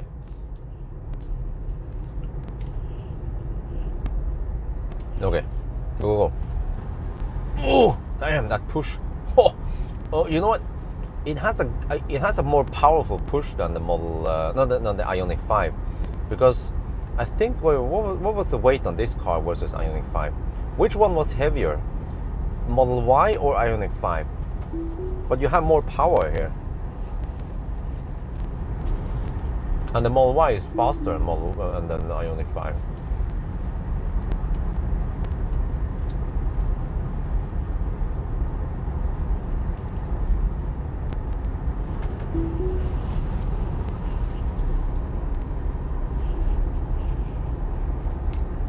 Model Y is, oh shit, chat is bugged. Oh, and I'm supposed to change live stream soon. Yeah, let's change stream. Model Y 477, Model 3 469. Okay, Ioniq 5 4.